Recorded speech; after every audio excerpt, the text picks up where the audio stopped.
What's going on, buddy boyos? We are live. Welcome to SNC, Sunday Night Cope, Weekend Chat, Random Discussion, episode 35 of Season 2. We are live and alive, buddy boyos. Welcome back to SNC, the premier incel stream.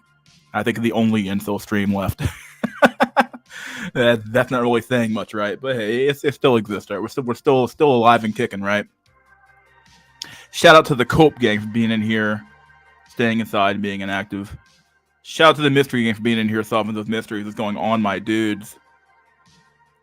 We are live a lot. We are live and alive, and also a little bit late today, which is the first time in a while I've been late. So you guys can't complain but so much. Oh man, how's everybody been doing? I know I did a impromptu stream on Thursday, or Thursday or Friday, or I think it was Thursday. Yeah, streamed a little bit. Figured why not. Yeah, dude, we are live. We are live and alive, buddy boy. What's up, Woody Johnson? What's up, buddy boy? Neo, what's up, dude? Chip, it's over if you have to put forth effort to a looks matched void. Yeah, there's just some truth here actually. If you have to put so much effort into the date, like I'm learning this again. Like I've known this for a long time, but it's when you actually experience it like firsthand, if you feel it feels so odd, right? Because like for a man, you're so used to putting in all this effort to attract any woman possible, right? And now, like when you're in the reverse position where it's like she's actually putting a lot of effort into you, you're like, what the fuck?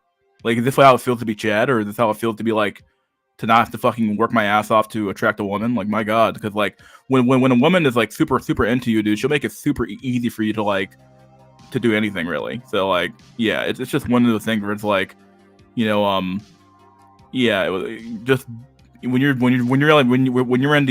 the powerful position of being the one who's not being chased, or rather of being the chased one, the one who has to be wooed effectively, you feel a lot. It feels phenomenal, honestly, because like you feel like you're not under this constant level of stress, which really sucks. We are in fact live and alive. What's up, Din Vincel, Washington? Huh. I recently just developed this nagging feeling after one of the streams. A lot of men are basically eunuchs. We all just basically accept Chad, prima nocta. It's just been at me again. Contempt reignited.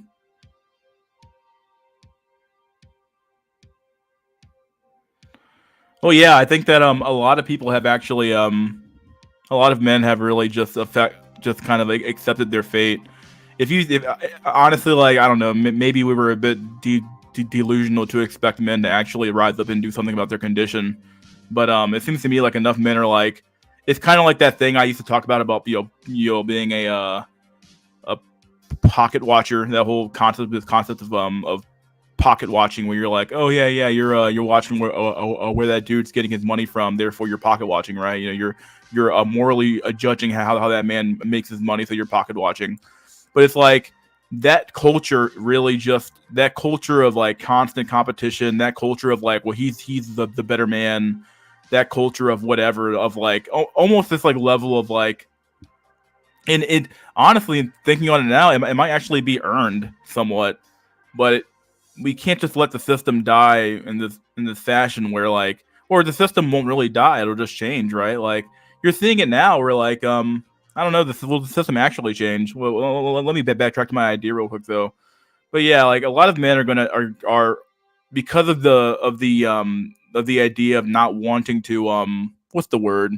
They don't want to accept defeat, right? Like they just think that like Chad is the winner right now, but in the future they'll be a winner, or you know, they're probably thinking stuff like, well, you know, I've gotten some pussy in the past as well, but they don't even know the life that Chad is living. Like a lot of these men can't even wrap their head around the amount of acceptance and love and admiration and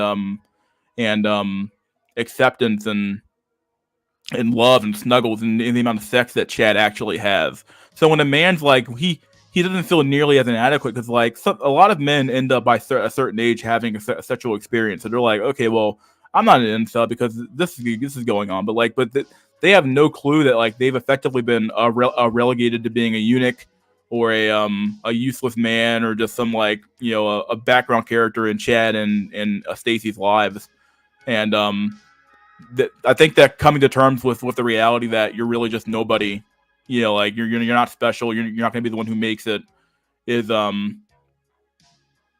hard thing for a lot of men to accept. Because once again, men love what's the word for it? Men love the idea that they can control their own fate and a destiny, right? Like that they have the ability to change the world.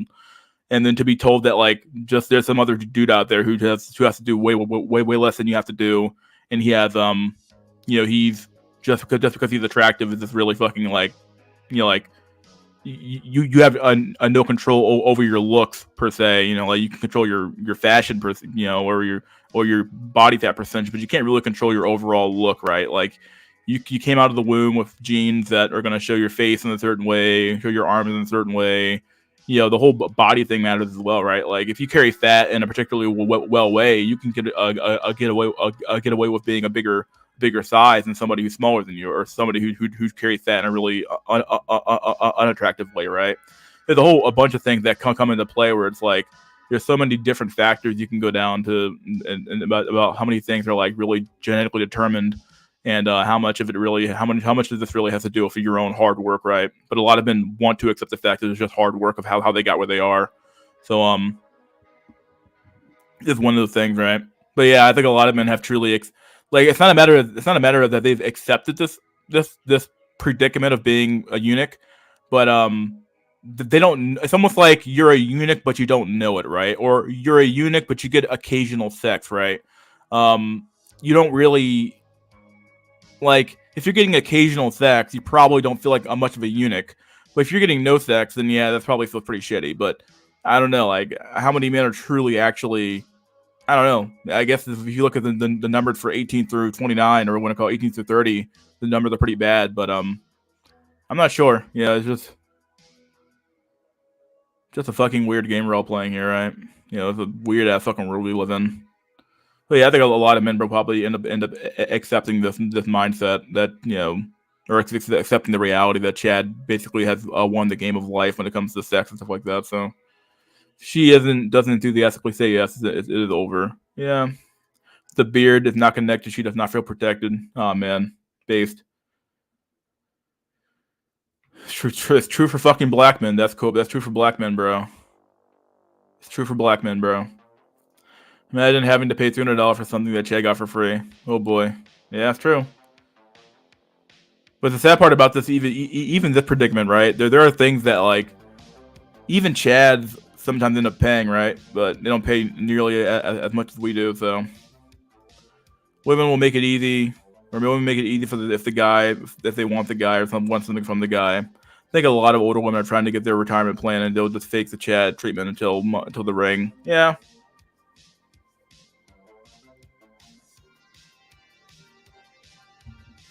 Yeah, there's probably some truth here. I've been saying this one here for a while, actually. So I think a lot of men are gonna accept gonna accept being a retirement plan. But who knows? I mean, like I've heard that there's a huge I might actually be wrong on this actually, because I heard there's a huge I was watching Coach Greg Adams, and I think he said there was maybe it was Cappy. What's that guy's name? Asshole Consulting, or whatever the guy's name is. Yeah, me and him, not me and him per se, but I watched a video of his, or it was either him or Coach Greg Adams, either way. I watched the video, and they were basically talking about how, like there's a huge increase in like the amount of like single, childless, 40-plus-year-old women, and the world doesn't really know how to deal with it.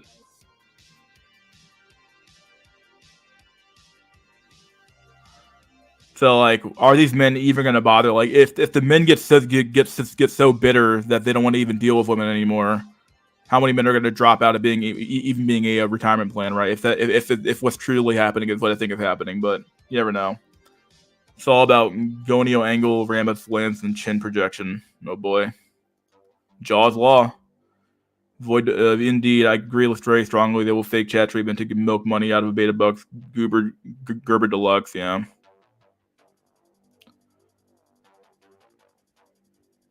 Mr. E, what's up, Big Pillington? What's up, buddy boy? It sucks so much you have to pay a ridiculously inflated price to secure your looks match, but we all know that around 80% of guys aren't attractive to women. Does SMV disparity mean that women have on some level should on some level be oppressed for civilization to go on?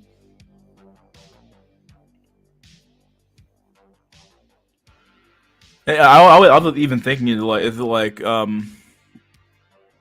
I guess if the problem is biological, you have to do what you have to do. Like, we've already tried doing the whole, let's try, culturally influencing them to be good women, and and obviously that didn't work. So the only thing that really works is like raw force, where it's like men actually, basically put the law down, right? But that's never gonna happen. So it's your boy Mystery School. What's up, Finleos? Handsome ass, what's up, dude? Heroes, everyone. Oh, hero, everyone. How are you, Vin? Thank you. Void said, VVS Void. She gets her goods to Chad just for existing. My ass has to work hard, and has to work my ass off. I honestly have, for a couple months at least, think that women should have their privilege stripped from them. Either that or subsidize both brothels and 18-tier waifu robots. I can relate. I used to think TFN's position in regard to taking women's rights away was too extreme, and now I think it's actually an answer, but impossible to actually obtain. It's still over.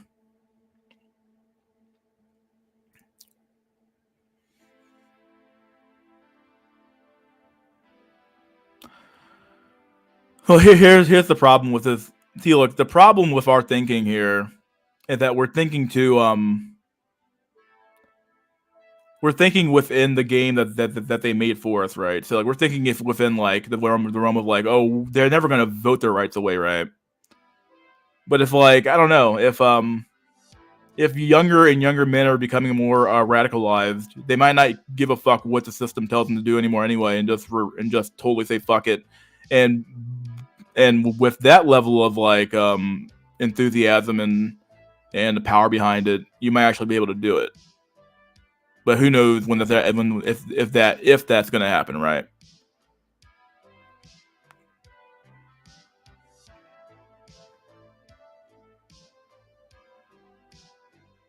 That's the only way I can think this shit's gonna change. But it has to come from the men, though. It can't come from the government's never gonna fucking change that extremely unless like some like a dictator takes over or some shit. But Ted already won the game. They're just playing a game that had already been conquered. It's like people trying to explore the world yet it's already been fully mapped. Yeah. By the time my ass gets my looks match gives me her goods, she will have not just 2 bodies, but a body count in the double or triple digits, maybe. Yeah, dude. That's what's awaiting on you, bro. Some ran through roasty, bro. Straight ran through. Chick is disgusting to even look at. Now Jonah Hill's getting canceled for having boundaries and standards in his relationship. Oh shit. What's up, Jay? God damn, bro. The best I get IRL is looks from 40-plus-year-old women that have had dozens of chat drones. I could be doing worse, so there's that. Urban Tang, I have a very cold theory. If you haven't lived a full life by about 21, you will feel the resentment that we see amongst many men. If you haven't lived a full life by about 21, what's a full life? Like basically where you hit all the milestones, right? You hit all the sexual milestones. You hit all the usual jazz that you see in like these movies and shit, right? Yeah, there might be some truth here. I think what was that guy's name? He's a really old YouTuber. He's probably gone now. I forgot the name of the guy's video, but I remember first he used to always talk about this guy. I think it was Tim the Cyborg. Yeah, Tim the Cyborg. He made this video talking about missing the dance lessons, right? And that was probably one of his best videos.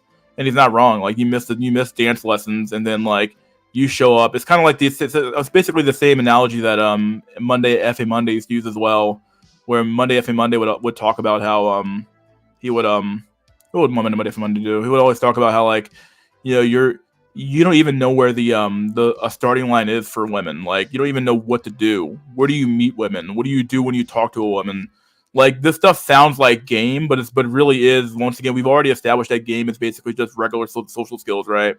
If so many men are like socially stunted by not having these experiences because women wouldn't let them have them, then it's like, what do you do with some dude who's like, it's not going to happen to Chads normally. So you have men who effectively don't have all these milestones down. You're having their first kiss, you're having their first hug, their first date, going to prom. These a life. These little like life events you're supposed to have by 21. Then my God, like yeah, I could definitely. There's definitely going to be some resentment there amongst the men. Yeah, it only makes sense. The absolute state of cultural eunuchs, huh? I wouldn't mind seeing a mega massive solar system to fry out Earth's electrical grid. A lot of women and fat people would probably die. Haha, it's kind of funny to me. You know how little these elites care about the situation, although they are well aware and capitalizing on our sexual frustration. People feel resentment in high school, let alone 21. That's true, yeah. Urban tang, which is hard to accept since society is somewhat normalizing pushing adult age as far as career and family further.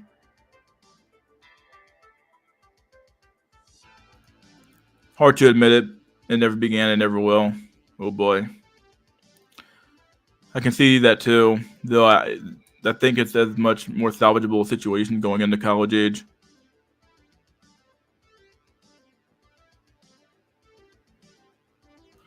Don't go to a flagship party university if you're at SNC or under 6'2". Dang. Leave your parents at 40, get a house at 200, get married at Universal Heat Def. Ha! Good one. Chad and Chad Lights are the only ones capable of being in a healthy relationship, but even there, then there's a good chance a woman will cheat on him with another better Chad.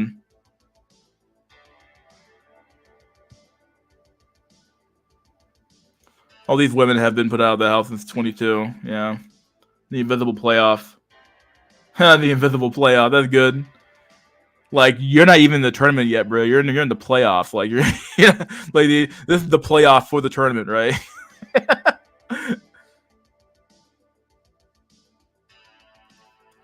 This is something not many talk about, but most guys in relationships are getting abused. Normie or even Hitachi Normie is getting shit on in his relationship and have to put up with so much bullshit.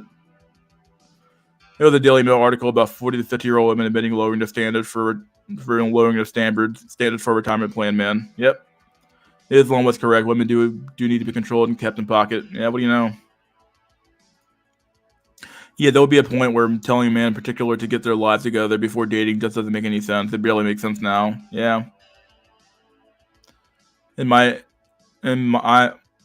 life, I'm living in a liminal space. This nightmare. It is cope to say that most men in relationships are getting treated like shit, or is it cope to believe that most men in relationships are being treated well? Oh wait, is it cope to say that most men in relationships are getting treated like shit? Or is it cope to believe most men in relationships are being treated well? Huh.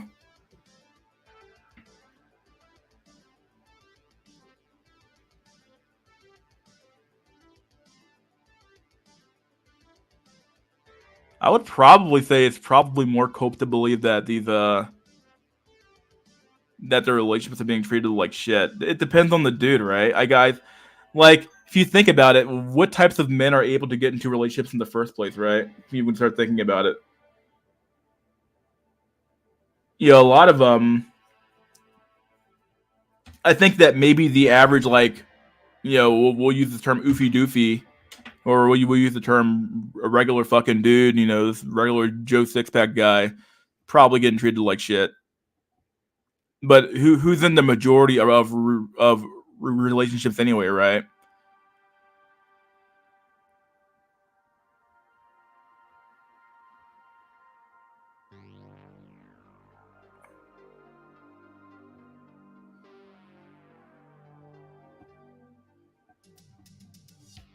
This is a good question, actually. Yeah. Just remember, every civilization came to the independent conclusion that women were property of men and didn't deserve the same freedoms. We threw that out with no thought. Yeah, it's weird. Really fucking weird.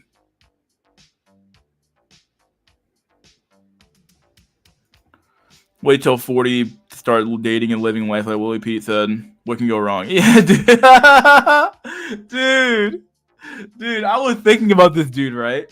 I don't know. I don't want to talk too much shit about this guy because he seems pretty cool, but it is rather odd to me that this dude, he claims he's really tall. You know, I guess if he's so pro-black, he would never date someone over the fence. I guess he's really pro-black, so he's super pro-black. So he kind of has to date black women because he has to maintain that pro-black stance, right? Or at least date something that's like black adjacent, right? And then it's like when you think about it, though, it's like, but like, dude, you're tall as fuck. You claim to have a footballer's body, I guess. So you have the body of a football player, and then it's like, okay, so you have all these stats. You're pretty smart. You work a good job. I think you work in the healthcare industry or something like that, the medical industry. So you have that, but then it's like, what are you missing? Like, if you have all these, I'm assuming you must have your own spot, so you're doing pretty well in that arena. So it's like, what are we doing? Like, I'm actually curious about a Willie Pete situation. Like, what are you doing? Are you just like pumping and dumping women and then having your fun, or I don't know. But even his point in and of itself that he's talked about this as well, that this true. Like, yeah, men literally dying at not dying, but waiting until they're 40 to actually get your life started. We're fucking retarded. Most marriages are cheaper to keep her. Just start your average start your sexual education at 40 theory. Oh yeah.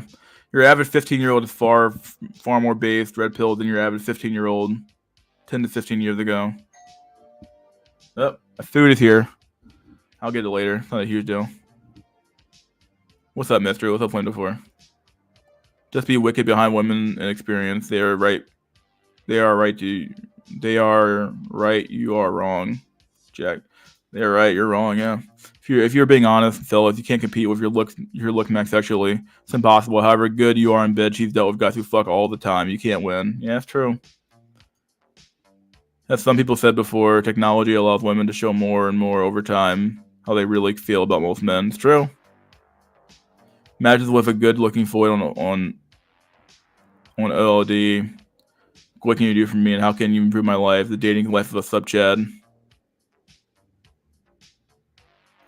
Critical periods in psychology. Yeah, critical periods. Yeah, that's good shit. Full life of hitting all the classical milestones. Yes, not necessarily movie tropes, but just understanding more innocent, playful courting relationships. Yeah.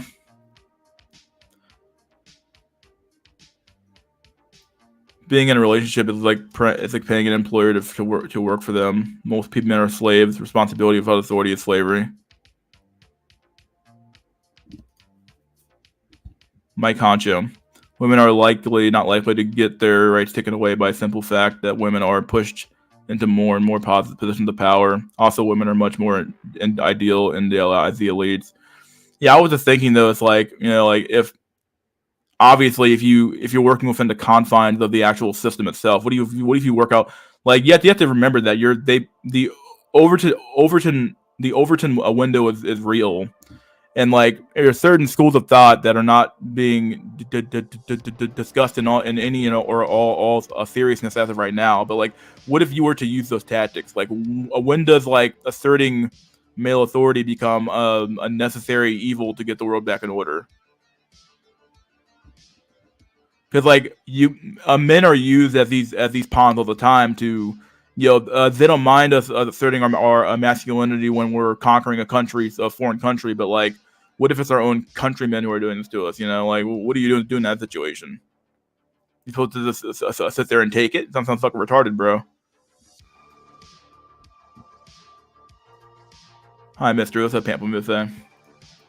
I think social skills gap and lack of calibration women try to push in articles is bullshit. A guy has his basic social skills is getting treated like a freak because women are chat only.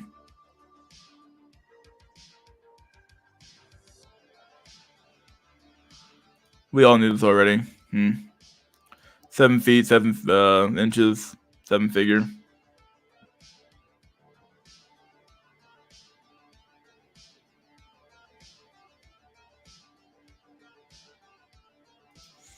We need a bachelorette tax. Hiring women need high taxes. If men aren't making the money anymore, it's the only way to pay all our tax needs. It's true. Invisible conference finals.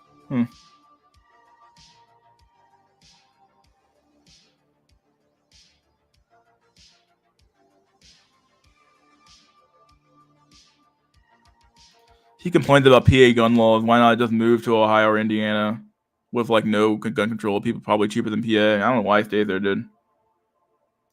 Willie P would crush it in Florida. Could get him a solid Latino on his program.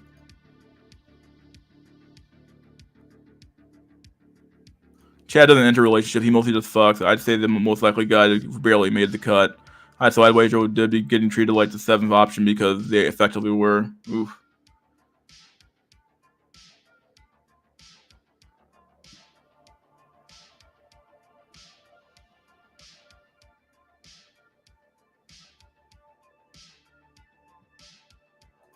Most dudes I know in relationships, their women treat them pretty bad. Most of them deserve the back end every time I visit them because of their bad behavior.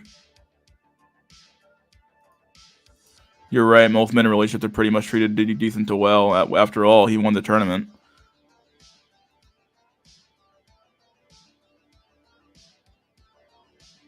Normie than in the majority of relationships. Yeah, but if normies are doing this bad, especially in like Gen Z, if normies are doing this bad in the dating market, dog, where like 18% of, not 18%, but like a huge portion of your young male audience is like single, childless, and has no desire to get into a relationship at all, which means they've effectively given up to some extent. Is it really our normies in the majority of relationships? Obviously, like it seems that way when you look at the overall like marriage system, I suppose. But like, I don't know. Obviously, like the majority of people who get married are going to be normal. So just by the definition of a bell curve, but at the same time, like in theory, though, even amongst that bell curve, though, those people could be like highly selected for effectively because of their ability to maintain a relationship, and beyond that, and no, what the hell was I talking about? My God. Either way, normies are because they're the fact of the matter, they're the majority, so of course they're going to make up the majority of relationships. But like, I do wonder, like, because they're effectively still winning their invisible tournament in some ways, then wouldn't that lead to better behavior that Jay was kind of talking about?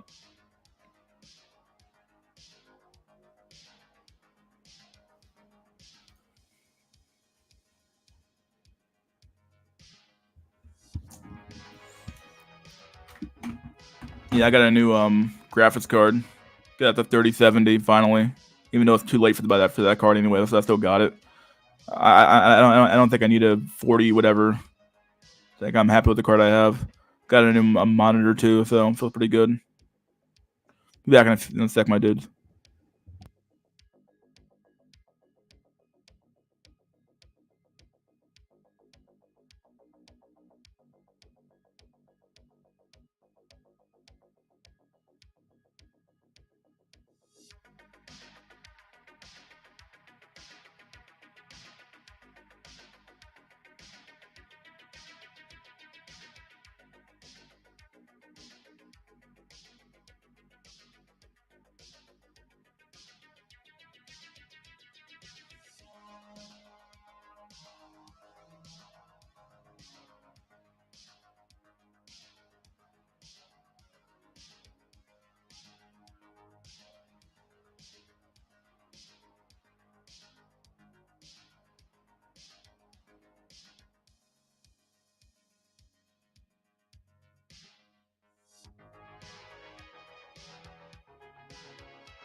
Okay, I'm back. Good behavior only comes from having leverage. It doesn't matter if you're committed or not. Yeah, that's true. Get the 40. Play Phantom Liberty when it comes out. Not gonna be any good. I was trying to play Cyberpunk today on my PC just to see how it worked. And you know, the game looks pretty good. But is that worth it though? Like, is that game gonna be worth it getting again? I'm not sure if it's worth it.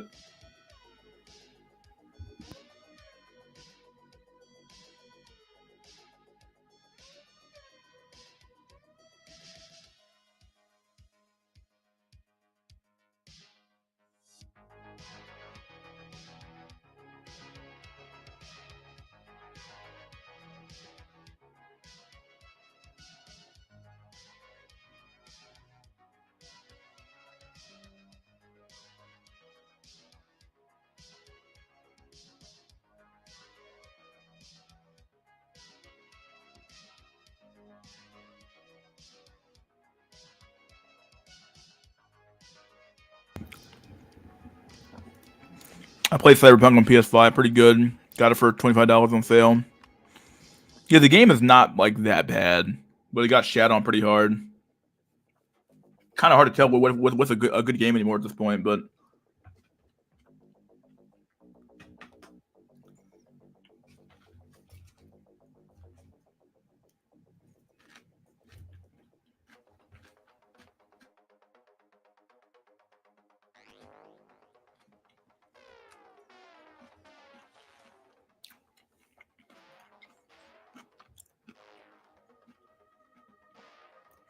oh my god, why would you ever do this to yourself? I played on PS4 pre-order. I need to say nothing else, bro. You nigga, you bought that game on PS4? Oh my god, bro. Oh shit. The original was broken as fuck pre-patches, bro. My god. God help our soul. We are buying Cyberpunk on the PS4.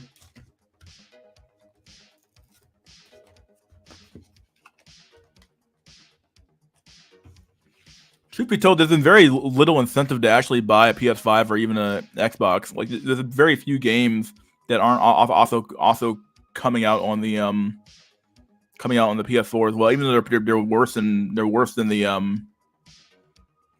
the PS5 version, but still not horrible.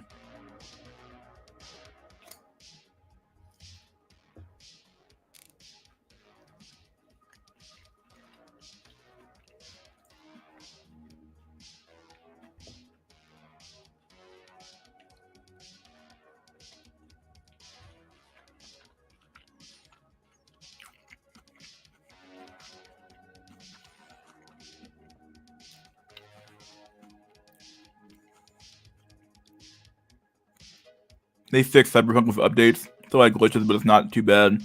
That game should have never fucking came out. Should have never came out the way it fucking came out, bro.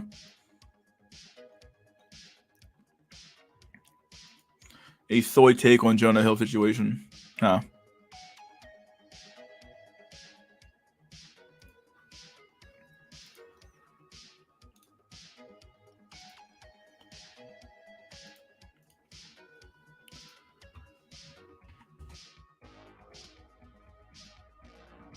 On the twatter. Therapy speak. Oh my god, this dude looks so fucking silly.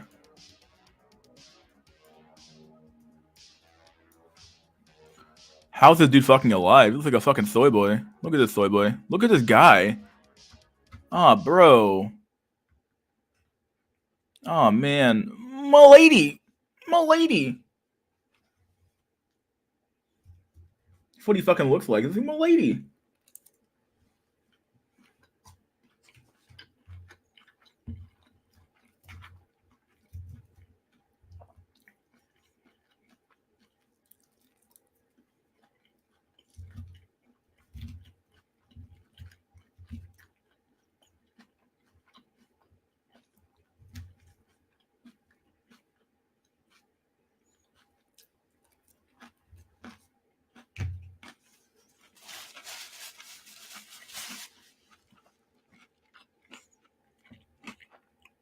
control his girlfriend Sarah, his now ex-girlfriend. And it's important that we go over this misuse of therapy language, which is kind of a thing these days, and how it can be super problematic as it masks controlling behavior under a commonly accepted positive concept, in this case, boundaries, making it harder for the person on the receiving end, Sarah, to challenge it. Okay. Oh my god, look at this fucking dude. He looks like he came straight out of a meme. Yeah, he looks like one of the dudes you see in, like, in those memes where it's like the soy boy meme, like the soy jack. Bro, what the fuck? What am I eating? I'm eating some Panda Express. Got some like a vegetable bowl with some meat. Just hungry for that shit.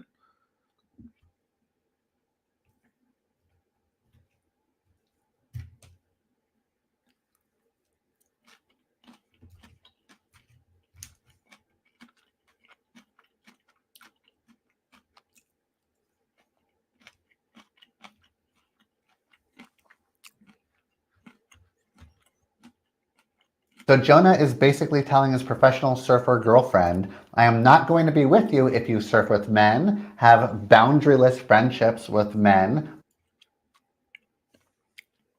Bro, how is this nigga serious? Okay, so if my chick went out there in her bathing suit, bro, and was surfing with other fucking dudes, bro, you better fucking be damn sure. She's a fucking surfing model. Of course she's gonna be fucking, every dude in the area is gonna be fucking one trying to fuck her, bro. She's gonna be under lock and key, bro. Fuck that shit. I ain't getting cucked. Boundaryless, inappropriate friendship with men. Why the fuck would you? Yeah. Why the fuck is that dude breaking the boundary of a where the only boundary that you need to be broken is by me? Like, okay, those boundaries are there for a reason. Okay, men and women are not meant to be friends, in my opinion. That's fucking retarded. But beyond that, you know, there's certain boundaries that, like, even if you are going to be quote unquote friends with a woman, there's certain boundaries you don't cross, because like it's strictly a quote unquote friendship. Now, I don't think this is possible with why those friendships normally fucking break down, but excuse me. At the same time, though, and yeah, this is just dumb. Nah, dude. Model post pictures. Okay, yeah, okay. This one's a little bit extreme, right? I get it. You telling her not the model, but he's kind of telling her like, but he is like putting his foot down, right? He's telling her, hey, don't work. If you're gonna work, don't be with me. But at the same time, though, I do think it's kind of odd. But it is what it is. Then again, it's like keep in mind, she is a model, and like obviously he knows that dudes are gonna be fucking looking at his chick. Maybe he's trying to lock her down, saying, "Nah, I don't want this chick.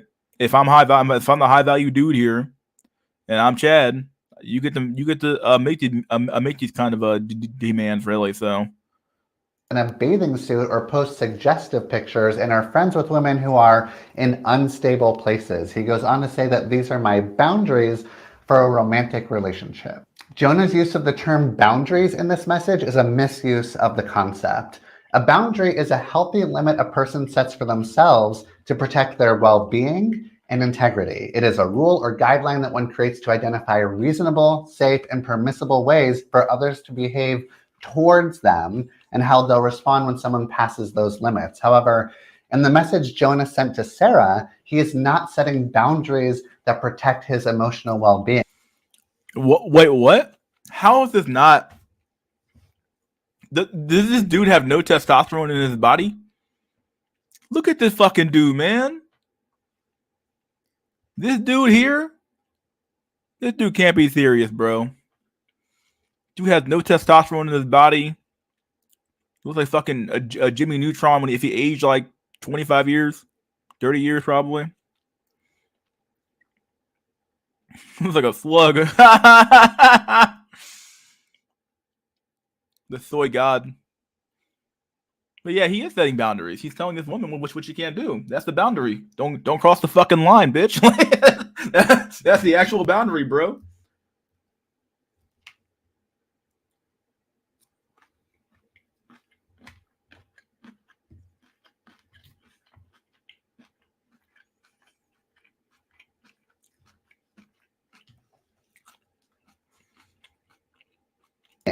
Instead, he is dictating what behaviors and friendships Sarah is permitted to have. This nigga dumb. What do you think? What does he think a boundary is meant to do? It's meant to dictate behavior, right? We set boundaries up for people so we get to dictate their behavior a little bit. Okay, now you have just general boundaries you don't cross, and like don't be disrespectful. And then people have personal boundaries you don't cross with them, right? What the fuck are they even talking about? Boundaries. That's what boundaries are meant to do. They're meant to dictate the way behaviors and stuff work. What the fuck's he talking about, bro? Obviously, he's a therapy dude who has done no therapy in his whole life. He's essentially instructing Sarah on who she can be friends with. It's a boundary. What she can do professionally. It's a boundary. He's setting his boundaries, bro.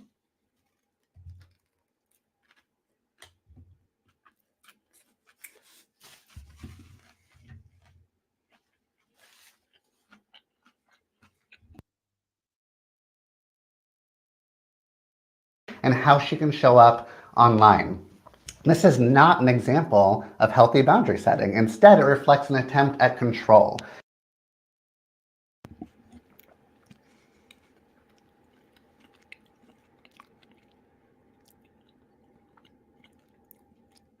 The fuck you talking about, bro?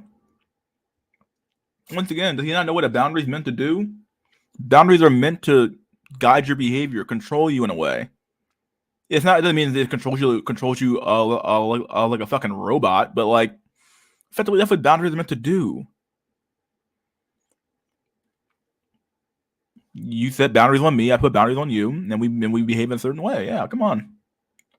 Fuck is this soy boy shit, bro? It demonstrates a lack of respect for Sarah's autonomy and individuality. Jonah's message is more about restricting Sarah's behavior to suit his comfort levels and insecurities. Accepts the boundary of don't look at other women or some shit, or don't look at that chick. Is she being insecure as well? Am I allowed to fucking cop a look at the chick who has a nice ass in front of me or some shit? Am I allowed to do that shit?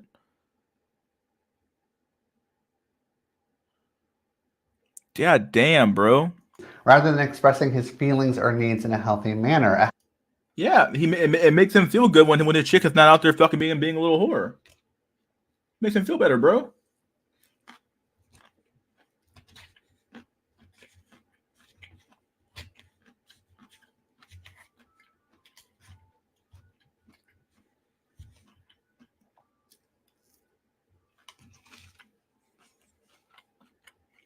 A healthier and less manipulative approach might be for Jonah to express how Sarah's actions make him feel without using ultimatums about what she should or should not do. Side note, I bet women don't give a fuck how you feel, bro.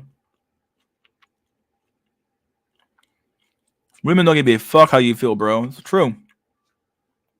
They don't really want to see you cry, bro, or whine, or be emotionally vulnerable, bro.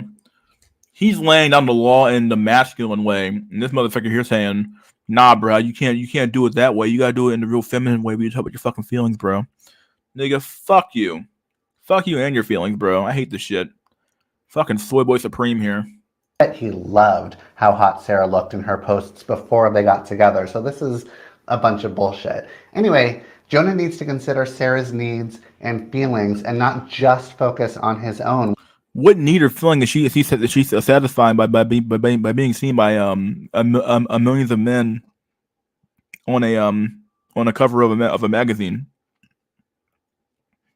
A need to be looked at? She can get looked at by fucking me, bro. Fuck you talking about? Which it seems like he's selfishly doing. One last thing, Jonah Hill made a lovely documentary about therapy, and it's a shame to see him weaponizing what he learned. Soy boy supreme, dude.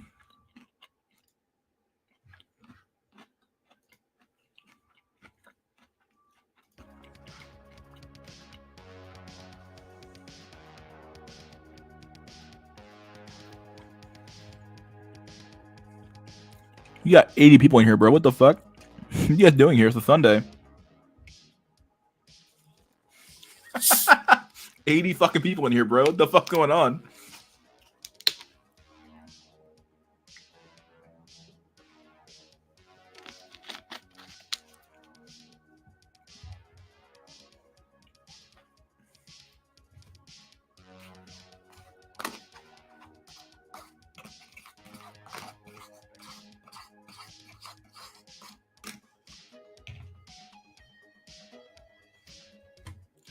Let's see. soy boys are just simps in a different manifestation. They want to feminism their way into chicks' pants. It's true. Gay men have the least domestic violence. Lesbians the most. Isn't that sad, bro? 80% of my subscriptions have gone silent. What the fuck?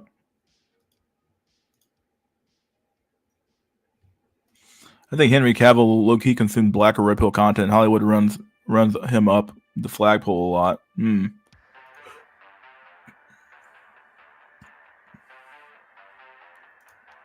Soyboy has a G in the LGBT list. Huh?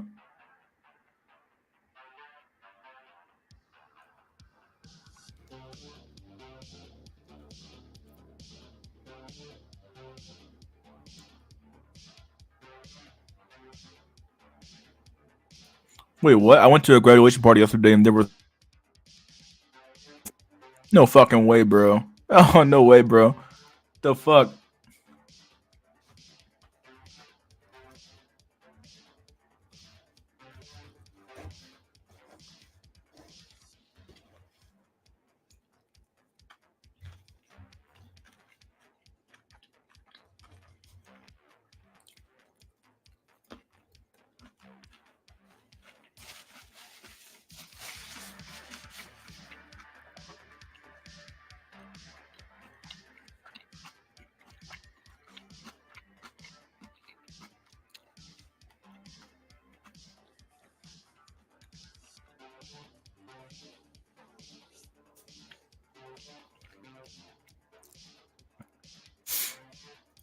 This dude acting like Jonah owes her a relationship. It's comply or goodbye. It's true. Comply or goodbye. That's exactly what I mentioned. Never go to therapy. It's all oriented toward the feminine. It's true.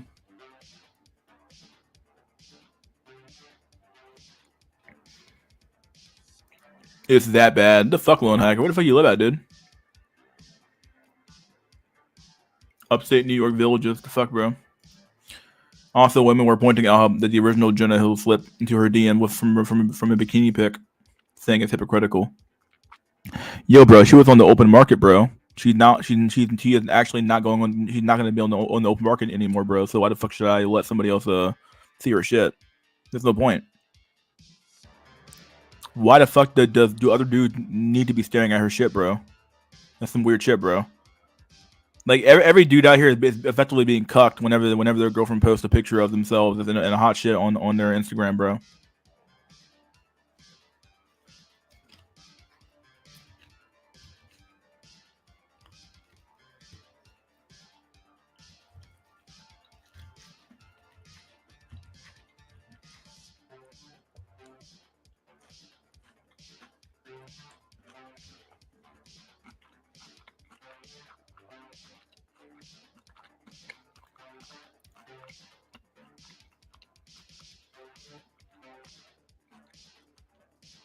They're coming for your children, bro. Probably are. Do you see Better Bachelor's last bit about men not wanting to marry? Number 2,384. This guy is Major Cope. He is. He thinks that men are not getting married, or he's like men are not getting married because of the men are not getting married because the women are insufferable. It's like, no, because the men aren't wantable, bro. It's not even that complicated, bro. The men aren't wanted, bro. Those men couldn't get married if they wanted to, bro. What the fuck are you talking about? Men are winning Coping Bachelor. Oh man.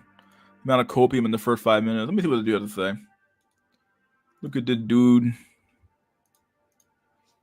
This Soy Boy Supreme, my god. Alright, Better Bachelor, show me what you have. I didn't even watch the video yet. Bump, bump, bump, bump, bump, bump. Bum, bum, bum, bum, bum, bum, bum, bum. That's what the sound music sounds like, some shit, dude. Here we go. Nice to meet you. I'm Sky. Sky. Yeah, Nah, nice let's to get meet right you. into it. You ever been picked up with? Oh wow. Getting right into it. I didn't even honestly no. I don't think I can say honestly I never have. I like art, a good picnic, I like food, I love to cook. Wow.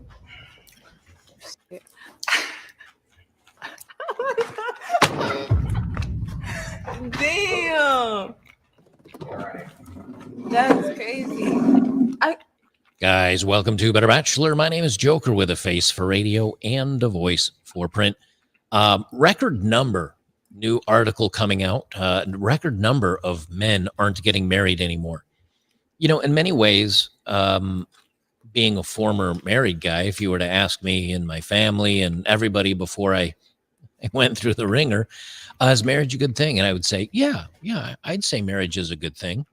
It keeps societies together. That's the right way to have a family, the right way to have kids, the right way to be happy for the rest of your life. Boy, was I wrong. And not only did I find this out, but many of you that are not married now have found out by the way we're treated by wives and the courts and everything else. Well, the message is getting out there. This is from Tyler Durden over at Zero Hedge. Let me zoom this up a little bit so you guys can see it a bit better. Record number of 40-year-olds have never been married. Now, when I read the article, they're talking about men and women. So you might say, well, Joker, your thumbnail isn't accurate because it's men and women that are not getting married. But let's face it, women control the bedroom and the access to sex. Men control marriage. Yawn. So tired of hearing this fucking crappy ass argument, bro. If the women won't even let the dude smell her rotten ass breath, bro. What do you mean this dude he controls the fucking the leverage to relationships as well? What the fuck you talking about, bro? Fuck nah, bro. Nah, he don't control shit. If he ain't getting picked off rip, ain't nothing to be told. Ain't nothing else to say, right? Like,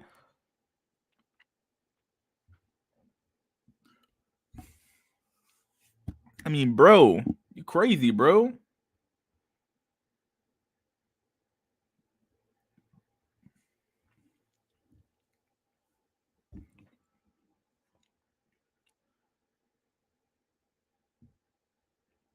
They're the ones that decide, you know what?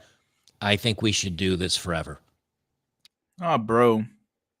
If a woman won't even let a man get close to her, bro, there's no way that dude gonna end up asking her out, asking her to marry him. It's not gonna happen.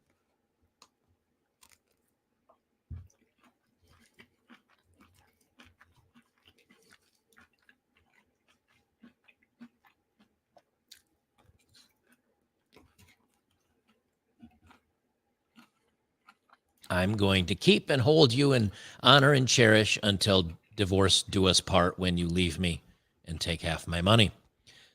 So this is what he says here. According to a new analysis of Census Bureau data by the Pew Research Center, a record number of 40-year-old Americans who had never been married reached a record high in 2021. And this is from July 3rd of this year. So I guess the data is just rolling in now. A quarter of 40-year-olds in the United States have never been married. So that's, you know, at 40, here's the thing, at 40, I could see men saying, I'm not really married by 40 because, you know, I'm just reaching my own, and I'm getting out there and finally making some money and making my name in the world. And I feel like I'm ready for a family. But when they include women in this number, that's really telling, because that means there's a lot of women that are not married by 40. And let's face it, I hate to say this to ladies, but if it hasn't happened by 40, that is a huge warning sign for men. And also, it's kind of like eating the banana when it's completely brown and really mushy. It's super sweet, but it's really not good anymore because the best years are behind you. And women hate to hear this. But the truth, and the best years usually of a man are 30 and onward, 35 and onward. Oh boy, are you fucking wrong, dude. Most dudes out here are not looking the way they look back when they were in 20, bro, in their 30s, bro. Just true. Men age like shit, bro. So do most women, dude, but a lot of men age like shit, bro. It's over, dog. If you're some fucking 35-year-old fucking manlet trying to find pussy in 2023, dude, it's over for you.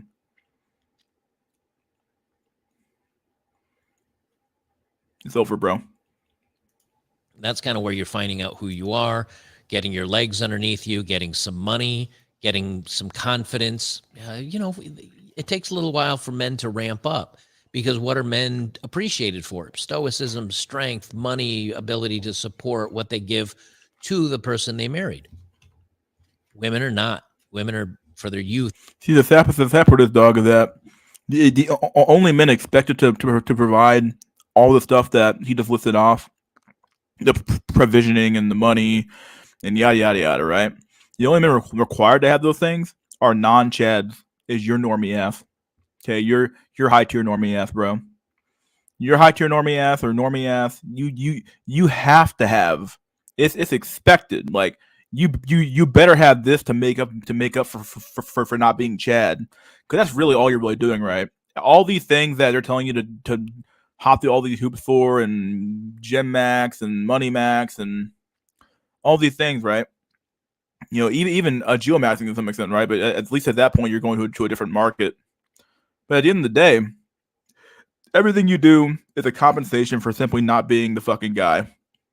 If she has to settle for you when Chad exists, he's still out there, well, she's like, fuck this shit. I want these, this, and this. If she gives you the time of day, right? Everything a man does, they have to do is to make up for not being Chad. Just true, dude. And their beauty and their fertility, that's gone or leaving very quickly for a lot of women by the age of 40. And maybe women say, okay, but yeah, I got 5 or 10 years left until I start getting the real bad wrinkles and everything starts sagging. Yeah, we know. That's why men know that getting involved with a 40 or 45-year-old versus a 25-year-old is kind of a bad deal. There's 20 years of youth, fertility, and beauty that are slowly waning. And women get so mad at hearing this, but all we're doing is telling you the truth. It's the same thing as like, what women, why don't you go out and find yourself, a confident, masculine, rich 25-year-old? Well, they don't exist. What makes women mad, though, is that men are still almost perpetually growing in value where women decline. And they hate that. But all it really means is women need to secure a good man by their 25 and stay with him and be nice to him and keep him around and let him keep her around. And women get so mad hearing that it's just the way things work. Blame nature. Anyway, 40. Boy, you fucking wrong, bud. God damn, dude. You're so wrong.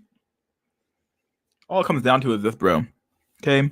Most dudes out here, especially nowadays, man, they ain't getting shit, bro. They ain't getting nothing. You think these men are somehow gonna somehow turn it around and make it in their mid-30s? You fucking crazy, bro. So this dude, he's been on his fucking grind set since he was fucking 25 years old. Even let's say a younger than that, 22 years old. He's been on this grind set, right? He graduated college. He's done. He's working his first job. Making some real money now, right? So you told him to waste his early 20s, right? Grinding it out, right? Oh, don't mess with women, bro. Don't mess into your fucking 35, bro. It's like, okay. So he waits till he's 35, and now he has nothing. He has nothing. So that's a whole lot of work for nothing, dude.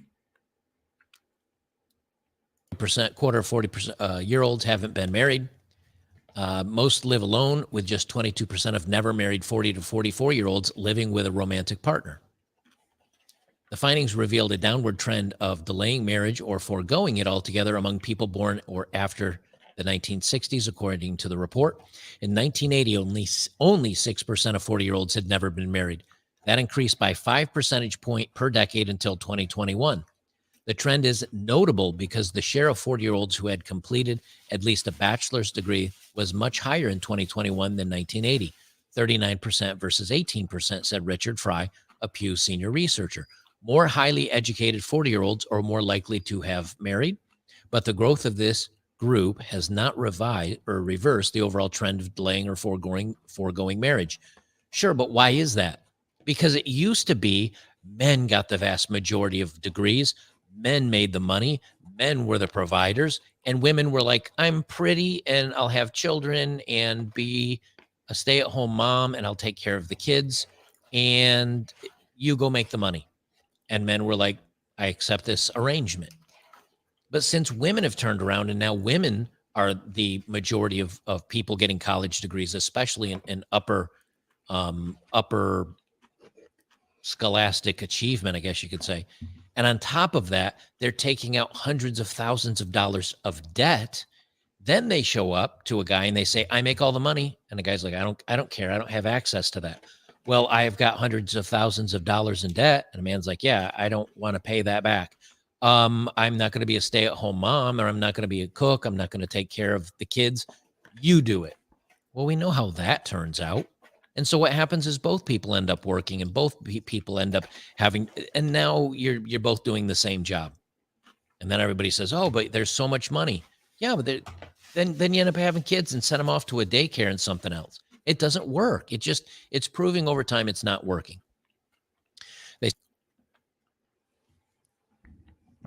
Yeah, I'm good. I'm good with the video. I think we're done. Let's we got 81 people in here. What the fuck? People in here are crazy, bro. Let me I'm gonna do a quick meme. We're gonna do an inter meme real quick. Let's start the group chat.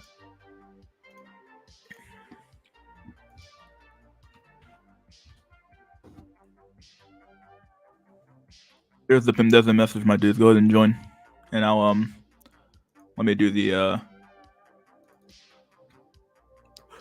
intermission.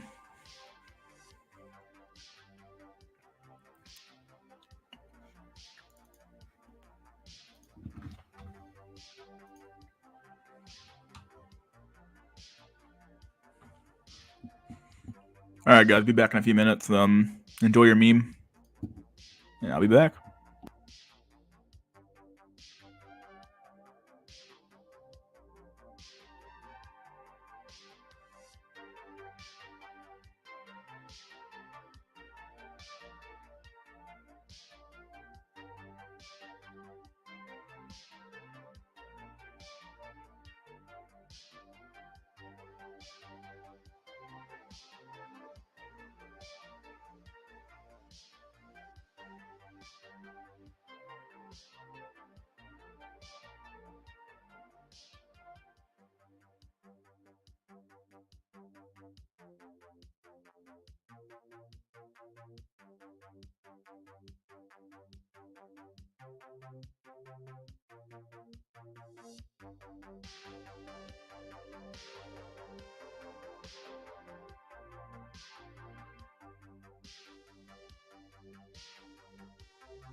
Oh, we're back, dudes. We're back.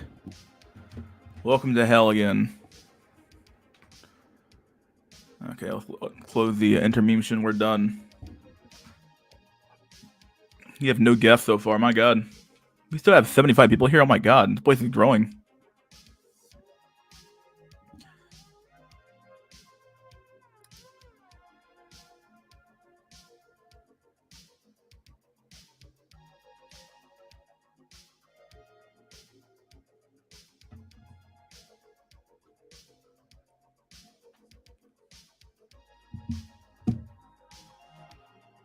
No Joe maxing to gay guys, please. Aw. How can people put up with this shit for so long? I don't know, dude.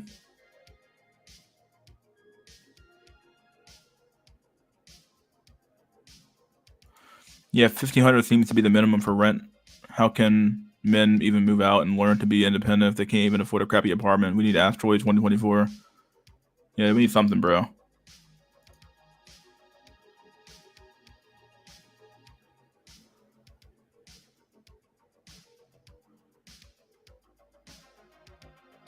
I'll join in about an hour, maybe. Okay, Jack, been a while, my dude.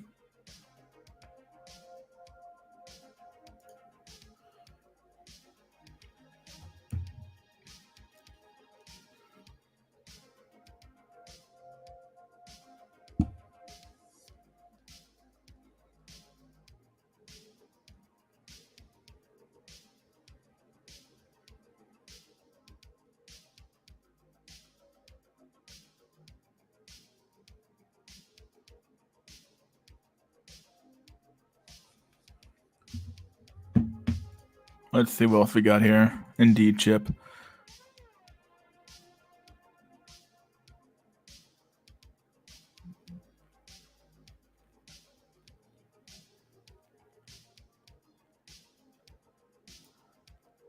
Hey, boy, Mystery. I wanted to discuss geopolitics in the next few years with Jack Nickelback. Okay, yeah, you can come on when he comes on, I guess. If you want to, up to you.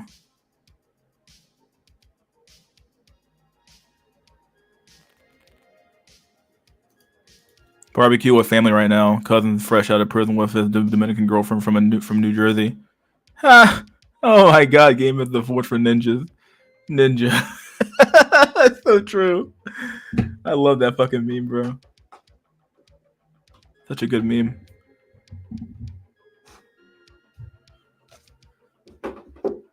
Oh man, first got to come on today with BPJ. All right, let's see what we got.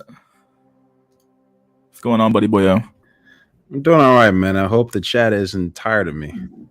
they like you a lot, dude. They I like know. you a lot. Yeah, because I actually honestly prefer listening. I think that I'm on this. How you doing, Mark? I think that I personally like to get on here just because it is like it's like Black Ram 313 says. You know, this is therapy. You know what I mean? Yeah. And in a sense, but yeah, I appreciate you posting that the first link.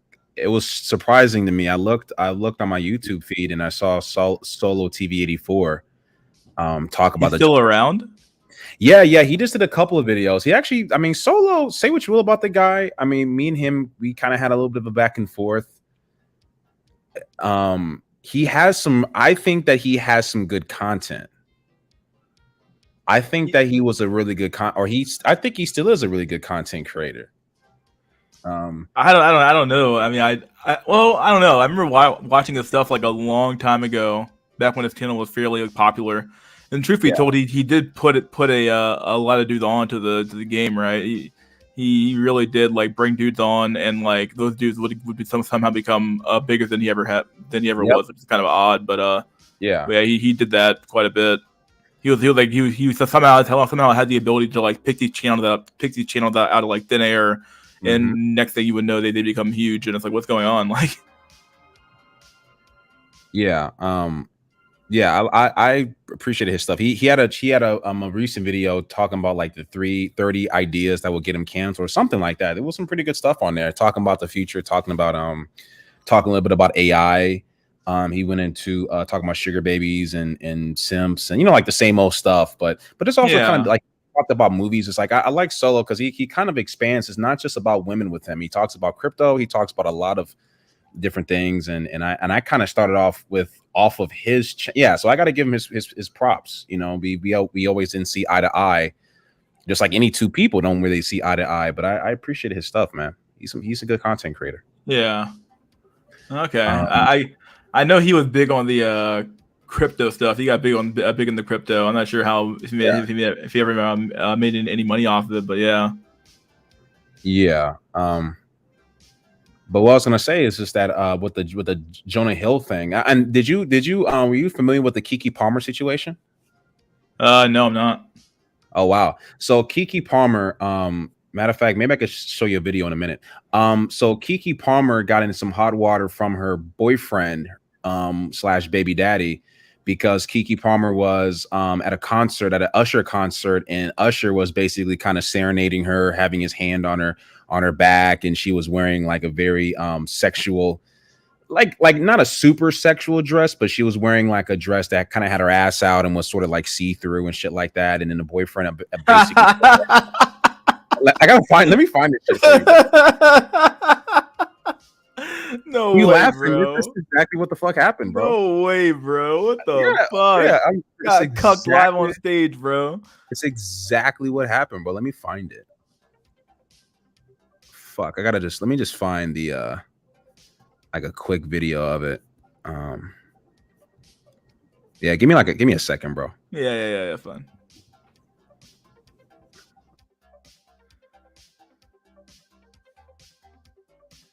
You see Keke Palmer without makeup? No, I actually haven't. Should I look her up?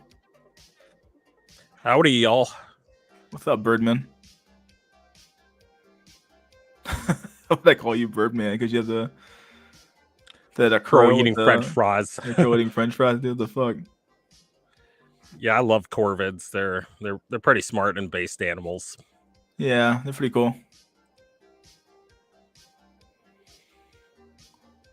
The private message. What is that? A BPJ 520. That one is now okay. I guess that's one of them. Let me copy that.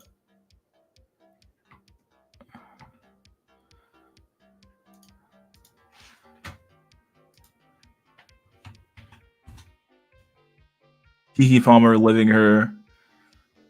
Wow. Celebrity Can I pull this out? fashion spot. Give me a second. Let me pull this out.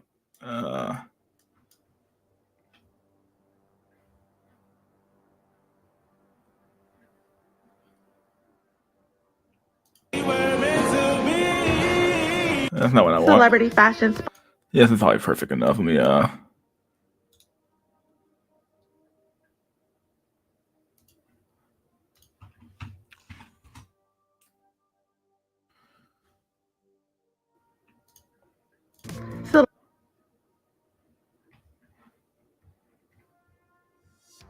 Celebrity fashion spotlight. We have my girl. He's not here. I don't think BPJ's here at all, but I get this video up so they can still watch it together, I guess. I'm here. Okay, good. Yeah, I didn't. Yeah, it was a short. Because I didn't want to just send a video. I didn't want to send like some. Yeah, there you go. That should be it? I think. Keke Palmer living her life as this Usher concert. Yeah, I think so. Celebrity fashion spotlight. We have my girl Keke at Usher's concert, and you know about the circle, you know about that front row. Let me tell you, she was living her best life, and she was looking like she was willing to risk it all in this gorgeous, sexy number, see-through. Wow. Oh boy. Polka dot sheer with the little, bodysuit underneath, showing a little butt cheek, but hey, a little butt cheek never hurt no. Yeah, I'm sorry, bro. Your chick basically went like, I mean, fuck. Oh my god. Pyramid would be triggered by this if he were here. He would be, but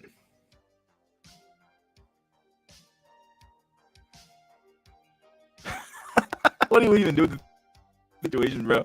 Imagine you're fucking out there like watching your wife do this shit.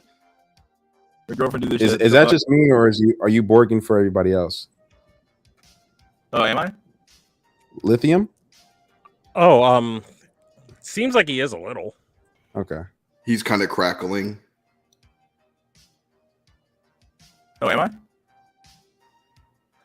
Huh. Little bit. What is borging? Like glitching out, like when you're talking in a stream.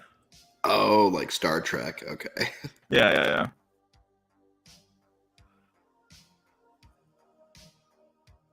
Is the video still playing or no? Or can you still hear the video? We can see the video, but it looks like it's paused. Yeah, Yeah, okay, that's good. I'm trying to make sure I'm like, obviously if I'm borging, then might be it might be the Connection video issue. or something. I'm not sure. yeah, we'll keep going. Body, let me tell you, ever since she had this baby, she grew up, and I am not here for her baby daddy publicly shaming her. We ain't here for that. There's no Kiki slander on this here post of mine. She grew up. She is just God damn, bro. She's barely wearing nothing, bro. I mean, what the fuck? Oh my god. Oof. The big oof from me. I used to think that dude. poop was stored in the butt cheeks when I was a kid. So I thought that like women with really big butts could just hold a lot of poop. I used to think that like, when I was a little kid that like different races had different color poops. But yeah, so Wow. basically, Mystery, as a result of that, and I don't want to have to, send you the actual tweet, but basically the boyfriend tweeted essentially saying that, hey, we live in a society like, or what the fuck did he say? He basically said, here, I have it right here. I'll just fucking read it. He basically said, we live in a generation where a man of the family doesn't want the wife and mother of his kids to showcase booty cheeks and please others. And he gets told how much of a hater he is. This is my family and my representation. I have standards and morals to what I believe. I rest my case. And obviously he got lambasted on Twitter as a result of it. Now, at first I thought that, not saying that he wasn't wrong, but they're not married to my understanding. So it's kind of like the situation of you low-key kind of wifed up, or not wifed up. You got this girl pregnant, being in a relationship, and you're kind of expecting her to be this a little bit more virtuous, when in actuality you more or less kind of went about it in a non quote unquote virtuous manner. And maybe I might be coping on that or some shit. Maybe that's a blue pill take, but I just didn't know what old boy was to expect. Also, yeah, yes. no makeup. What is this? Oh yeah, and please, Google her without any makeup. What the fuck? Jesus Christ! I don't even think I've seen her really without makeup on.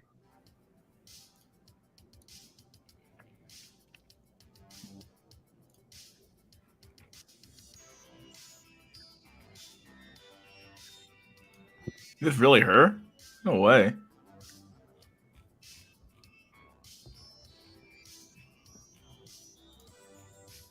Yeah, it's her.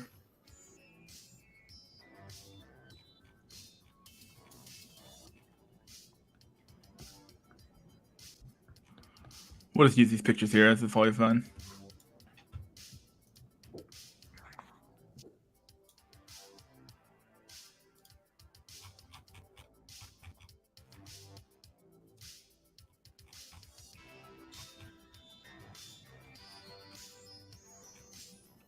This is probably the worst one here, everyone will say, but here's the picture.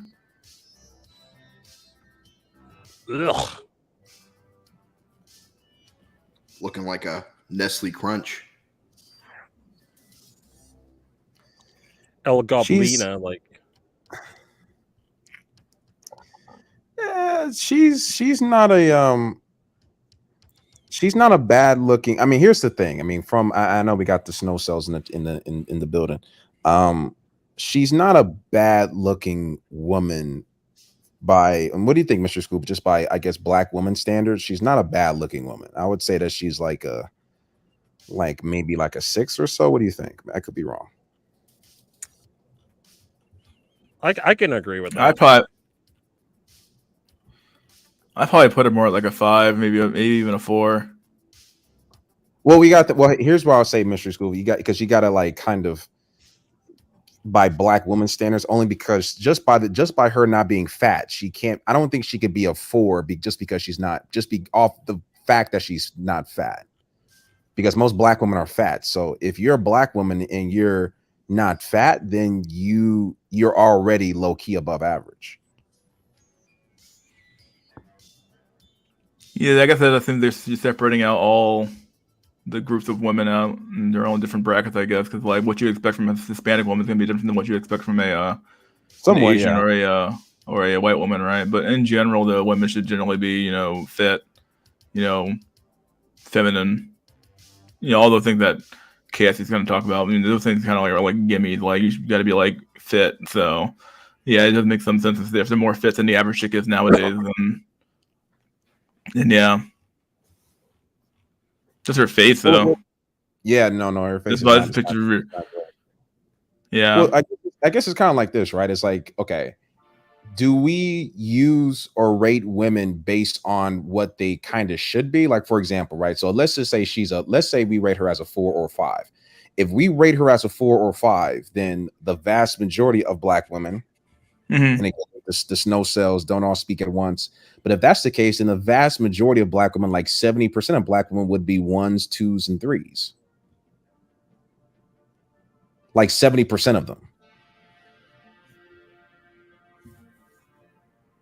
You know what I mean? Because the vast majority of them are overweight. True. But somehow they're still getting dudes to clap their cheeks. Sometimes they still have more babies than black dudes have. Like it's juggernaut law, man. Chip Skylark's here. He's here. I might even have to agree with it. I bite the bullet and probably agree with you there, where it's like, if being, it's not even like, once again, men have no standards anyway. So like, men will fuck with women no matter how fat they get.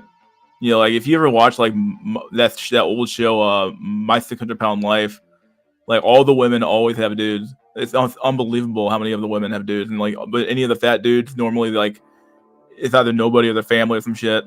It's some weird shit. So like, I feel like women juggernaut law like defines it so succinctly if it's true. Like a lot of like women are out here just like being whatever they want to be, and still getting dudes to fuck them. Maybe not marry them, but fuck them. So like, yeah, like just because these chicks are subpar doesn't mean there's not somebody down there for them. Mm-hmm. Spec Streaming says something. He just posted in the chat. He said, I see a lot of hot women in my area, way hotter than her, Jay. They're unobtainable for anyone not rich. I would agree with you. I think that if in the black community, if you're an objectively hot or an objectively attractive woman, then you're exclusively rich nigga only, like for the most part. Whereas if you're an attractive or an objectively attractive white woman, you don't have to be a rich white guy or like a lit white guy to get that woman necessarily. You can, you know what I'm saying? Like, so I think that like that this is that's another example of how of the racial differences in regards to, the sexual marketplace. It's not just rich either. It's clout too. Yeah. Well, that's why I said like a lit guy. So yeah, you're right. Clout. Absolutely. And Stefan said white men's rating of black women is functionally useless unless they happen to be a white dude attracted to different races and pulls them.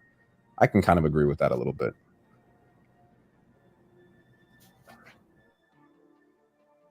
Let's see what the chat said. Someone said solid 4. Strong 5. She's a 5.5. She's a 5. Was that after I said it or before I said that? I'm not sure if they're following me or not. Unless this is these real standards here, she's a 5. Her body is usually pretty slim thick, more or less. Not to sound like a dick, but we can at least talk about all women, not only black women. Well, we know black women are some of the most entitled, having a realistic standard put on their men. Yeah, it's and the men accept it. Just roll over and fucking take it. So like, I mean, what do you expect to happen? I don't know. There's like no more fighting the men at all. They don't go fuck anymore. As long as they're fucking a hole, they're good. I mean, she's not ugly. It's just her skin is kind of rough, like. But she's not really ugly. Yeah, this picture here probably. This is probably for me. This is probably her best picture. But that's what I was saying. She's not like it. Like if you had this woman in the wild, and she wasn't Keke Palmer, she was just just a regular woman.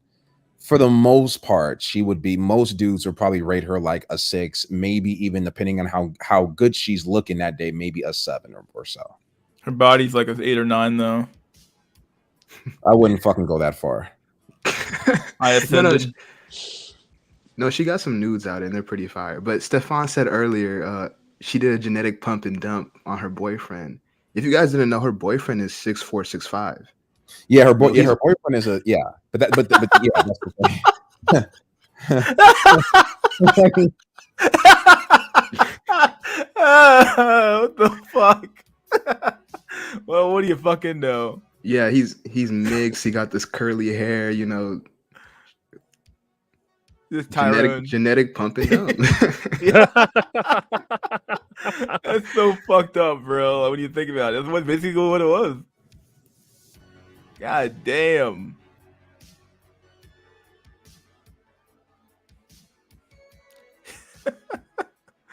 I'm guessing the only Hispanics though here. Maybe. I will say 6 as well.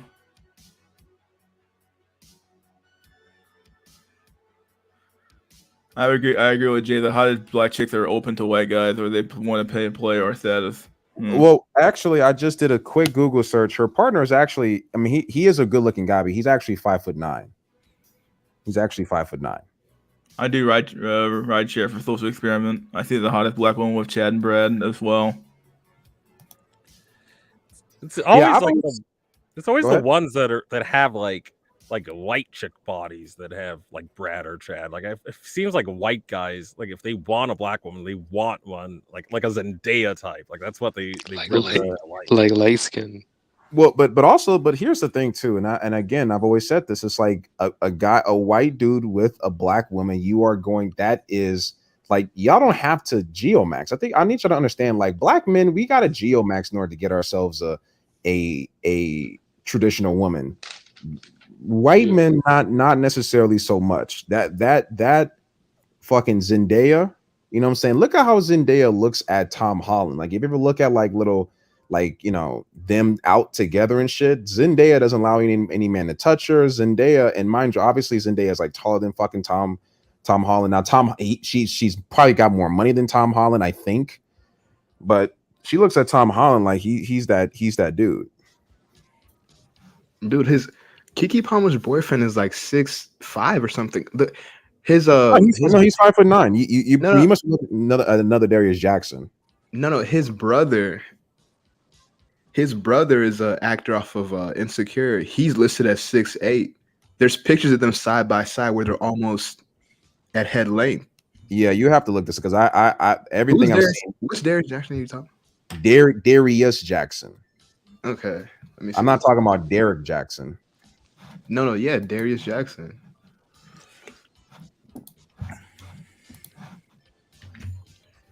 Yeah, just look up Darius Jackson, Keke Palmer height, and he's but anyways.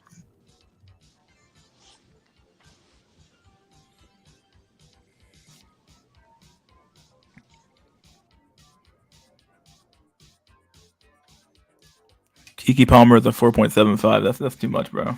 Too much. I feel like when you start getting down to like granular numbers like that, like, what's even the point?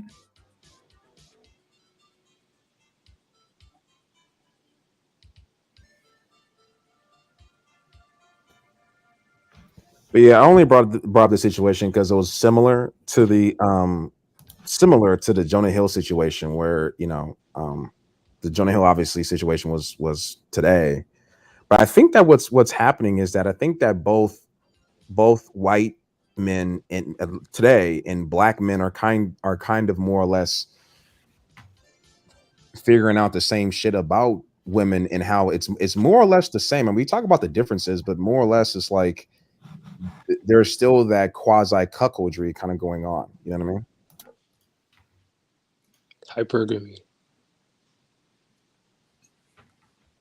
What do you guys think is going to become more of this geomaxing thing? Like, we know that the American BWs are hyena women. Like, I think it's gonna get way more dangerous. Like I saw one clip from I forgot. I think it was African Diaspora Channel with Phil Scott, and one lady harassed the passport bro on the flipping plane. And I mean, thankfully she's likely on the no-fly list, and she got handled. But I think they're gonna get more desperate, especially as we get towards 2030. And it's like siblings might be like, oh, you shouldn't geomax. Oh, she's gonna take advantage. Like it's just. I feel they're going to get more desperate, and I feel that they could allegedly or potentially commit harm. I don't know, but I'm not liking what I'm seeing. Commit harm? To stop the dudes from like geomaxing because they want to keep the men on like the plantation. Yeah.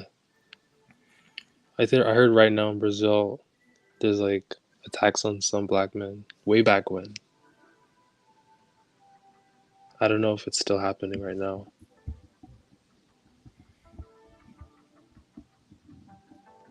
Have you guys heard about anything going on in France? The place is falling apart.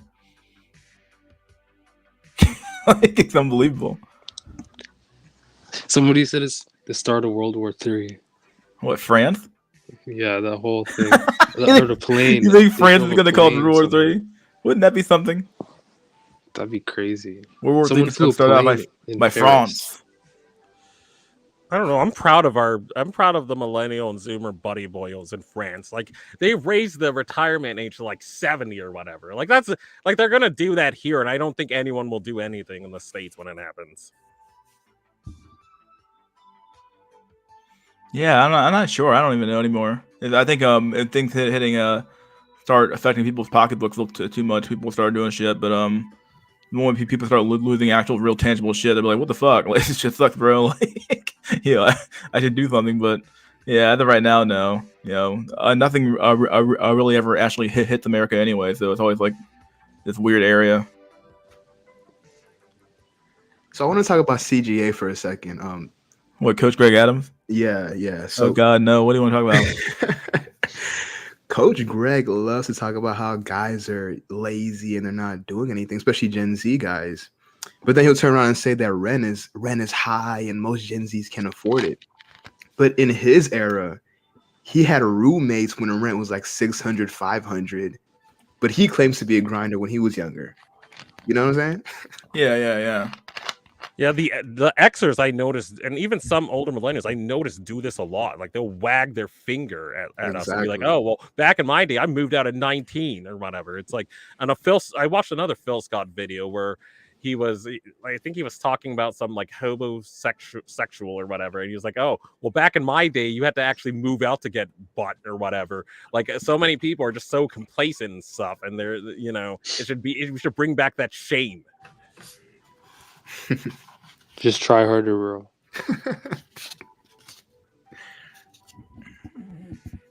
Just do the work, man. Who left? I'll feel your way through it. Oh, Bates Wellington was. Mog.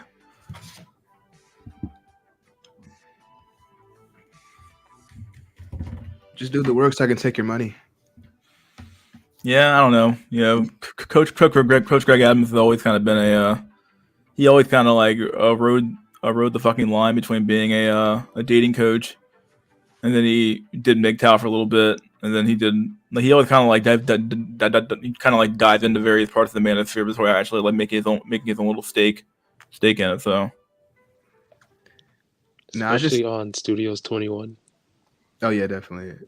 Now I just find it funny how he brags about the Porsche and all the SA women that he's smashing, but his audience are the ones paying for them.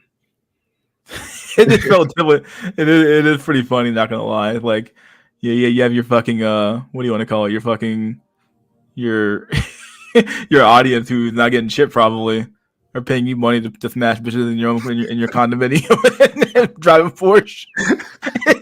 It's almost comical. Like if I was him, I'd be like low key making fun of my audience on the fly. It's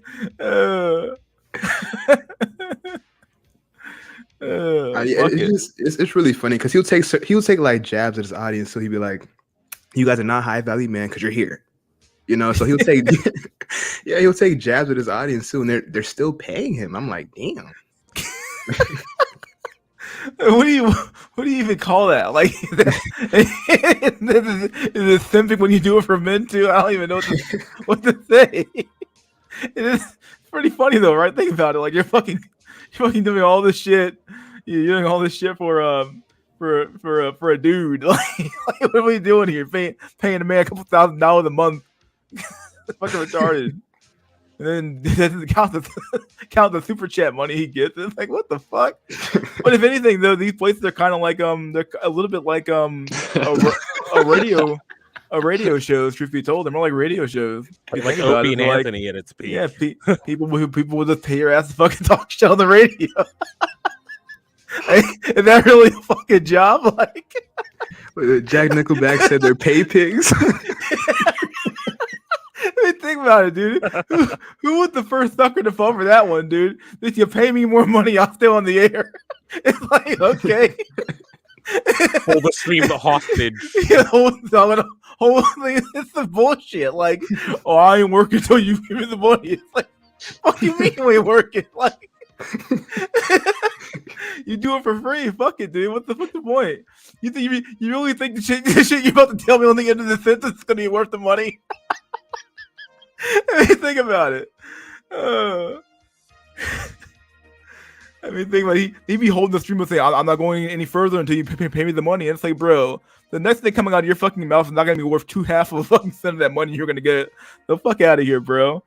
Oh, man. Be some bullshit on the other end of that money train. Oh, man. That's why I commend these guys. I mean, they don't have game when it comes to women, but they game their audiences for sure. Yeah. Like, all it says, just buy my book, bro. Yeah, it's so sad. I don't know how people why would you pay a man? Like I said, pay a man to drive a Porsche and fuck women in his own house. I mean, like, fuck me, bro. It's sad, man. What a sad life that must be. You're paying another man's fucking condom fund, like his Viagra fund, you know, like.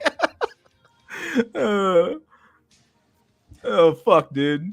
What I don't like to add to Chip's point of bringing up this, it's like the Xers, like again, they were adults in the 90s. Like the Xers, the boomers, they're so like they're questioning us as to why we're not having kids, but they stood by and throughout the 90s, the 2000s, 2010, they allowed the feminists across the board to steamroll over their men.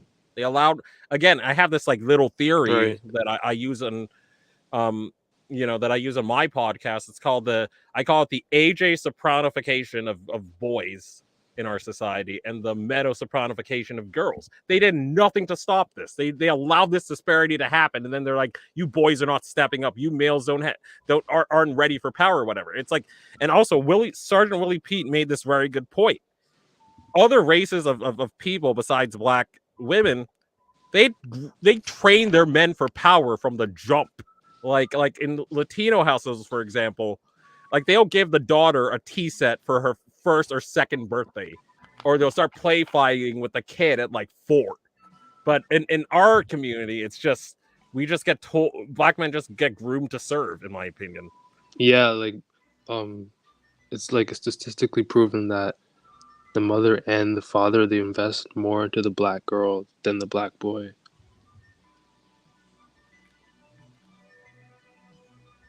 Yeah, and there was like another statistic that said that like even if like the black dude goes to like a private school or he gets some resources, because of how gynocratic our society is, and I assume, and I've heard other people and other black pill channels say that black women in like corporate environments, they prefer hiring other black women as opposed to black men. So it's like they get the education, they do it, and like again, they slip back into lower class. There's like a study on it that most of them, even when they do get resources, not because they don't have the capability, but because again, this gynocracy, they slip right back down to lower class.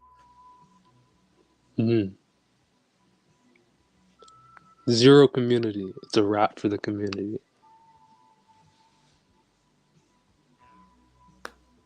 Every community of men are leaders, except, you know. Wasn't AJ the one who was too retarded to sue in a pod? What the fuck? They let the masculinity crisis happen. Jason Black, I don't agree with him all the time, but he has some economic black pills in his last stream. Oh, did he? I watch him on occasion, so he's not too bad.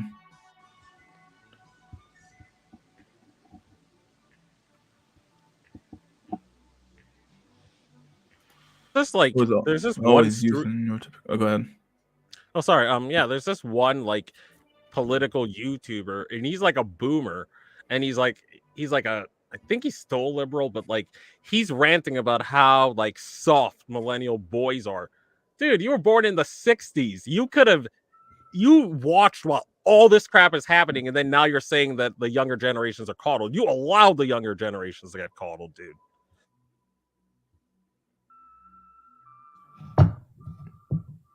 The funny part is those same guys talking shit couldn't survive today in any aspect. You know, they couldn't even operate today. Facts. With the rise of like Tinder, social media, dating apps, etc. They Yeah, would have hardest, seen it coming. yeah, hardest to get a job. Everything's just harder now. Fuck is this shit? Mystery has almost as many live viewers as the channel with 50k subs. Lol, what the fuck? I have 90 viewers today. What the fuck? Like concurrent viewers. They haven't dropped once. Like, it's so weird. I got some new people here, I guess. Now, all the other streamers are grifters, or they're, you know, their closet. Are they really? Are they really that bad? Yeah, most of the streamers they're grifters now. Wow. Or they're just not. They don't really have good points. Like, they're not really as smart as you guys here. How do we become the smart guy stream? What the fuck? God damn.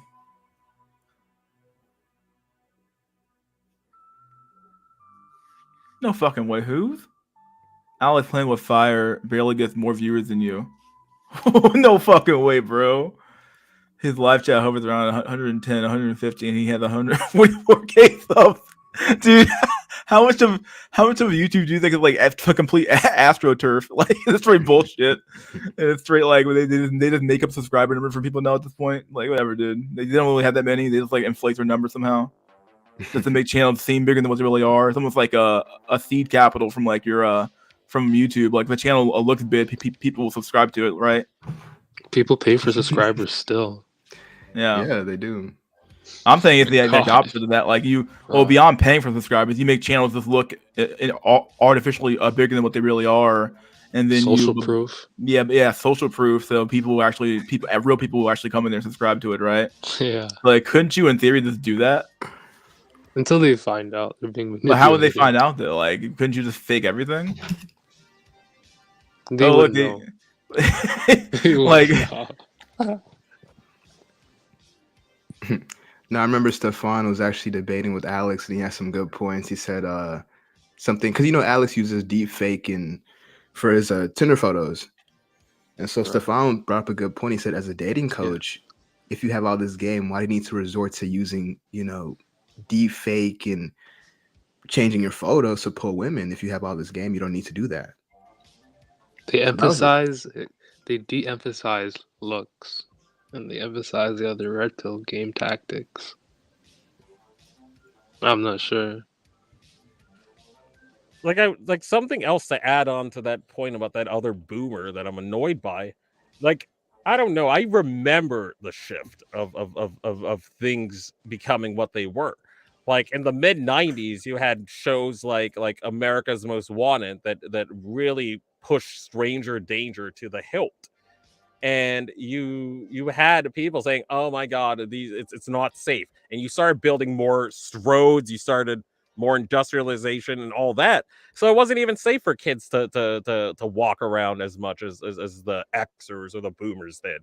But they didn't even self-reflect to think, "Oh, is this going to harm our kids in the long run?" Well, no, they just stranger danger, play dates. They let the Xers have a gosh darn free range childhood, and they're crushing. They were doing way. Granted, they had a better economy, but it's like they set us up to fail all across the board. We had to learn these skills ourselves, you know.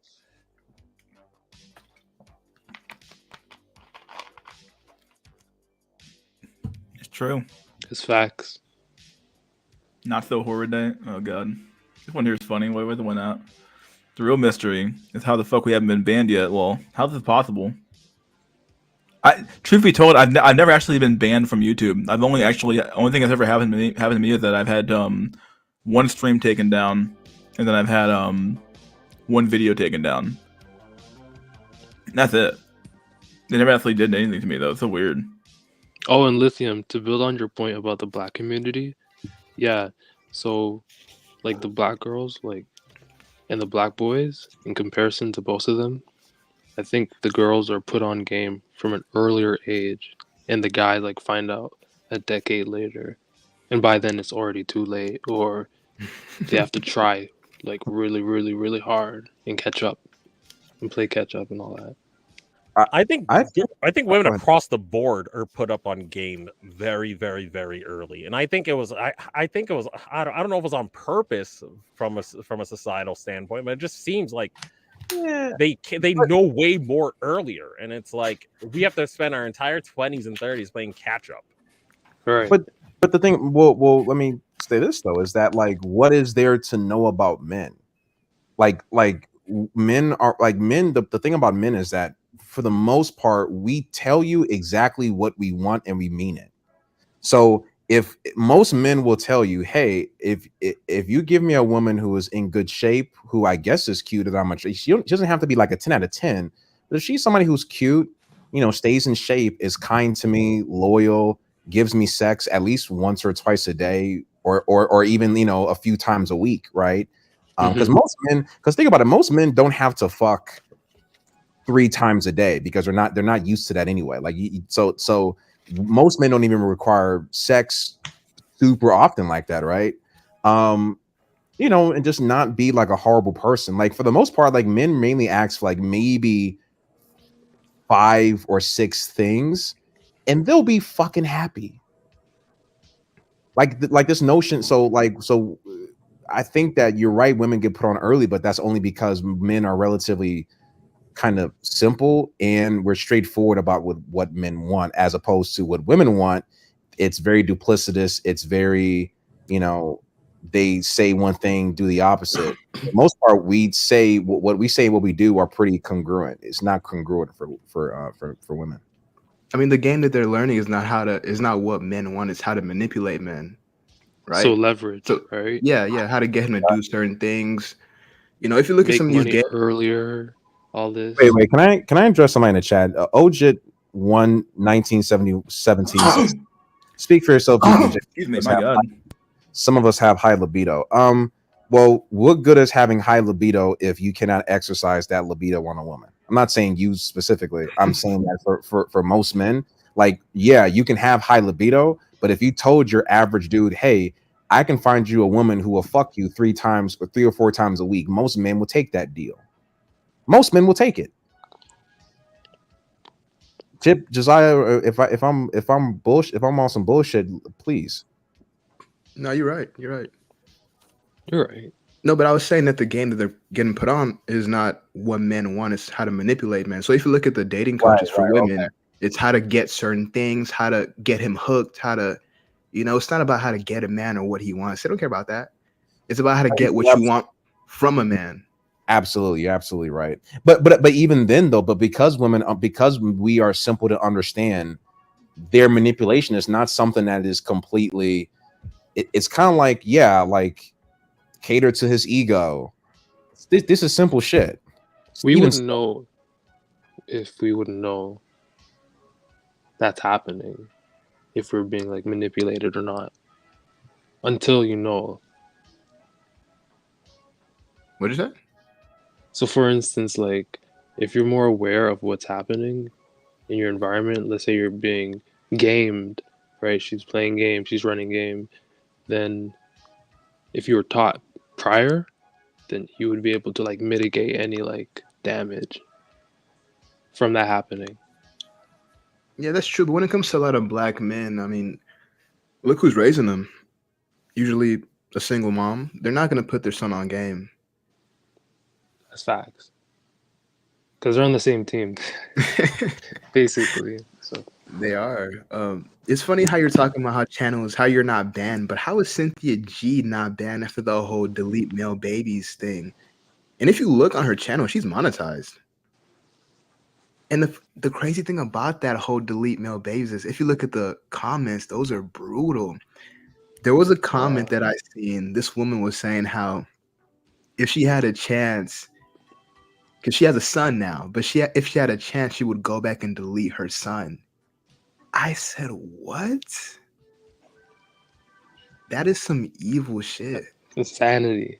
Yeah, that's some evil shit. Like, I never understood, where does the hate really come from? Like, I don't understand. I really don't understand. I think the hate of who? The hate of black men. Like, it's Black men beyond by black women. black women. Yes, it's beyond hate now. I think, okay, so a lot of the hate comes from them not having a father, number one. Right. Mm-hmm. There's also this inherent hate that a lot of black women have towards black men in general, because if you think about it, black women stereotype black men the worst. Like black men are stereotyped by black women and other black people far more than white people will ever stereotype them. So Right. if you go to a white school as a black man and you wear some bootleg Payless shoes, you're gonna get far less shit from white schools as you will from a black school, right? So if you go to a black school, you have to have your hair, like it's like we have a different expectation as a black man from, if you're just talking about our women. So I think that on one end, if you have like Pookies and Ray Rays and guys who are on the high end of the stereotypical barometer, women love those guys, but hate how those guys either treat them or hate the fact that these men are not more or less going to be very responsible men, you know, very loyal men. So it's like they love niggas like the game, but they hate that niggas like the game are going to cheat on them and do them dirty, but they still love them though. You know what I mean? That's what you're saying. Do you think what you're saying is that like they don't really enjoy these men's like like they don't like what comes with Chad?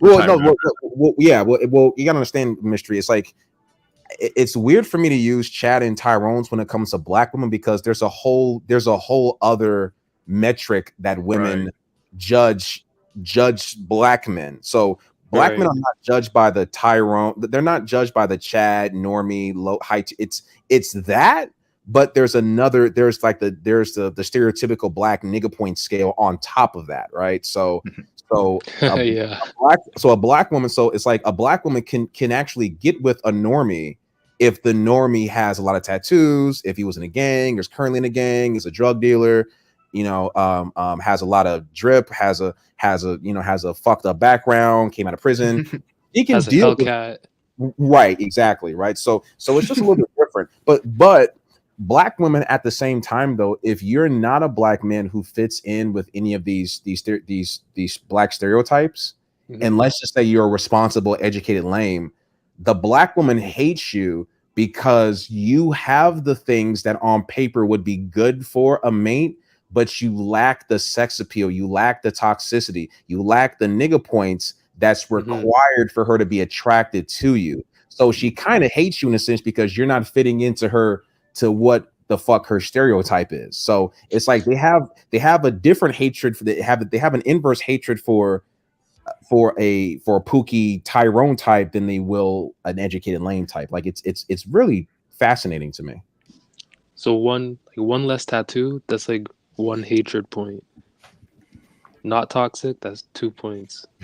Down 3, not 6'4", not 6'2", 3. It's a wrap. 2 more points, like. So I'll hear guys say that they'll be like, "Oh, most black men, they're not Pookies." To most black women, most black men are Pookies because look, her dad was a Pookie, her boyfriends are pookies. Her friends' boyfriends are also pookies. So in her mind, she thinks all black guys are most of them are just like that. Yeah, she thinks that most black guys kind of fit. So when you come around with your college degree, or you have like a stable job, and you don't have a lot of J's, and you don't have the tattoos, you don't have the dreads, you don't get your hair cut every other day and some shit, it's like when your lame ass comes in, she's looking at you like, well, what the fuck is this? Exactly. And they're unable to cross that threshold with you to actually date and see where things go, because again, it's like you're not gonna be able to get through the door more times than not. Sad. So that's some sad shit, man. Well, and also, but here's the thing though. The only time where truly a black woman is willing to give that type of dude a chance, like an actual like true legitimate chance, 9 times out of 10 is when she already has a kid. Yeah, that's facts. Or she's like when black women, when they have kids, they have the standards that they should have had prior to the kid, and they can't have those standards, like the standard of like, okay, yeah, his him having like all these thug points doesn't matter. He doesn't have to be from the hood. He doesn't have to talk a certain way. He doesn't have to have a bunch of tattoos. He doesn't have to like all that edge and swag and shit. They can only get rid of those standards and start to have more healthy standards after they've already had the kid. That's the fucked up thing. Right now they're looking for a traditional. Yeah, they want what they need after they get what they want, right? Yeah. So yeah, we've talked about that as well.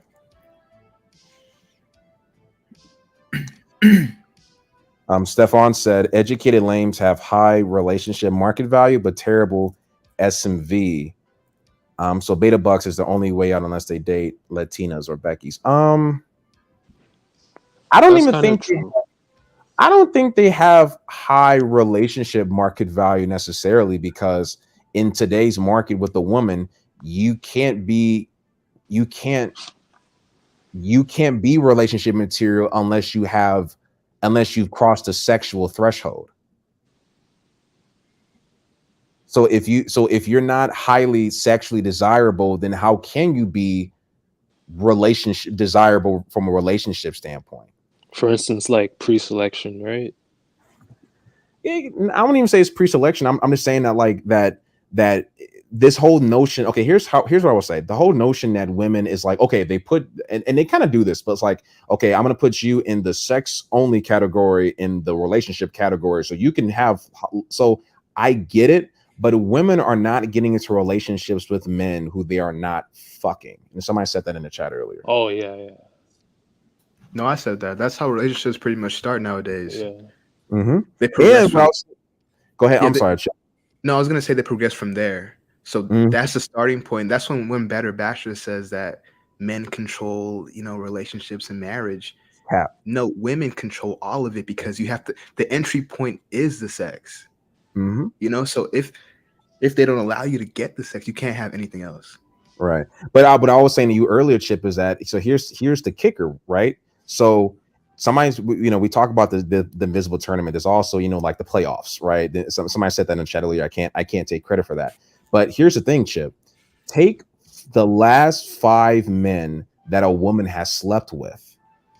She's not out of those 5 men who she slept with that first time, only maybe 1 to 2 men are making it to the next round of being able to sleep with her again. No, you're correct. So just because you sleep with a woman does not in any way, shape, or form guarantee you're going to sleep with her again. More times than not, when you end up lucking up with a woman, I'm not even just speaking from my experience. I'm just saying in general, if men are going to be actually honest about themselves, if you slept, let's say you lucked out this year and slept with 10 women, you might have only was able to sleep with 6 or 7 of those women one time, and then you were able to keep the other 3 around. Man, and the crazy part about it is, it's not the fact that you were bad in bed that disqualified you. That's the crazy part about that. Because you can actually go crazy and just, she can be skirting and she can still go. It's like, it's crazy. Yeah, no, I've had both experiences where sometimes it wasn't great for her, and sometimes it's like, okay, you're doing some shit, but no, also here's the thing too, it's like sometimes, depending upon, we talk about the size pill, and believe it or not, I've talked to women about this. There's a size pill on the opposite end of the spectrum that a lot of men have not talked about in the red pill or the black pill. The D pill. Yeah. Because just like with height, for example, right? So we talk about how 6'2" is the perfect height for a man. The reason why it's 6'2" is because 6'2", you're past the 6 foot mark, right? 6'2" is a good height because you can find a lot of clothes that fit you relatively easily, right? Because as soon as you kind of cross over to 6'5", 6'6", and onward, when you buy clothes, it's a lot harder to find clothes and pants and things that fit you and look good when you're wearing them. Versus when you're 6'2", you put on a medium, is especially if you lift weights, you're gonna look more built. You know what I'm saying? Like food, you're able to eat and put on weight a little bit easier than a guy who's a lot taller, right? So there's a spectrum to things, and there's the ideal. So the ideal is around 6'1", 6'2" to maybe about 6'3". Some people say 6'4", but let's just say it's around there, right? That's the ideal. Penis size, and I'm not trying to get, this might sound a little weird, but there's something similar to penis size. It's better, obviously, to be a bit above average, obviously, but we have this whole notion of, if you're a porn star with a 12-inch dick, you're going to get all the women. And that is not the truth. If you are a guy who, you might be significantly bigger in that department, women do not find that pleasurable like you might believe either. There is a happy medium also to the size pill. Mm-hmm. There is a happy medium. Not every woman is Superhead. Remember how Superhead was talking about I need a 13-inch? Yeah, that's for a lot of women, sure, but most women, I would say, I don't think it's that. No, I think it's men that kind of perpetuate the extremes. So even with the bodybuilding, most women don't need you to be jacked, veins popping out. They usually like a guy with a swimmer's build, usually. Exactly. So it's mostly as a black man, as a tall black man, do you have to look violently athletic, or is that only for short black men? I think that as a black man, you always need to either be it's kind of like this, right? I think because you got to kind of fit at least one to maybe one out of 2 or 3 3 or 4 archetypes, and I think that it's always good, obviously, to be as athletic as you can, have the core and abs and chest, the V taper, things of this nature, big arms and shit. If you're taller, then it's going to be harder for you to, you can put on weight. I guess it's hard. It's really hard for me, but if you're a guy who is on the chunkier side as a black man, then what I've seen is chunky guys or guys who just have, higher body fat, is them lit maxing and money maxing. Lit maxing, and when I'm saying lit maxing, I'm talking, wearing a chain, wearing designer shirts, posting on IG, like lit maxing. That lit. significantly works. Yeah, lit maxing, that significantly works for guys with black men, specifically with higher body fat. Lit maxing. A lit max. Yeah, if you're a chunkier guy, yeah, absolutely. No, for real. The beard, the dreads, the chain, Balenciaga shirt. Right. And as a black man, and again, I'm talking to the snow cells out there. Snow cells, y'all don't have to. I mean, see, the great thing about a snow cell, I know I harp on this a lot, and I'm hard on y'all because I want y'all to succeed, right?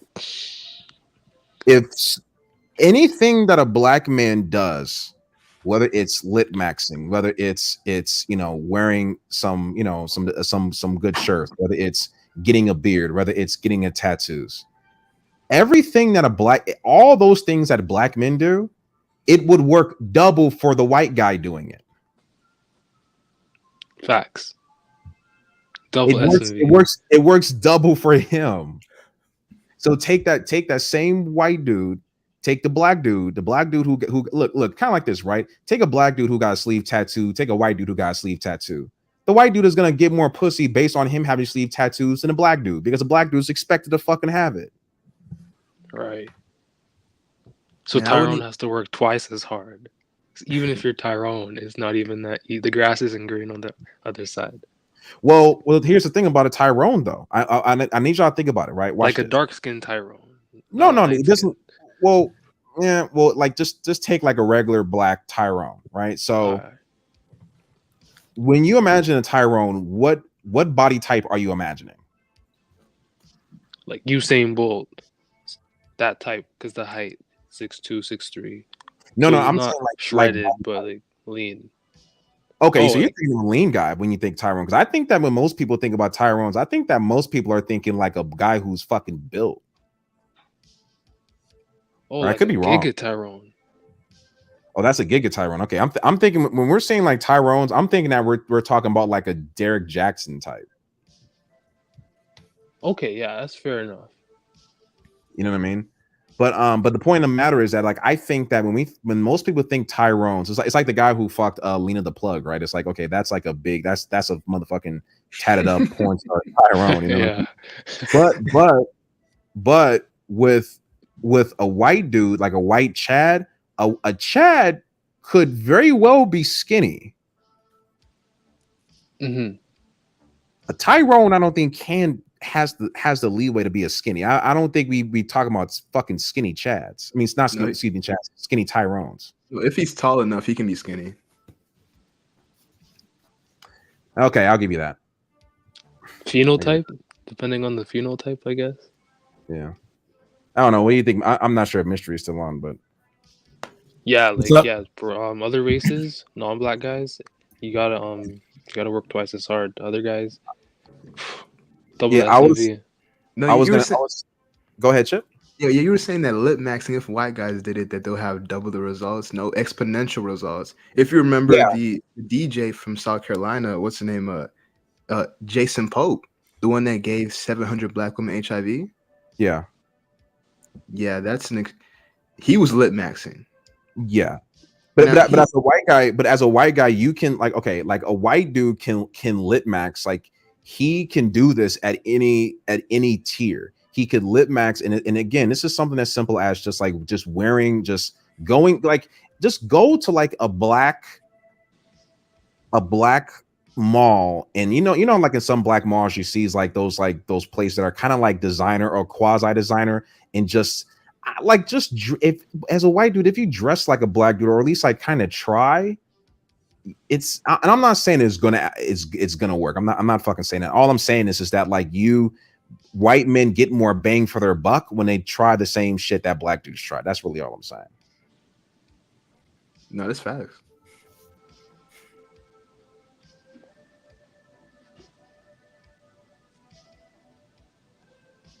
And I've noticed that when it comes to these guys, these white guys that lip max, more often than not, it's dark-skinned black women that kind of chase after them. I've kind of noticed that too. Yeah, that's facts. It's facts. Because I've noticed that light-skinned black women kind of tend to go for the darker-skinned black male. Look, man, light-skinned black women are, and I've said this before, they are the worst women in the West, bro. It depends how she looks, because not all light-skinned women look good. If she looks tattoos, good, bro, she's evil. Yeah, if she looks good, don't even try. You know, because not all light-skinned women look good. I mean, some are actually pretty ugly. That too. But the problem is but there's no. I would dare say that there's really no such thing as a quote unquote universally ugly light-skinned woman, because in the black community, she's already exalted by being light-skinned.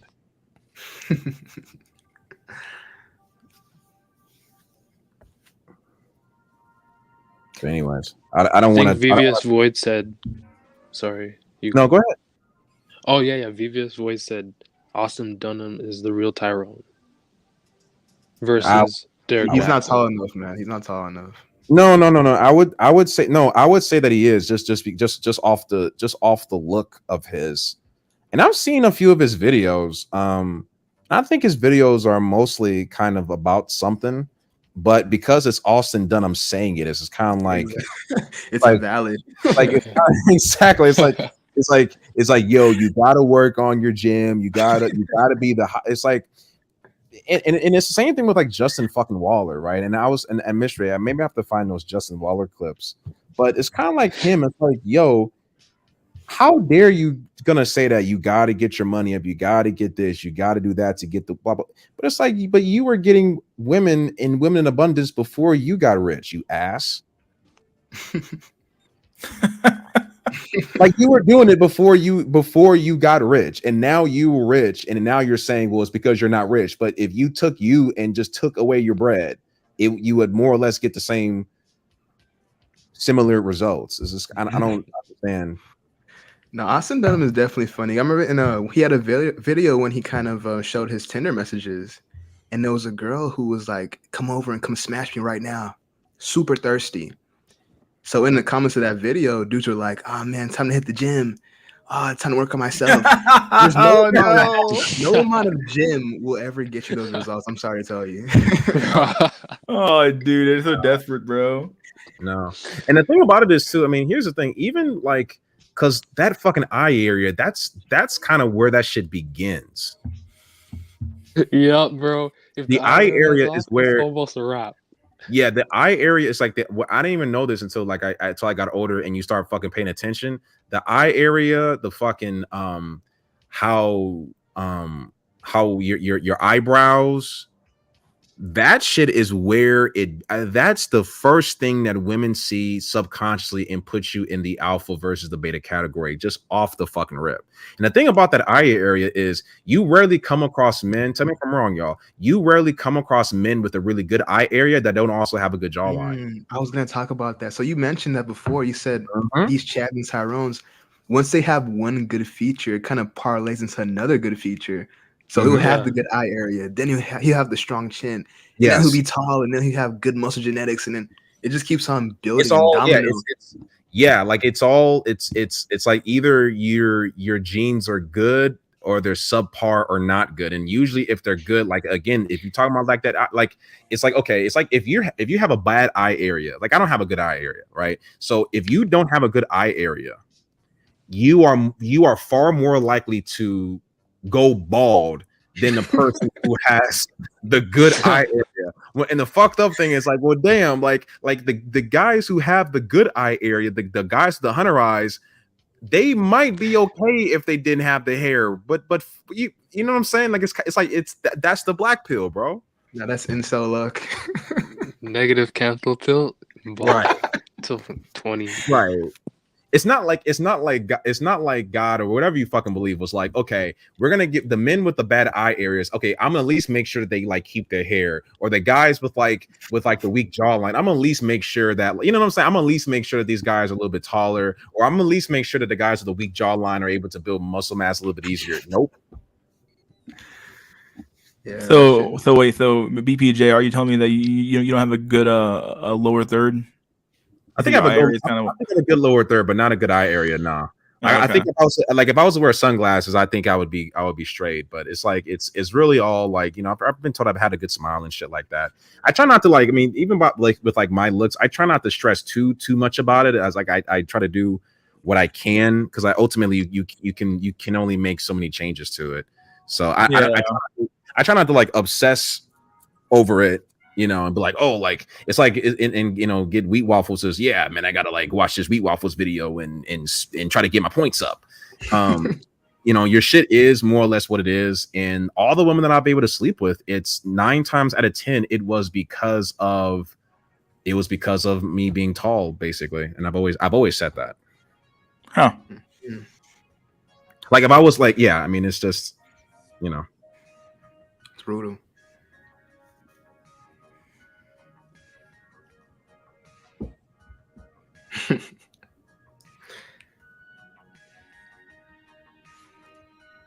DPJ balding because he said if you have a bad eye area, you're probably also balding. Oh yeah, no, I've like, you know, it's this shit's like thinning. I'm basically just cut my own shit now. Might get a transplant. We'll see. Also, like, what's up? Go ahead. No, I was gonna say, because I'm not trying to get all into my shit. Yeah. You know, but what's also fucked up about a man trying to looks max is look maxing for men. It's very expensive and very painful for very, very little change. And I find that to be fascinating. Whereas, like, it's like okay, it's like a woman, for example. It's like a woman can literally go from a 6 to damn near an 8 with a $10,000 boob job and makeup and like maybe a few hair extensions. You know what I mean? I know what you mean. Yeah. Oh, what do you think? She gets a boob job and then what? That's it. No, Facelift, boob job. No, a woman can get a woman can get a boob job, right? A woman can get a boob job and go and literally have that significantly change her SMV. Like a woman can get a boob job and go from from getting a guy who's a software engineer to bagging a guy who's in the NFL. I don't think they look at it as a looks maxing though. I think they look at it as an investment, right? So eventually bag a rich guy to kind of, you know, pay off that investment, if that makes sense.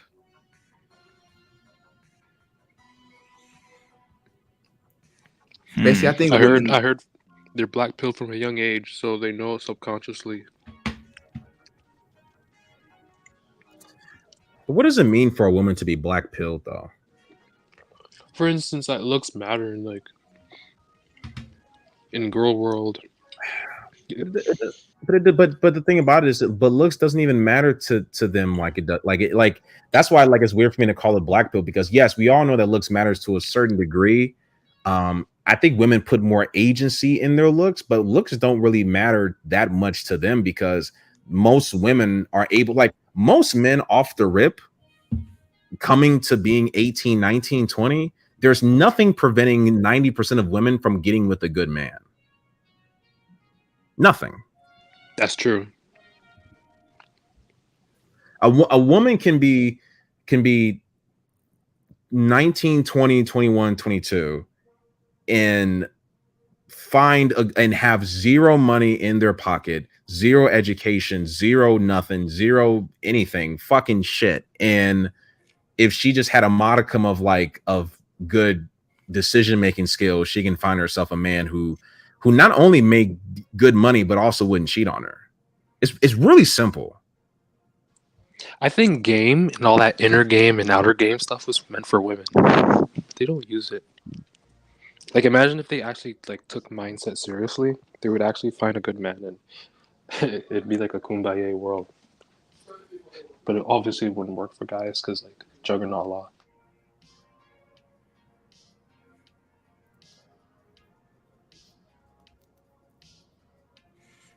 Game is for high tier normies and Chad Lights. I don't think they even need game. Well, maybe high tier normies maybe do, but even then it wouldn't work. I mean, what difference does it make? It seems really odd to me that you would even suggest that, but I think here's what I would say. I think that Chads don't need game to get sex because the sex kind of comes with the Chad package.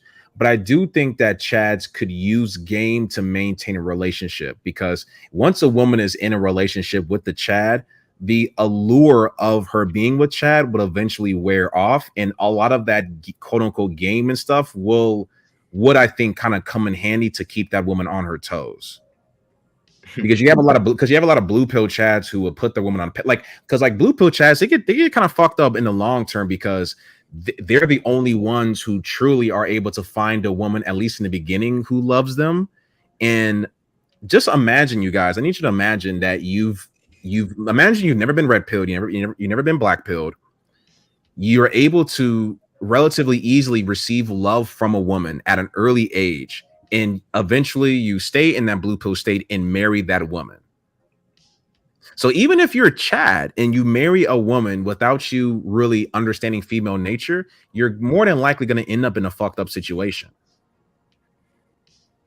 If you're not, if you know what I'm saying, but just because you're not, but again, I'm talking about blue pill Chads here, and there's some Chads who are privy to the game because these Chads are fucking wives and girlfriends themselves. So a lot of Chads aren't ignorant to the game, but a lot of guys are. So yeah, that's true. No, I think game is for people pre-internet. So when the women only had like 5 options, and you could kind of run some game and kind of emotionally manipulate her, because they didn't really know what they wanted back then. Now women know exactly what they want, exactly how he looks, exactly how much he's gonna make. right. And a lot of times they've already had those guys a couple of times, so they're not really gonna bend on their standards. So pre-internet game could have worked, but now it's not working. Hey, Chip, what I've kind of imagined or learned going quote unquote undercover as a kind of catfishing on Tinder for a little bit. When you catfish on Tinder, and let's just say you've matched with like 20 male profiles, and maybe 15 of these guys message you. What I've come to find out is the more, how like women say you should send like a creative message, or people say like, yeah, you got to like stand out from the rest of the men and send something. You know what's funny? You've heard of this concept, right, Chip? Yeah. Yeah. Okay. Of like standing out with like your first message or something. Like, don't just say, hey, like say like, what's your read the bio and make a comment about it, something like that, or something like that. Just it like something that is out of the ordinary, like, or like you say a joke or say like a different pickup line. What I've noticed is that on that side of it, like looking from a woman's, what I'm perceiving as a woman's perspective, they see that creativity that you're putting in, I would argue, as corny and pathetic. Yeah, like you're begging her. Yeah, because you're basically had to come up with something kind of so different, and in essence, and you're seeing like a whole bunch of men doing it. So you just seem like one of a whole bunch of salesmen, when in actuality, what's actually going to happen is I'm going to look at the Chad, the 8 out of 10 guy and the 9 out of 10 guy who just said, hey, I'm just going to reply to him anyway, because he's the one who's different than the rest, because number one, he's Chad, and number two, he's not trying as hard as a lot of y'all beta males. Y'all beta males are trying too hard. No, yeah, it's true. It's perceived value. Yep. So, like, for instance, you know how like Bentley or Rolls Royce, they don't run advertisements. Yep. Because they have value already. Yep. A lot of Chads, they don't have to, be creative because they already have the value. So even if you're not a Chad, say you're a normie, or maybe if you're a high tier normie, you trying hard is going to even lower your value, lower the right. It lowers. It's like your shit was already low, and just you. It's like trying to fight out a fucking quicksand. It's like the harder you fight, the fucking harder you gonna sink, bro. Brutal. Yeah, and hell, and a lot of times. And you know what is the real power move in dating apps? The real power move in a dating app as a Chad or even a normie is not to message the woman. Mm-hmm. But because you're a normie, you have to message her, because if you don't message her, she's only going, like, that's why like the game is fucking rigged, because she is only going to message the Chad regardless. Oh my, yeah, that's so funny. So your best chance is to not message her, but if you don't message her, she's probably not going to see it. Either way, exactly. Damned if you do, damned if you don't. This is true. So I remember years ago, Darius M made a video about how the game is rigged, probably 5 years ago, and he was right. I mean, damned if you do, damned if you don't. Yeah. It's a shame that he's a grifter now, because he has some. That motherfucker be grifting. He's a bro. super grifter. He be grifting. And one thing about Darius, which is weird. Here's what's weird about Darius is that like Darius, remember that whole MGTOW purge happened and they started like really cracking down on MGTOW channels. Yeah. He quickly shifted his shit from Darius MGTOW and he called himself Darius M. You remember that shit? Yeah. Overnight. Yeah, overnight, yep. And then as soon as he did that, this motherfucker went on the grifting fucking path. And you've never seen Darius. He's never collaborated with any fucking content creators. He's always stayed on his little motherfucking island. He's noticed you've never seen him like he was never on Fresh and Fit. You've never seen him collaborate with like Solo TV or like anybody. Yeah. Darius is the worst type of grifter because he knows. Because Darius used to run live streams talking about dating coaches, talking about how game does not work. He sure did. Yep, he sure did. Yeah. But now he does exactly what he's the worst type of grifter because he knows. Because some of these guys are idiots, like Donovan Sharp. These guys are idiots. They don't even know that they're preaching lies. They think they actually believe the shit. But Darius, he knows. That's what, man. Like, let me push back a little bit. Do you think that Donovan is an idiot? Like where is you? I'm not even necessarily disagreeing with you, but like where does that kind of came from? I think Donovan is an idiot because he's one of these idiots that, so for instance, his standards, Donovan actually thinks that his wife is, people were saying that he's lying, but he actually thinks his wife is lying. You know, he actually thinks these things like, he thinks his wife is a baddie. he believes this shit. Womanese, he believes that. Womanese, I love it, dude.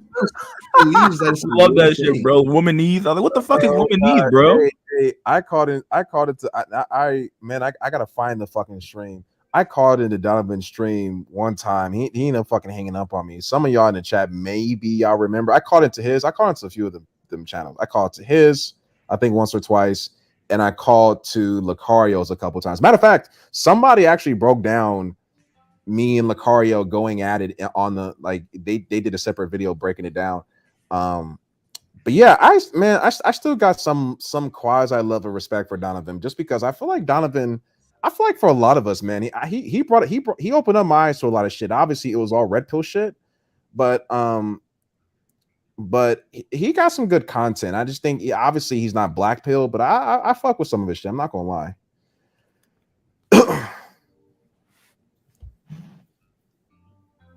Oh, Specstream says back in the day he was interviewed by Black Ram. Okay,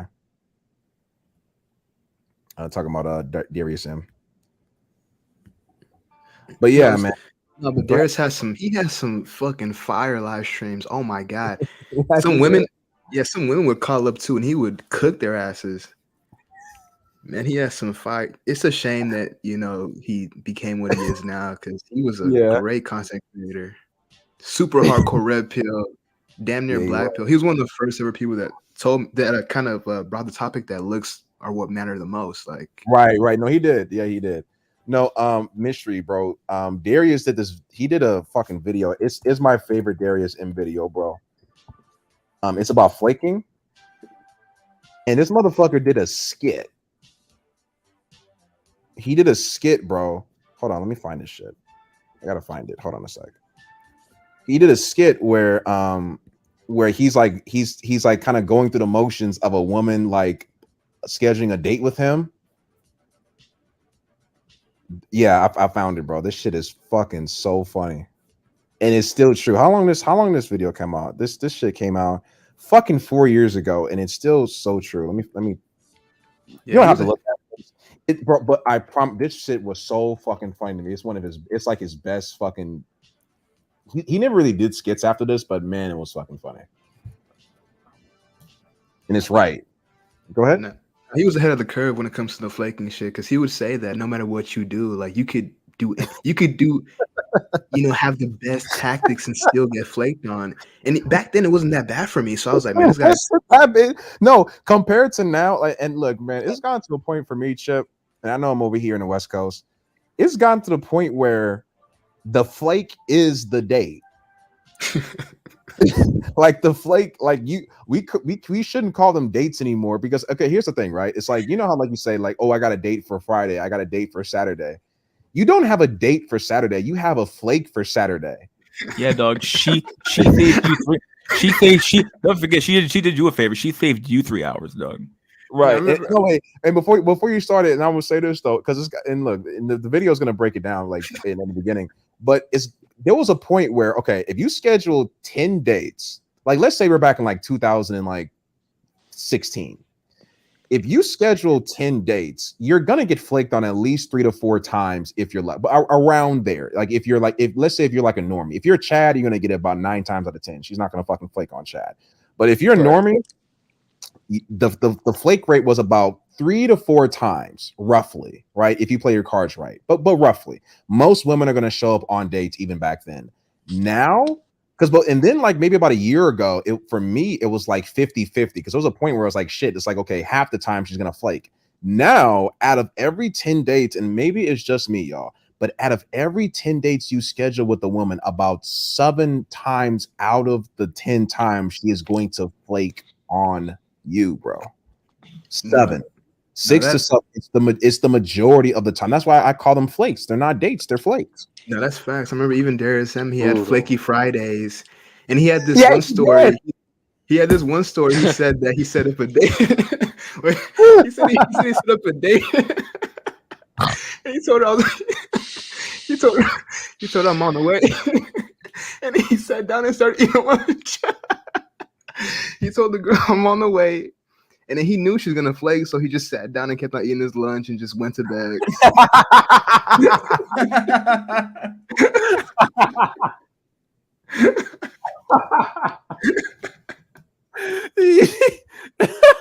Wait, did she end up canceling? Oh hell yeah, she flaked. Oh fuck. Yeah, bro. Like you will invite a girl over to come to your place. You don't even clean the shit. Matter of fact, you hope that she flakes on you so you won't have to like clean your shit last minute, bro. That's facts. It's like you hope. It's like you start to like you'll plan a date and be like, okay, like what am I really gonna do tonight? Like, what's on TV tonight? You know exactly. Like what's on Netflix? Oh shit, Extraction 2. Okay. You know, like, and then no, and what the funny thing is, before you started, bro, the funny thing is, let's say you plan a date, whether she comes over, whatever the fuck it is, right? Let's say she's about to come over, or you're about to, go to get some fucking tacos or whatever the fuck you're gonna do, right? And let's say the date is at 8 o'clock and it's 7. And mind you haven't heard from this woman, you know that the flake is imminent, and then she gonna text you at like 7:28 talking about I'm on my way. You're like, oh shit, she's really coming. Oh god, my bad, mystery. I was that was funny. No, it's fine, man. It's fine. Let's go. Today is the day. I've been waiting all week for this, baby. Shave up good, get cleaned up. I'm shaving every inch. I want her to have no excuses. None. Look how happy he is. Let's go in the closet. Check out this wardrobe. See what we got in here. Let's see. Okay. Nah. Okay, I got it. I'm gonna check this. Throw this shirt on.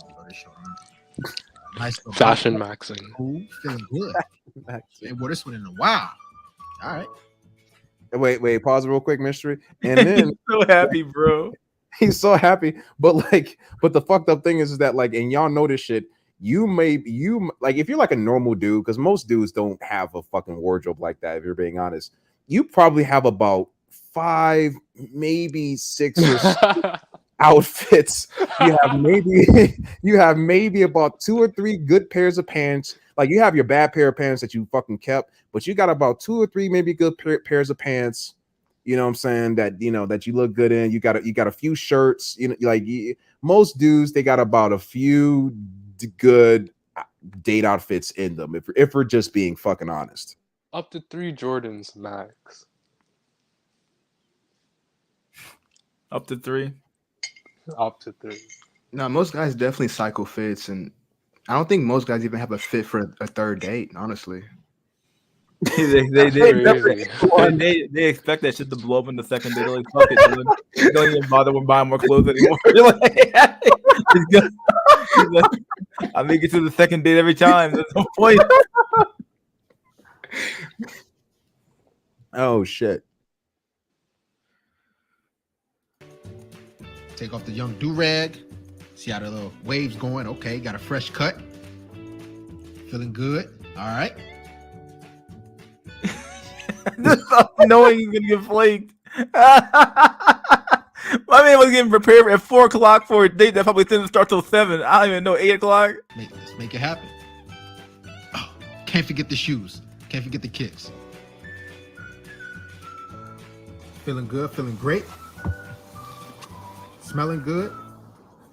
Let's see what Shorty up to. 8. Yeah, he got started getting ready at 4 o'clock p.m. for a date that was at 8 o'clock, dog. Yep. He got no wait, hold fucking on. way, bro. He did one of two things, right? He either got the haircut the day before or the day of. The day before or the day of. True. He did all this work to get curved. That's how brutal it is, right? Think about that. You went to get a haircut, right? Which I guess you could say, sure.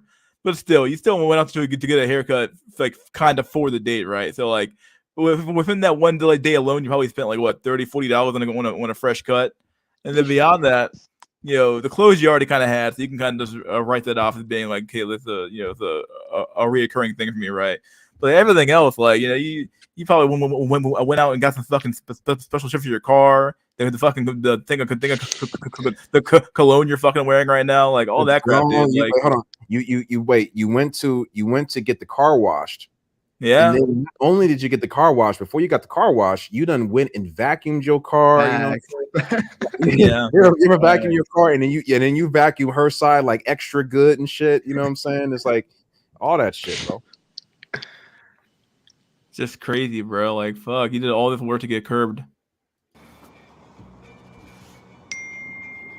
Hi, I won't be able to make it. My dog is sick. My grandpa is dead, and I'm sorry. Can we reschedule? Why'd you get in the car, you dumb? You fool. You should have seen it coming, dog. Hey, but here's the fucked up thing. Nowadays, you lucky for her to give you a text. A lot, like half the time when a girl flakes on you, you be showing up at the fucking restaurant, dog. She be sitting there alone. And she gonna call and say, I ain't showing up.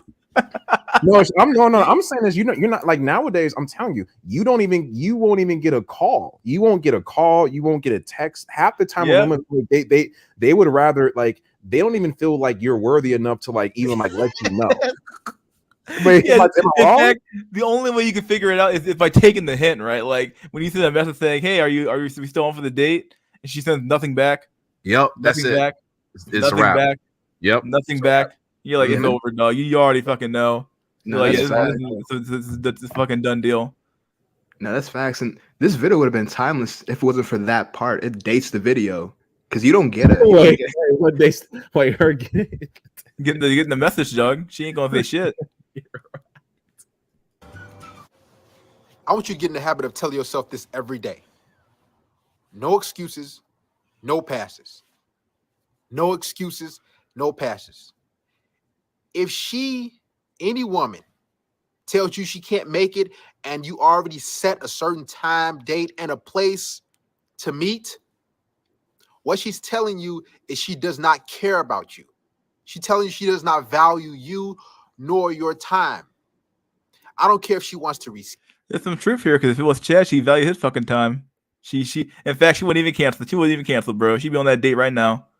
Should be there early. Yeah. She don't give a fuck about your time. She's like, oh, you're some fucking low tier bottom eating scrub who doesn't even deserve to fucking smell my farts. And it's like, yeah, dude. Let me ask you this, mystery. Let me ask you this, bro.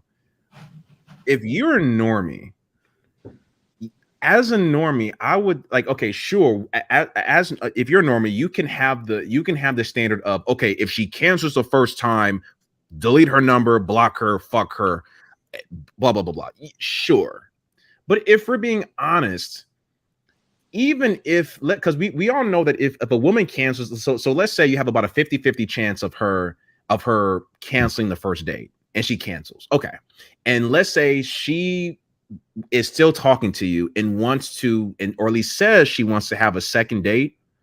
we know that those chances of her showing up for the first date go from 50% to around 25%. And it's fucked up how it works that way. Because whenever, you know what I'm saying? Like, it's never like, okay, she's more likely to show up the second time. She's actually less likely. And it gets worse and worse from there. Right. But spot on. That's spot on. Right. But if you're a normie, even if that chance is a 25% chance that she will show up, as a normie who doesn't have that many options anyway, why not just take the L, accept it, and then just kind of go and just move accordingly? Because a 25% chance that she's not going to show up for the next date, that she's going to show up for the next date, is better than a 0% chance of not getting anything. Like, what do you think? Yeah, I guess. I can see where the game's going here, right? Where it's like, if you, like, I don't know. You're between a rock and a hard place. Yeah, because I guess if you already know what the outcome's going to be, like, I don't know, what's the point of even going on to trying to get a second date? I mean, it comes down to self-respect at that point. Yeah. Well, because I'm saying is that you can, okay, it's kind of like this. If a woman, it's like, let's say if you were trying to meet a woman on Monday, she cancels, but then she says, oh, can we do another time? Blah, blah, blah, blah. Wednesday. Again, you as a normie know that she's already on some fuck shit. Right. And mind you, you can schedule another date. You can what the fuck ever. But it's kind of like, even if you're able to somehow negotiate, okay, I'm willing to meet with you again, but you would have to come at my place or whatever. Right. So you can maybe there's a chance that you can even leverage that flake in your favor. Okay. I'm not saying it's direct. I'm not saying that it's a strong possibility. I'm just saying that, like, if the woman is still talking to you, then why just waste the whole BPJ? I would take your strategy to even figure out what type of flake it is. So if it's a genuine flake and she was just like, oh, I'm so sorry, I had to go to the Rihanna concert with my friends, but I want to see you tomorrow, and then she agrees to see the guy tomorrow at his place, then in that case it would probably be a genuine flake if she's so willing to see him on his terms. Whereas if that was a dead average normie, he wouldn't be able to leverage that. But I would like, if he tried to leverage it and it didn't work, I would rather have him get rejected right then and there than take like a soft exception or like a rain check for another date that's probably not going to happen. Because at least at least in that case, he shot out in 5 seconds, and she was like, you know what, never mind. Like, she'll probably say, oh, I thought you wanted to take me out and you think I'm easy, that's why you're inviting me over. When in reality, if he was, a 7 or 8 or whatever, she would have said yes. Not a 7. I would rather him just strike out instead of, because if you have in your gut, if you think it's a not a genuine flake, then it is about self-respect at that point. Because at that point, you're aware, so you can make an informed decision on if you still want to be manipulated or if you want to just cut ties. So right, because I'm saying it's kind of like this, right? It's because the ultimate thing, the reason why these women are flaking so much, even on normies, because obviously she doesn't want a normie, she wants a chat, but they're flaking on normies because look, think about it. It's whatever they're doing with the men. The normie's going to pay 9 times out of 10. It's a free meal, a conversation. You're out. Women are not very appreciative. That's why that's one reason why they're canceling. So it's kind of like, if I'm a dude and I'm offering you, let's just say this is a normal date where I'm offering, like, hey, let's go get some ice cream, let's go bowling, let's get pizza, let's do X, Y, and Z, and you cancel on that. Then okay, if you still want to see me, then you're going to have to come to, hey, you want to watch a movie at my place then? And you can give me a massage and make up for it. If you're not up to that, then you would have to cut your losses, I think, at that point. Because she disqualified herself from the Beta Bucks treatment. It's like, well, shit, I've offered you the Beta Bucks date treatment. Okay, it's like, because normies, because even you know what I mean? That's true. Because think about it. It's like normies, even normies are in this space. Because think about it.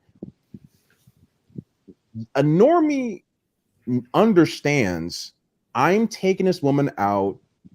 Chad doesn't have to, but I have to take her out. Fine. But women are even saying, well, fuck that. I still don't want to go out with you. I still going to cancel last minute. So it's like, well, what the fuck can you do? And also, they can cancel on one normie for another normie that's offering more. Because Right. like, let's say in one night, right? If she has like 5-10 options or whatever, she can reject some dead average normie for another normie who happens to be offering her like the entire girlfriend experience. So she can go out with the other normie and get, wined and dined, Ubered everywhere, drinks paid for, food to go home. But then she can still leave that date and go see who she really wants to see at the end of the night. So a lot of times it's not even she necessarily her directly flaking for a more attractive guy. She could hypothetically flake on a high tier normie for a mid tier normie that she doesn't even like, but he has a lot of money. And I'm speaking from I've literally been in this. I've known women in this situation. Mhm. She can put the high tier normie on the back burner and then go out with the mid tier normie. And then let's say she planned to see Chad that night or whatever. She could put the high tier normie on the back burner for tomorrow because she actually likes him, whatever. Maybe she sees him as like a boyfriend category type of guy. So he has a little bit of the attraction, but a little bit of the other stuff. So she can flake on a high tier normie in the short term, be wined and dined by the Beta Bucks guy, then leave him and go smash the Chad Light or Tyrone Light. Then on Saturday or Sunday, she can meet up with the high tier normie that she knew from school or something, and then they can actually have she can go over his house and Netflix and chill, and they can spend the day together. And he won't really care because he's like, well, she flaked on me Friday, but she's giving me the boyfriend treatment today. So I mean, women, it runs the gamut in how they can like manipulate their options and hold off one guy, ghost on another guy, put one guy on the back burner, hold one guy in the friend zone. Like they're doing all this on a rolling basis, depending on like their options in the short term. And that's real spinning plates. All these red pillars talking shit. Women are spinning plates. Yeah, because and women are able to spin plates in a way because there's an unlimited, like women when they spin plates, there's an unlimited amount of plates that they're getting damn near at all times, especially if their social media is popping. So women are spinning plates without them even having to put an effort because that man in her DMs is going to DM her every other week when she posts something new. So even if that guy isn't an option to that woman, he is still a self-spinning plate that at any moment, Bro. no, just think about it. At any moment, self-spinning plate. Oh my god! So at any moment, she can always go to it because any plate that a man has, that a normie has, we have to, and it's weird because as a man spinning plates, it's like a fucking trying to disarm a bomb because if you talk to her too much, it's gonna explode. If you don't talk to her, it's this weird fucking thing where it's not margin really of error. Yes, it's extremely small. Whereas with women don't have a margin of error when it comes to the men in their DMs. You know what I mean? Oh my! What if that margin of error isn't actually there? Like what if you're actually chasing nothing by doing that at all? That makes any sense, right? Like that margin of error, it doesn't even fucking exist. Your failure was almost always assured. Hey, my God. Oh, okay, yeah. Well, that's why I think people are coping like the red pillars when they say you can build up abundance by building up your options. When BPJ was talking about how like Chad or Stacy spin plates or whatever, they don't have to put manpower into managing their options. They just have options on the shelf at any given time. Whereas a normie, he can't manage his inventory and just like feel safe and know that it's there on the shelf. He has to actively put manpower into maintaining his options. So that's why when a lot of the red pillars would say I'm an idiot for being like a purple pillar. But in my mind, even if I'm like a high tier normie, best case scenario, it's easier for me to maintain one chick who's kind of actually into me as opposed to manufacturing abundance. Because a guy like me, technically, yes, I could have a rotation. I'm over the height threshold and all that. So I could get a bunch of like 5s and 6s and actively manage that and go out on dates and constantly post receipts. But to me, manufactured abundance is a cope because if you have true abundance, you wouldn't have to put effort into manufacturing it. Like, Apple and Google they have billions of dollars in cash on hand. Like something could happen, like Google, for instance, something could happen to them today where they would have so much cash flow and then cash on hand that Google could subvert that for like years. Like I don't know what their numbers are. Like their profit is just ridiculous. But that's like Chad and Stacy. They're if all their for it says Stacy, if her current DMs were completely cut off right now, and Instagram and Tinder, Hinge, Bumble were all deleted, Seeking Arrangements was also deleted, she would have a backlog of abundance based on the guys in real life, the guys in her social network, and the guys that already approached her,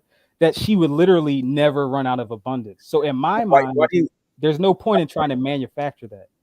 But why are you saying Stacy's though? As if Stacy's are the ones like you're. I mean, you could even take a 6. A 6 has a woman that's a 6. I'm just saying as an example, but a woman that's a 6 has actual abundance. It's true abundance. Yeah, true abundance, right? Yeah. Yeah, because you as a man, even if you're an above average man, it's like, okay, what do you have to do to maintain a roster?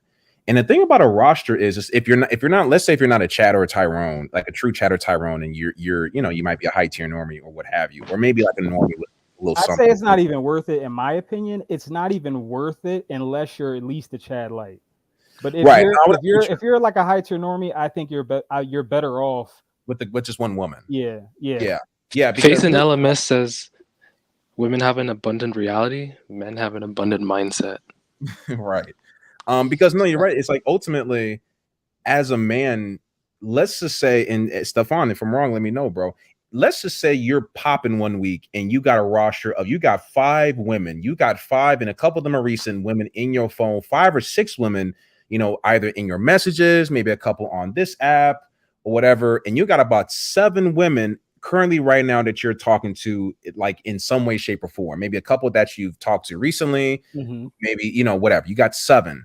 You can turn around and a week later, that 7 can turn to 1 or even 0. Exactly. Thank you. That it can happen so quickly. You won't even know. Matter of fact, it could be the same day. It could be a Friday. It could be a Friday where you're trying to set something up, you're trying to see what the fuck's happening, and because all these women got their own Chads and Tyrones or what have you on lock for that Friday night, they all disappear on your ass, and you're the one left on red on 5 different text threads. Dang. And now, because you're the one who's left on red on that last text thread, you're the one who's looking quote unquote low value because you're the last guy who hit her up. So it just kind of fucks up everything. So now you're double texting. Yep. God, dude, bro. It's a wrap. Yeah. Especially on that Friday or Saturday, you better listen. I try not to text women on a Friday or Saturday. Oh yeah, it's kind of a waste.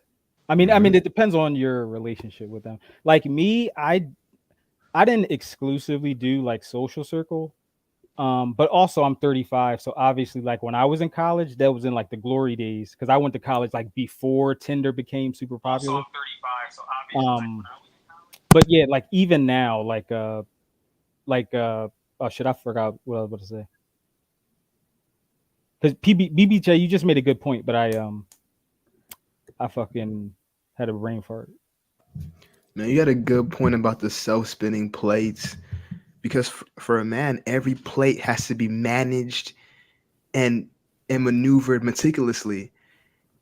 And it's funny because the red pillars talk about spinning plates, but they also talk about being on your purpose. Okay, which one is it? You can't do both. It's impossible.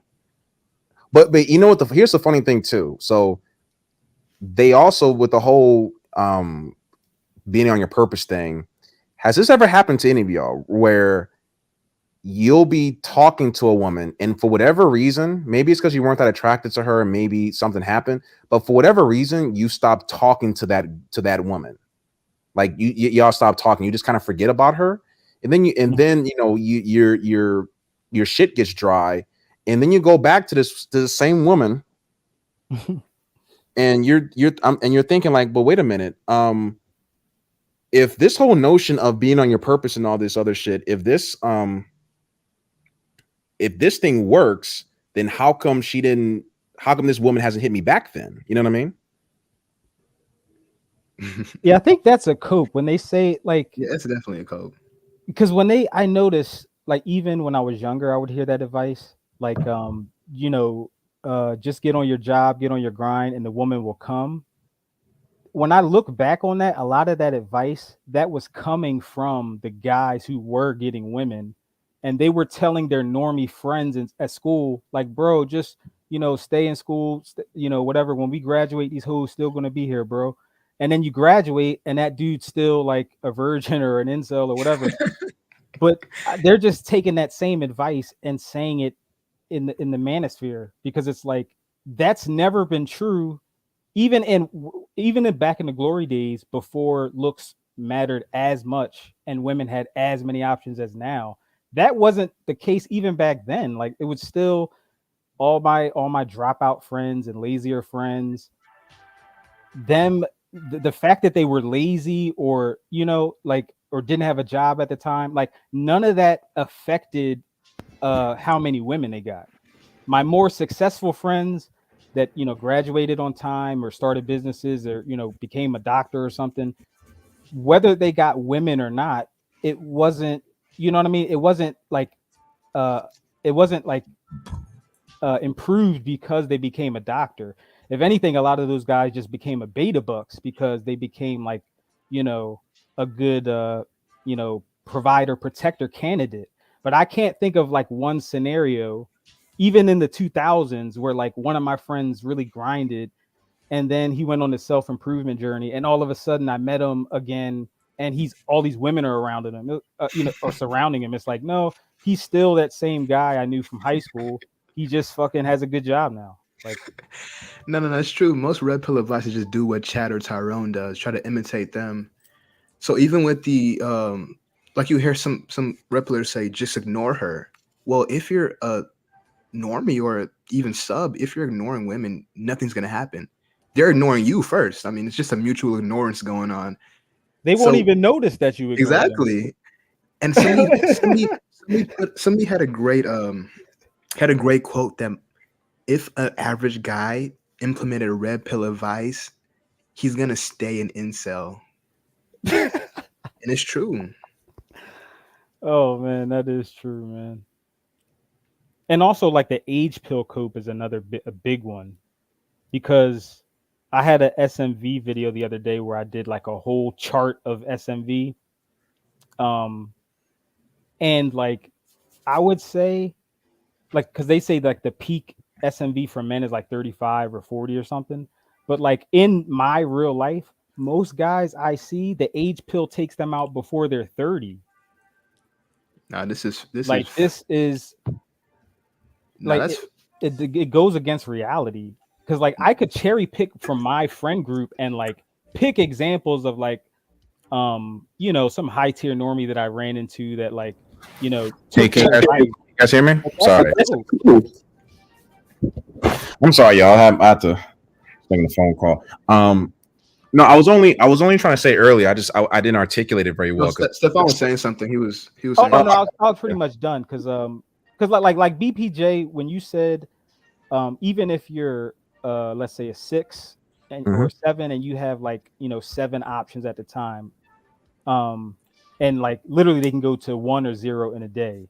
Yeah, that's what red pill advice is, even if it works. So even if it works, and let's say you take AMS's advice and you get all these dates lined up or whatever, and you have whatever, a mixture of different interests or whatever, like all 7 of them can disappear like that. And then but then they'll cope and say, oh well, the red pill advice, I just need to execute it better because I had 7 dates, but my game wasn't strong, so it's my fault.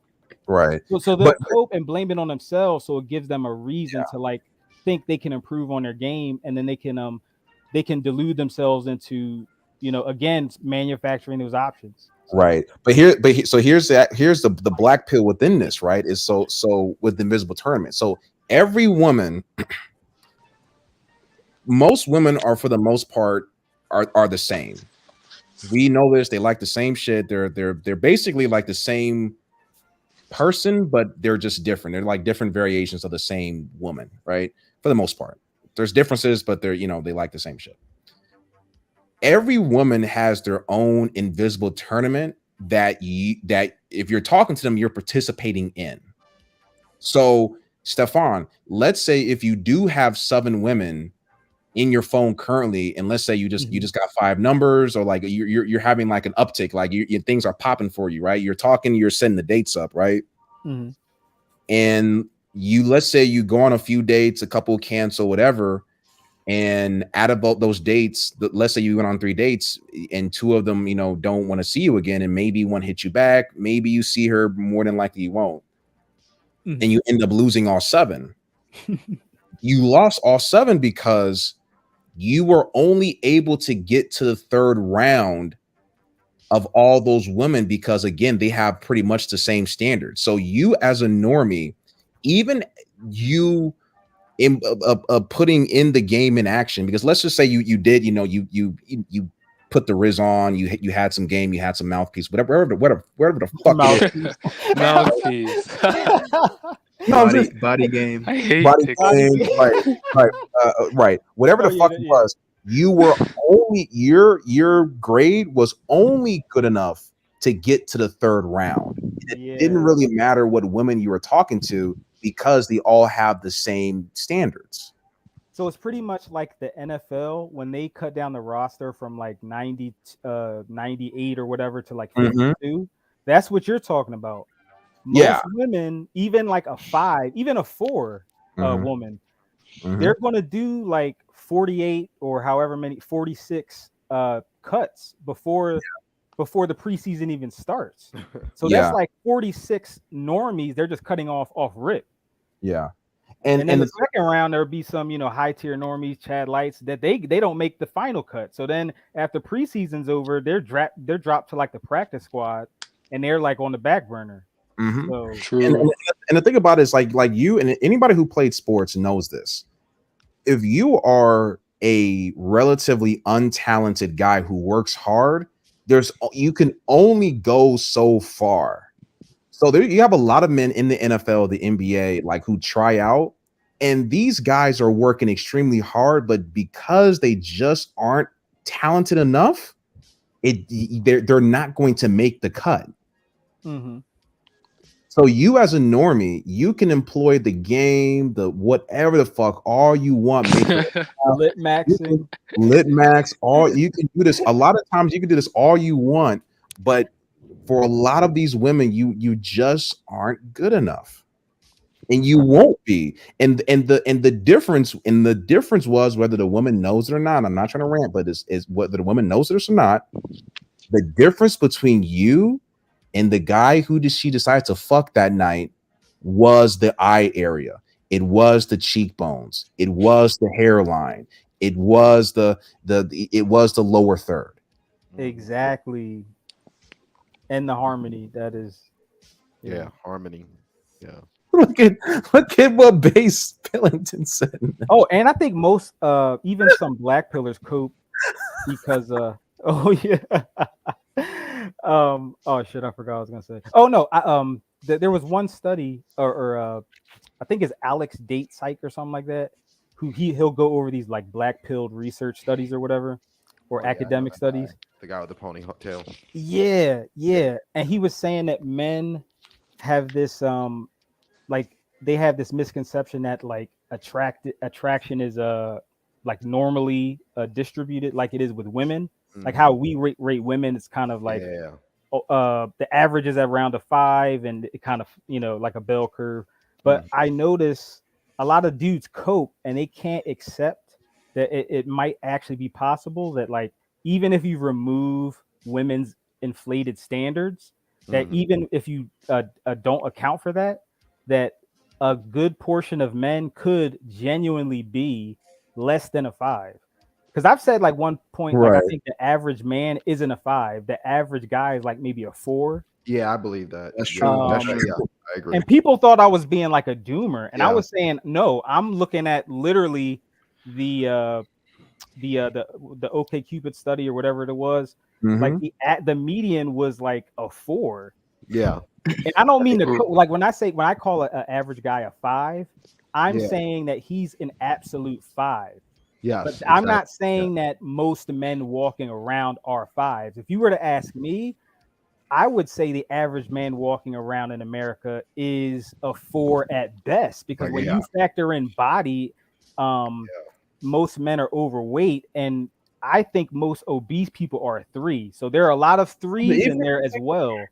But even if you take So the thing about it is, it's like, okay, let's just say I just don't think it's. I just wanted to make it clear. Some guys, I think, if they kind of accepted that fact, then it would be easier to accept the other facts of the black pill. Because I think a lot of guys, they're going off the false premise that the average guy walking around is a 5, and that's why so many men rate themselves a 6. Yeah.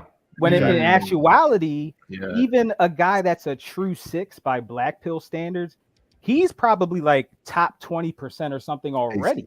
I agree. No, So for a woman to even rate a guy a 6 and genuinely treat him like a 6, that's worlds apart from like the average guy who's walking around who's not even a 5. He's probably a 4. He might even be like a 3.5. A lot of guys, maybe not the average, but there are a lot of 3s and 3.5 guys walking around who think they're like a 4 or 5.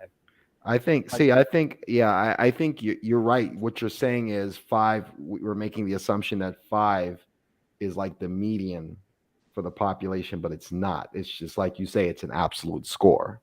Like, there was a couple of things in the chat that I had to point out. One, I think it was fucking what's his name? Shit. King Doge said, if you don't have a lower third, you will be in the lower third. you were. I like that. I like that. I'm hearing some good quotes today. I'm hearing some fucking funny. And then Chad Krillin asks, if Chad's fucked so much, yeah, if you don't have a lower third, you will be in the lower third. That shit was hella funny. And then Chad Krillin says, if Chad's fucked so much, why don't we have Chads everywhere? Just curious.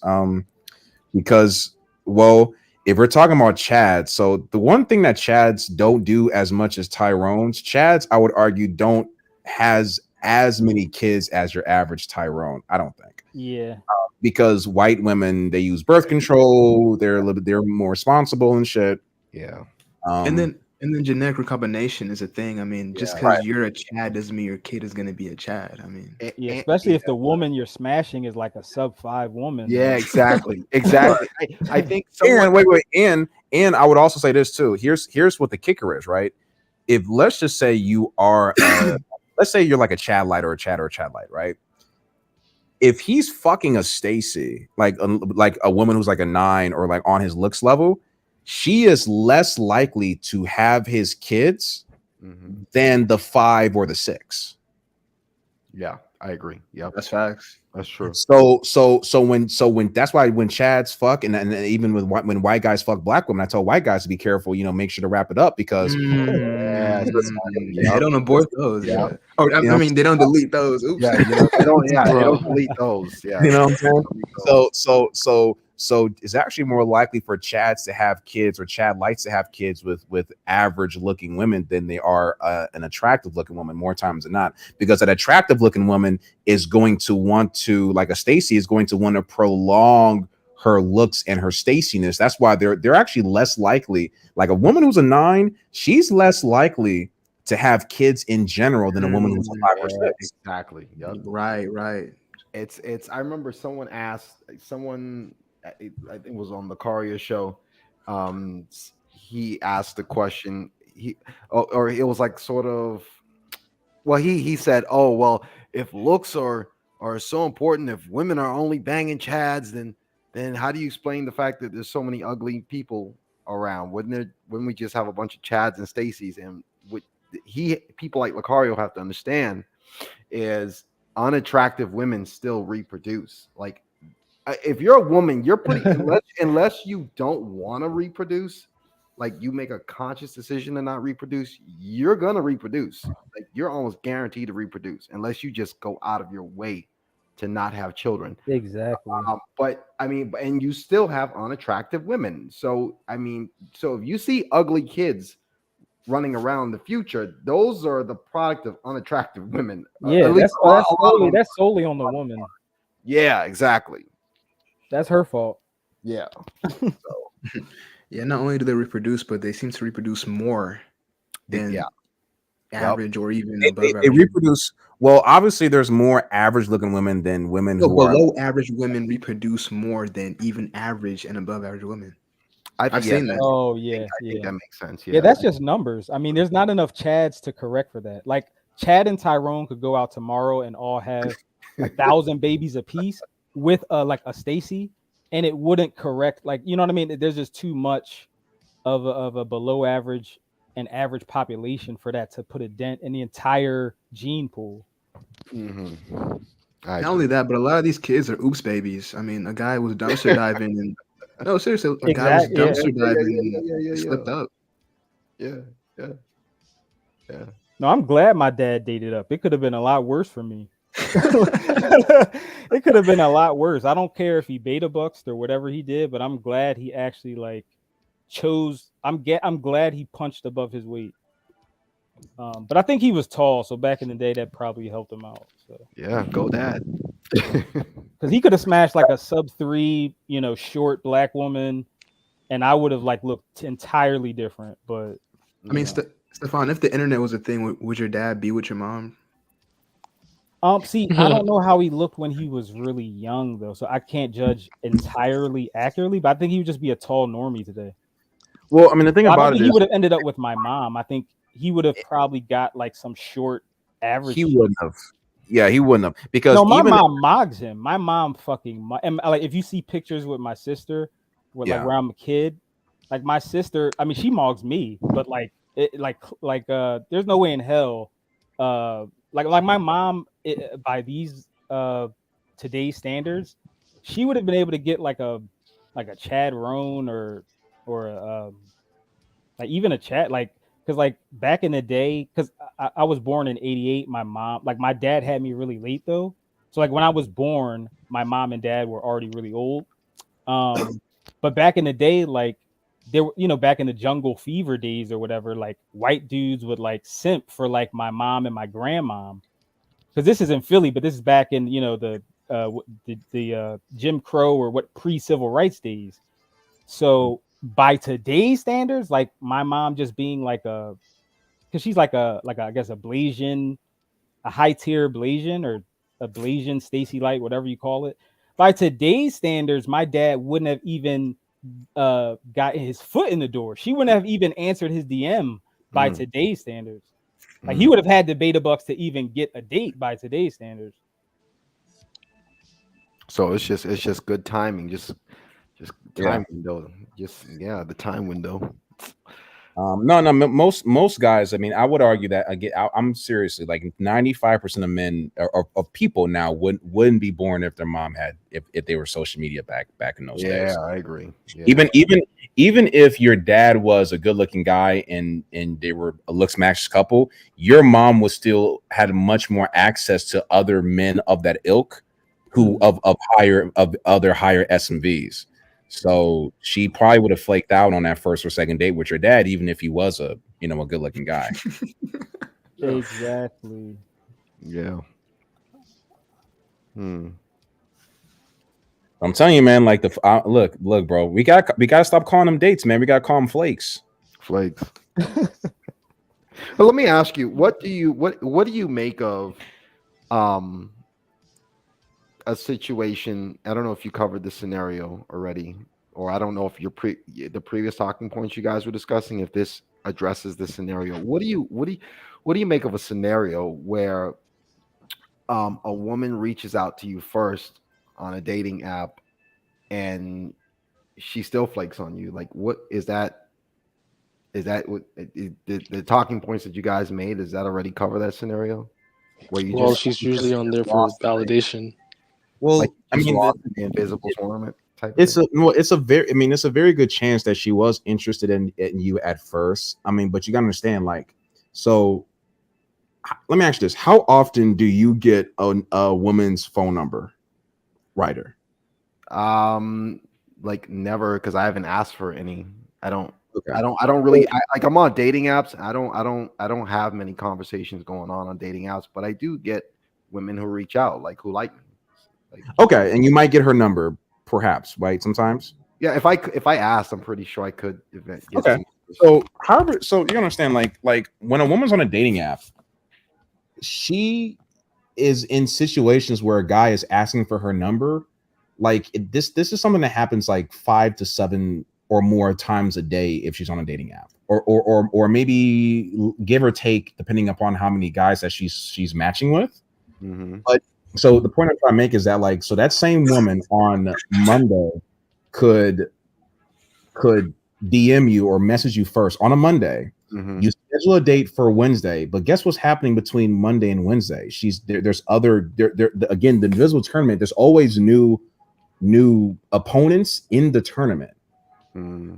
So a woman's mind could absolutely, you could schedule a date with the woman that day. So let's say it's like, hey, what are you doing later today? Oh yeah, I'm not doing anything. Want to meet at 8 o'clock? Yeah. If you schedule that date at 10, between 10 and 8, you know how many fucking guys that she can talk to or holler at and shit between 10, but in like less than 8 hours and in around that time. Yeah, I guess it kind of goes back to what you said. You know, like women, what they say and how they behave are two different things. It's like, because if I make the first move on a dating app, which I rarely ever do, because I know there's no point. It's not going to bring her any closer to liking you. So I just let them get at me first. But it'd be weird to show my I'm not going to show my mom just because that would be super weird. But just as a reference, that's my sister mogging me. Oh damn! Well, your sister is nice. Wow. Yeah, that's what I'm saying. Like, because even my sister, if her current husband, if she met him today, I mean, she's kind of an outlier, but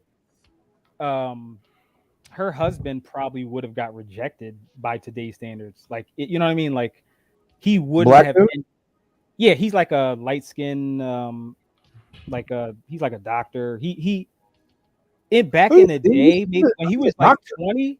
He's not a complete normie, because back in the day I could see how like black women would have considered him like a Tyrone Light or something, because he had like a light skin, nice hair, and like even today in his 50s he still has like a full head of hair. He's not balding, so he's not like a complete normie. But like by today's standards, if my sister was 20 today instead of in her 50s, she would obviously be able to get like a Giga Chad Roan or something if she wanted. But yeah, like the women in my family, when I'm around them, now that I'm black pilled, I always joke about how my family mogs me, because now I notice, I'm like, wow, what the fuck? Yeah, so. But, wow. Oh no, I didn't mean to cut you off, Ryder. What was I trying to remember. I lost my train of thought. What was you saying? Oh no, because someone in the chat had wanted to see my mom just for reference. So I was just like, let me at least show them, But yeah, I know everybody thinks their parents are moggers and everything. Oh, okay. Now I remember what I was gonna say. So what I was saying was, so yeah, I let, like, if I'm on a dating app, I let the women message me first or match with me first.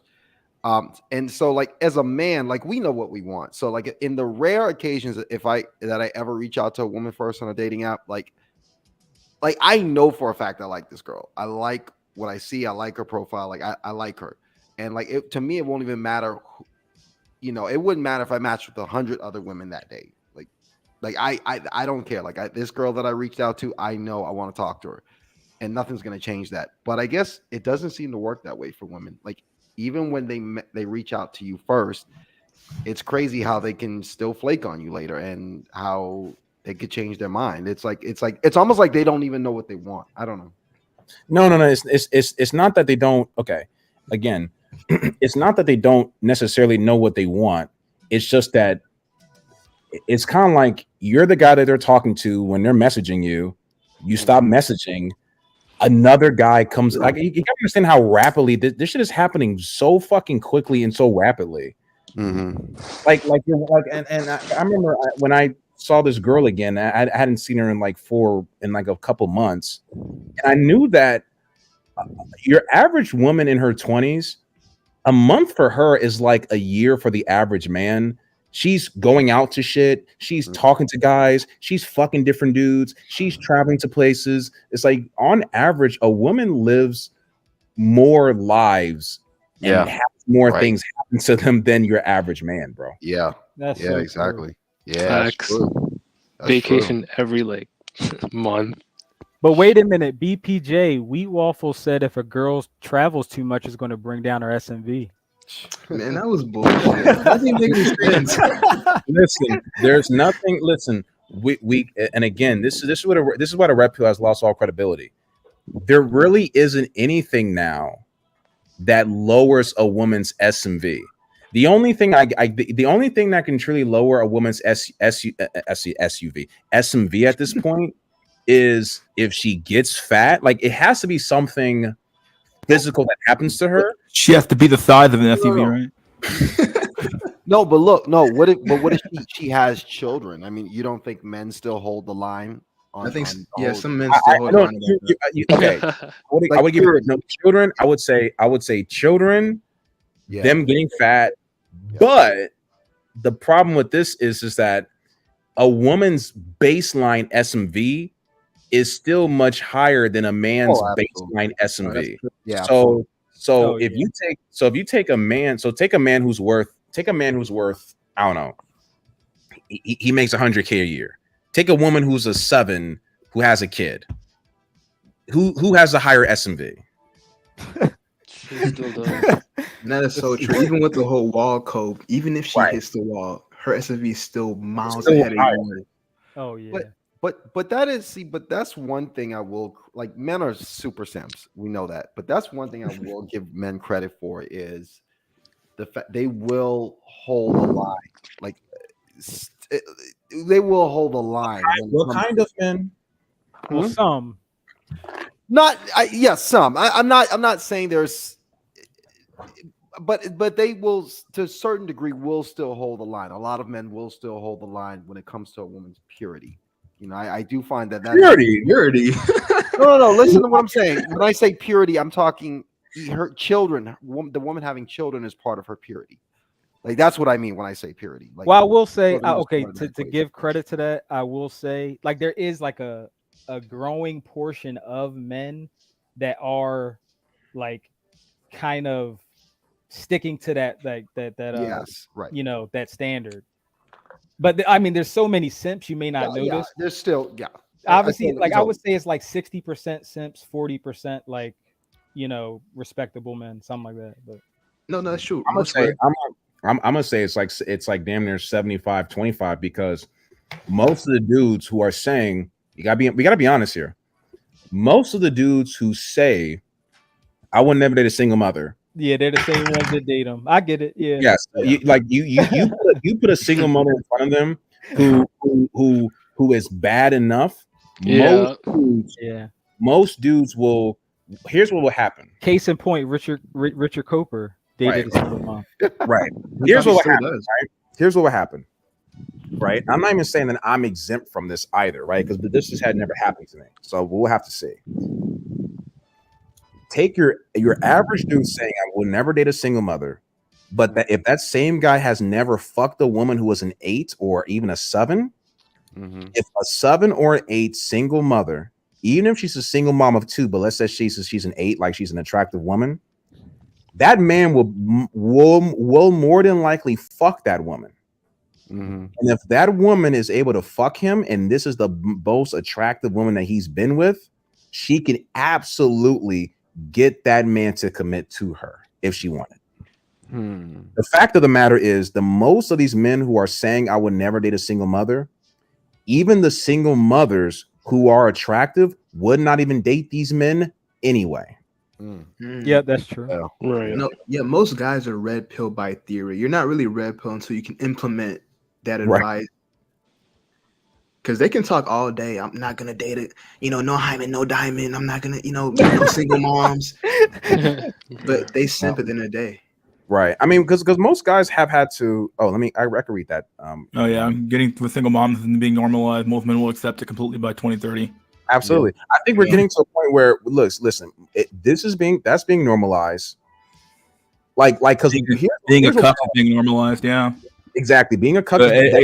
It's accepting basically, yeah, you have to, in today's world, you have to accept every single alternative style of sexuality and whatever else as well. So, but that's plus OnlyFans. We've already gotten to the point. Listen, we've already gotten to the point where being a hoe. So now, most men, even the red pill men, even guys like Donovan Sharp. Remember when Donovan Sharp said, I'm never gonna wife up a hoe," and guess what the fuck?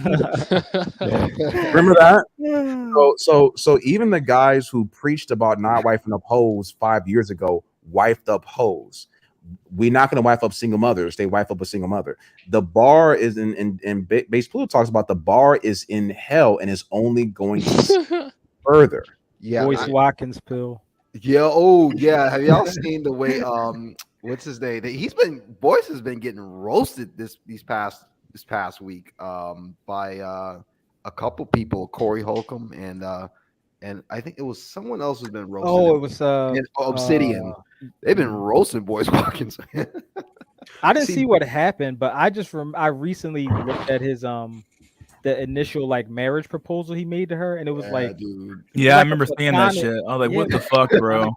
Isn't that the chick was that some chick he always wanted, right? Is that how it worked? Yeah, it was like the love of his life and everything. He had a whole speech and got down on one knee. And I mean, bro, didn't she already have kids with some other dude? And then yes, it's like she did. It's like Corey Holcomb said when you watch that video, like she doesn't even seem that enthusiastic about saying yes. Yeah. You have to remind her to say yes at the end of the video. I mean, bro. I mean, how brutal is that, bro? Isn't Boyce pretty short? I think Boyce is like 5'7". I think he's short as fuck, bro. That's short. I mean, but look, we talk crap. Here's what you gotta understand too, bro, because it's like Cypher, in the Matrix, bro. It's like some people, happiness for them is being fucking plugged in, and they're gonna have to die being plugged in. Yeah. So take a Boyce Watkins. I know we're kind of making fun of him and shit. I know I'm like Adam 22. That's a kind of a different story. I think that's that's on the new level of degeneracy we're talking about. But with Boyce Watkins, it's like, all right, this guy's with this. I don't know. Boyce Watkins, he must be like in his late 60s or so. I think he's like early 50s. I think maybe mid 50s. Right. Yeah, something like that. All right. If Either he's way. with this woman who's not really all that fucking into him, single mother, blah blah blah. All right, like I mean, what the fuck else was he gonna fucking do? Mm-hmm. Like what was his alternative? Like would we rather Boyce Watkins be black pill and not have fucking shit because of his black pill? Like, because I think that sometimes, like, as much as I appreciate the black pill personally, but sometimes a black pill, I think, can kind of put men in a situation where you're kind of now not even able to be happy. I don't mind guys like for instance, if a normie wants to be a beta buxer or sugar daddy or something like that, I don't even necessarily advocate against that, because I'm like, if you're at the point where you're that honest about it and you're just like, man, these are my options, I'm going to make an informed decision to be a beta buxer, but you're not like actively simping, then I like, just because I wouldn't be a beta buxer myself, I don't I'm not going to like go out of my way to bully that guy. Like with Boyce Watkins, if he wasn't a simp, like if he was just a regular normie in a regular like beta bucks relationship or whatever, I wouldn't even notice. I wouldn't even care. It's just the fact, like all the simpy stuff that he's done by his own action. Like I think at least that's where my personal criticism. I don't know if everybody else's criticisms are like the same or whatever, but so the thing about the whole beta bucks is it's not he a be bad shaming, thing. Man. You said what? No, he be shaming. Like, oh, you gotta get with a single mother, blah blah blah. Nah, bro. No, so beta buxing isn't really a bad thing. Most men had to beta bux in the past to get something, but nowadays it's about the overall treatment. So while you're beta bux, you're getting cugged, you're Exactly. getting Yeah. There's no disrespected. return on investment. Exactly. Back in the day, there was a return on investment. At least she, acted nice somewhat or gave you respect somewhat. Nowadays, The it's juice just was worth the blatantly. squeeze. Yeah, Yeah, exactly. Back then it was, but nowadays it's just not. It's kind of like you don't mind beta. It's kind of like most men wouldn't mind beta buxing for a woman who was overall a good person, who wasn't a complete. Maybe she fucked with Chad a couple times, maybe 18, 19, or what have you, but it wasn't a complete hoe. Is able to appreciate you, is able to care about you, loves children, can kind of adhere to your leadership. Fucks you maybe 3 or 4 times a week or whatever the fuck. It's like most men would actually dive on a spear for a woman like that. Bro. You know what I mean? Like most men, like if you said, hey man, look, I got a girl, she's in her mid-20s, verified, we checked the cat fact, she's only been with like about 2 or 3 chats, but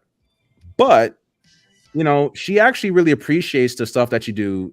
She's gonna be loyal to you. Like most, if you gave that, like that's not too bad. Most men will take that. You Yeah. think some black pillars would take that? Oh, definitely. Oh yeah. Only 3 Chads or Tyrones. That's unheard of. Nowadays, that's unheard of. Because that's a weekend in Vegas for most women nowadays. Yeah, that's a night for some women. No, seriously. Oh, so what's the normal range? No, I think like 30. Nowadays, like shoot. 30, 20, 30. Yeah, it depends on the age, obviously. Like a 20-year-old woman versus a 30-year-old woman, but 25-year-old. Yeah, we gotta say the average is 30. I think that sounds about right. So if you're talking about a woman in her hoe phase, you're talking of a range of at least 3 to upwards of even maybe 10 women a year per hoe phase. So if a woman is in her hoe phase, if she's kind of hoeing it or whatever for 3 or 4 years, then it could be 12 guys or it could be fucking 40 guys. It could be more. Mm-hmm. But a lot of the red pillars, their standard for like a woman being virtuous is having like a body count of like 5 or less. And I'm like, what world are you guys living on? What world are you living That's in? not. I think that's not even possible after a certain age. Because even me, like my first girlfriend in college, like she was a virgin, but that was because she was like literally the youngest chick at my entire university because she like skipped 2 grades. So I just happened, like I literally did just be first on accident. But like the last virgin that I personally met that was verified like an actual virgin was maybe, I don't know, 10 years ago. Like I you know what I mean? Like it's been so long. Like to think that the standard of 5 or less is even remotely practical is delusional. Like especially half these red pillars, they're my age or older. So the probability of them meeting a virgin is like it's less than 1%. See, red pillars preach about virtuous women, but the Chad and Tyrones get first crack at the virgins anyway. Yeah, red pillars speak about virtuous women, but the lifestyle that they kind of promote to their audience, if you are successful with their advice, so you get rich, you get clout. Okay, so say you're successful with the red pill advice, you get rich, and you have a lot of clout. You're only gonna get gold diggers and thoughts. Facts.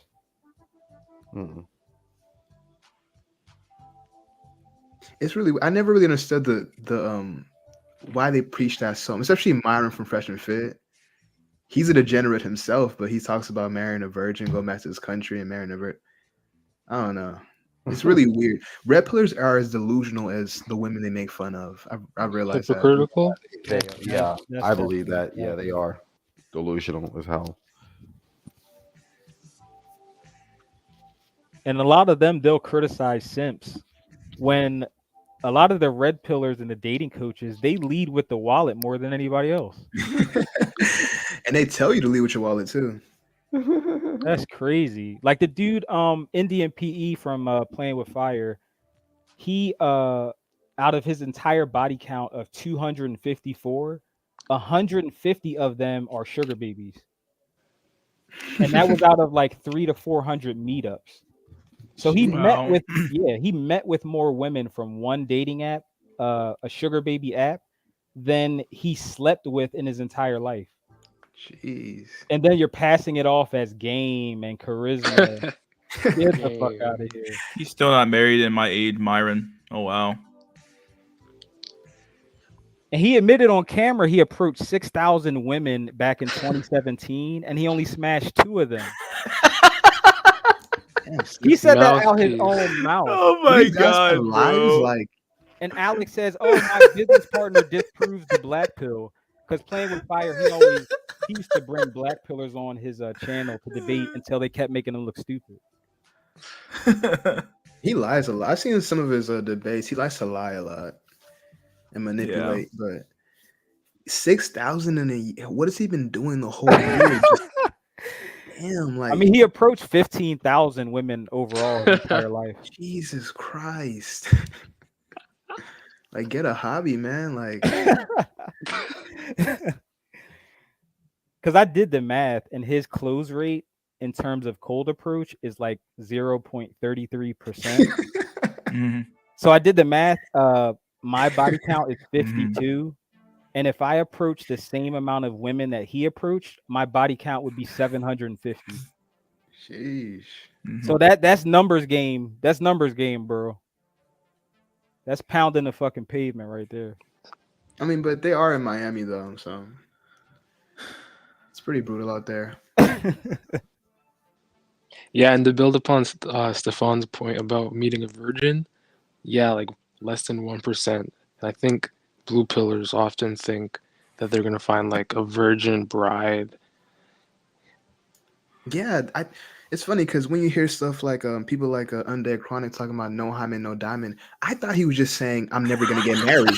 That's what I thought. But he actually means that shit, you know? Yeah. I thought it was just a clever way of saying I'm never getting married, but he's actually looking for, virgins, which is he's never gonna find. Like I said before, if you want a virgin in this day and age, you should lock one down when you were in elementary or junior high or something. It's already too late. It really is. And also, you're competing with the most amount of people. So, like, if you're a 45-year-old high-value man, you're competing with a lot more people if you're trying to get this, like, 19-year-old or 18-year-old virgin, as opposed to dating, like, a woman on your level who might be, like, 35 or 40. But by you going after these prime women, you're literally competing with every man between 18 and your age, because everybody is delusional and aiming for those women.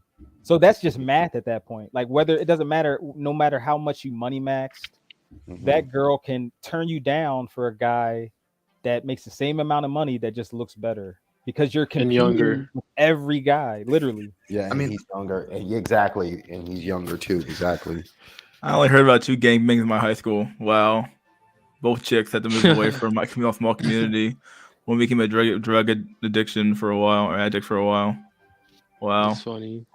I heard about a gangbang in grade 9. Most real virgins are not even available. A lot of them are in obscure societies. They're very, very religious, or they're just not even available at all. They're not dating. They're not looking. Good point. Exactly. They're inaccessible.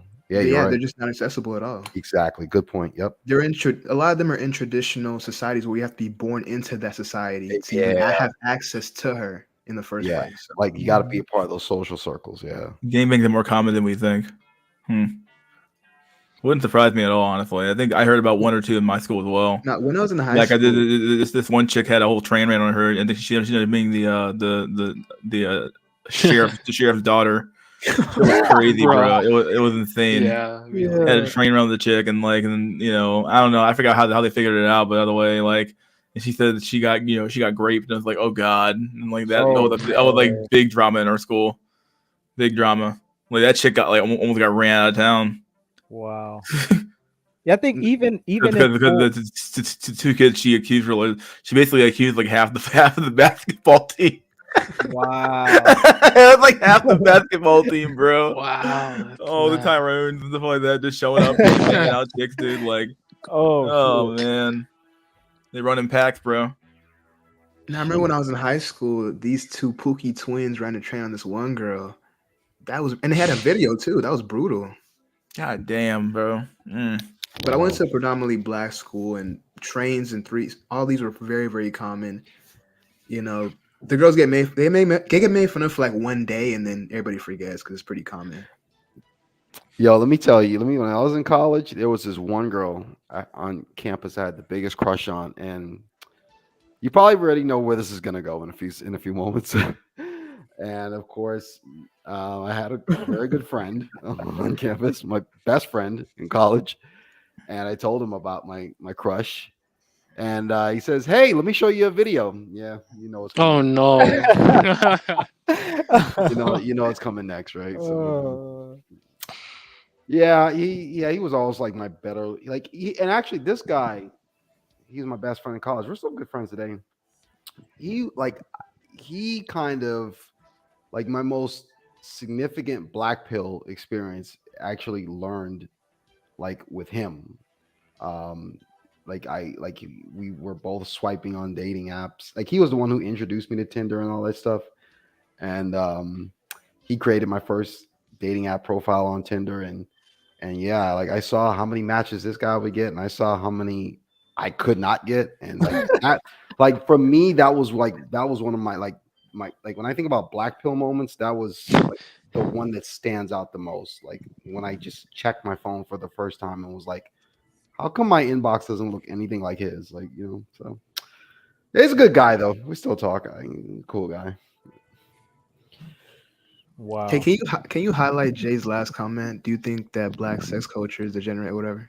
Do y'all think black sex culture is more degenerate than white sex culture in 2020? And I think that white people have their own level of sexual proclivity they probably indulge in as well.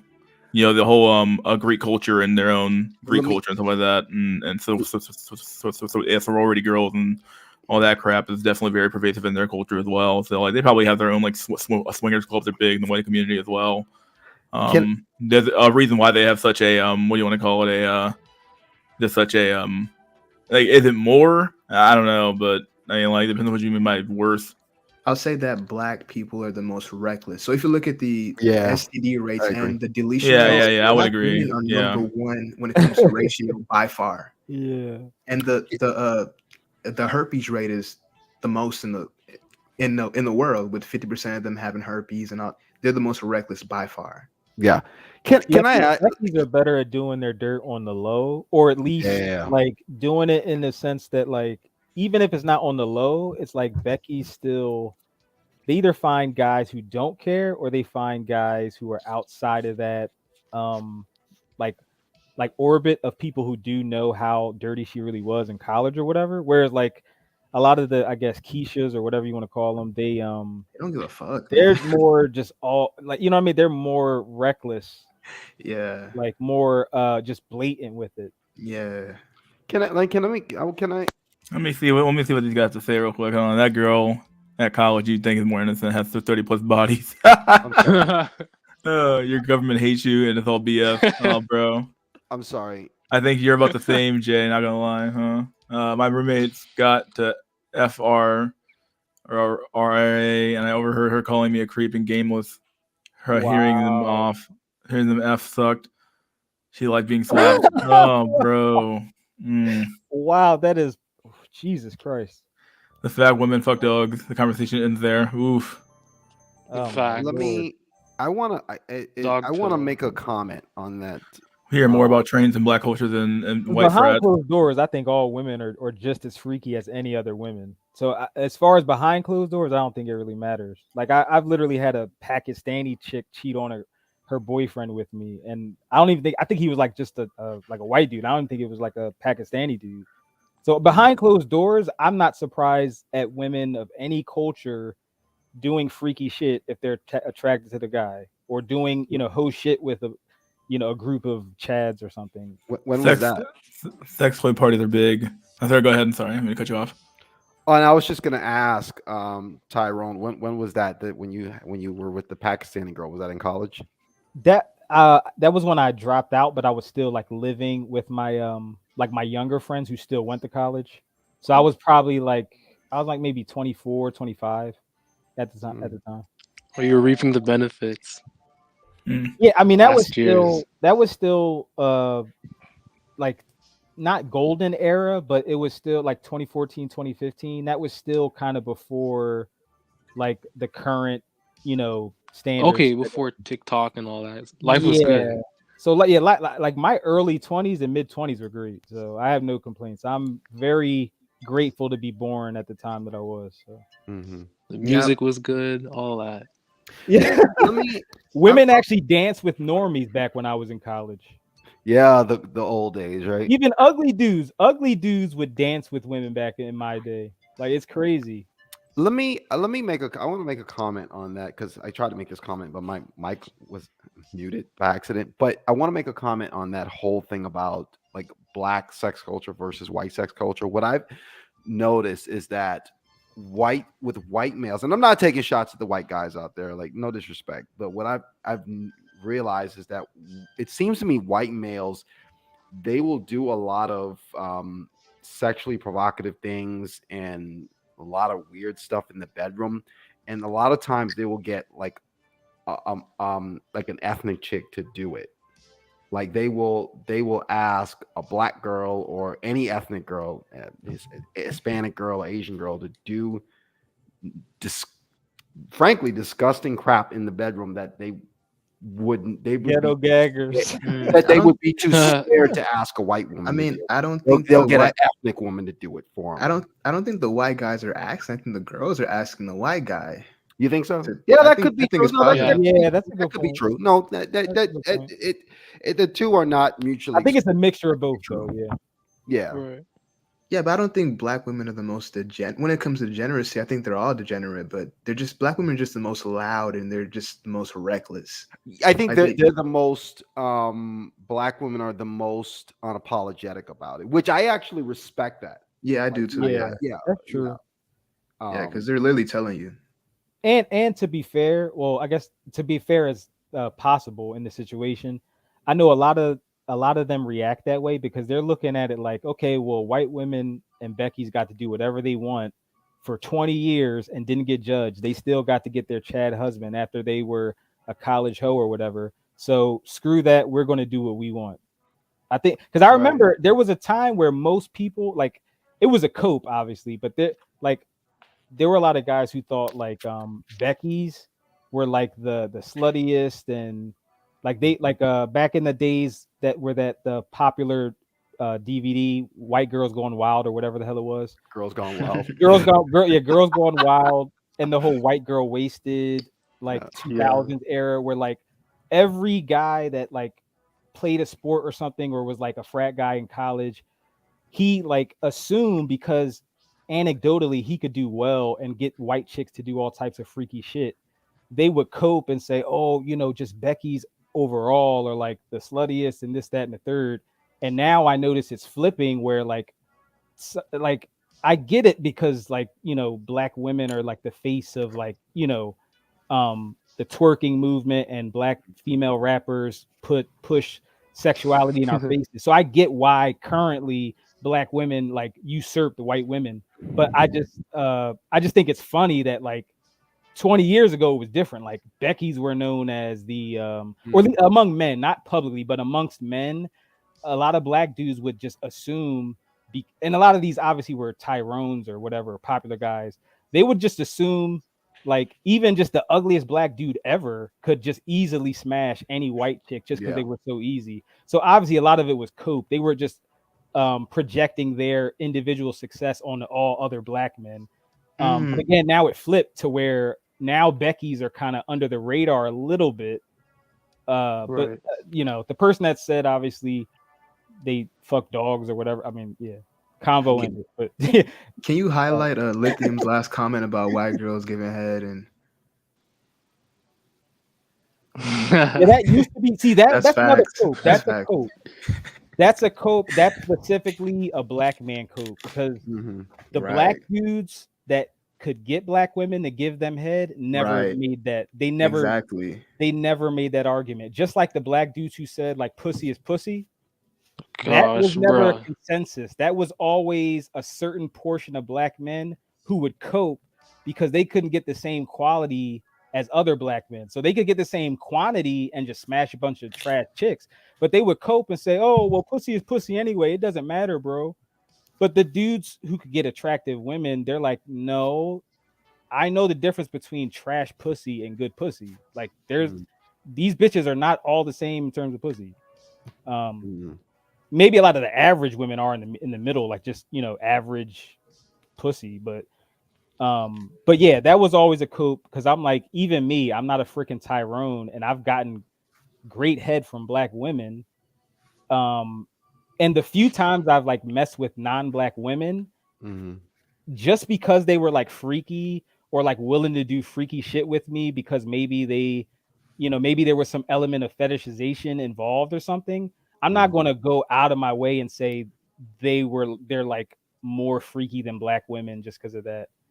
I think some dudes cope because like the black women that they can't really date above average black women. So like their experiences really only revolve around like below average black women. So like there's like like the top 30% or 40% of black women or whatever. These guys aren't even interacting with them besides like being rejected or seeing them at work or something. Like those black women aren't even giving those guys their number. They're literally forming their entire worldview based on the sub 4 black women or overweight black women that they can date.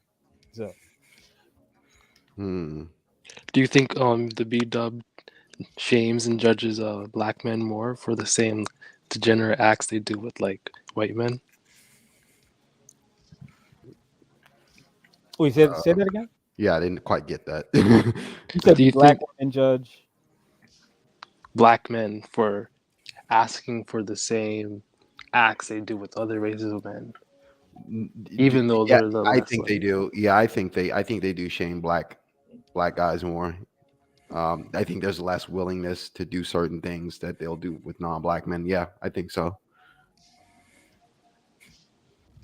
facts. I think black women. Go ahead now. Go ahead. No, I said I think black women are the queens of projecting. That part. Definitely. Yo, let me tell you. Have y'all? Oh my God. Let me piggyback off that statement. Have y'all heard of this YouTube content creator called Crystal Swirls? No, is she a divester or something? Yes. This when I tell you this is the most racist like YouTube channel. This is like she's a black lady. Dude, she should be like the imperial wizard for like the Ku Klux Klan. I mean, she hates men, and she especially hates black men. Like, I mean, she straight up calls them N-words, monkeys, bullet bags. Yeah. Bullet bags. My God, dog. That should be legendary. She said black men they'll bend over backwards for women of other races more than they will for black women. I'm like, that's such a projection because that's what black women do. Like, that's the epitome of projection. I mean, there are some black men that will do that, obviously, but I'll tell you this. That's true for both black men and black women.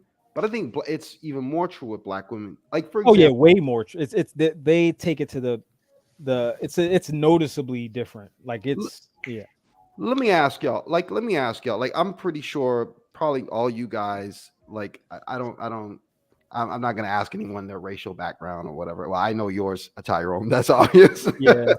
But I'm only a quarter Asian, so I'm I can't claim to be a Blasian like my mom can. So I'm just black.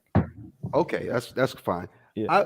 If you're a black male out there, for example, or really, it doesn't even have to just be black men. If you're just an ethnic guy out there, like, that if you were to date a white woman, like, I'm pretty sure,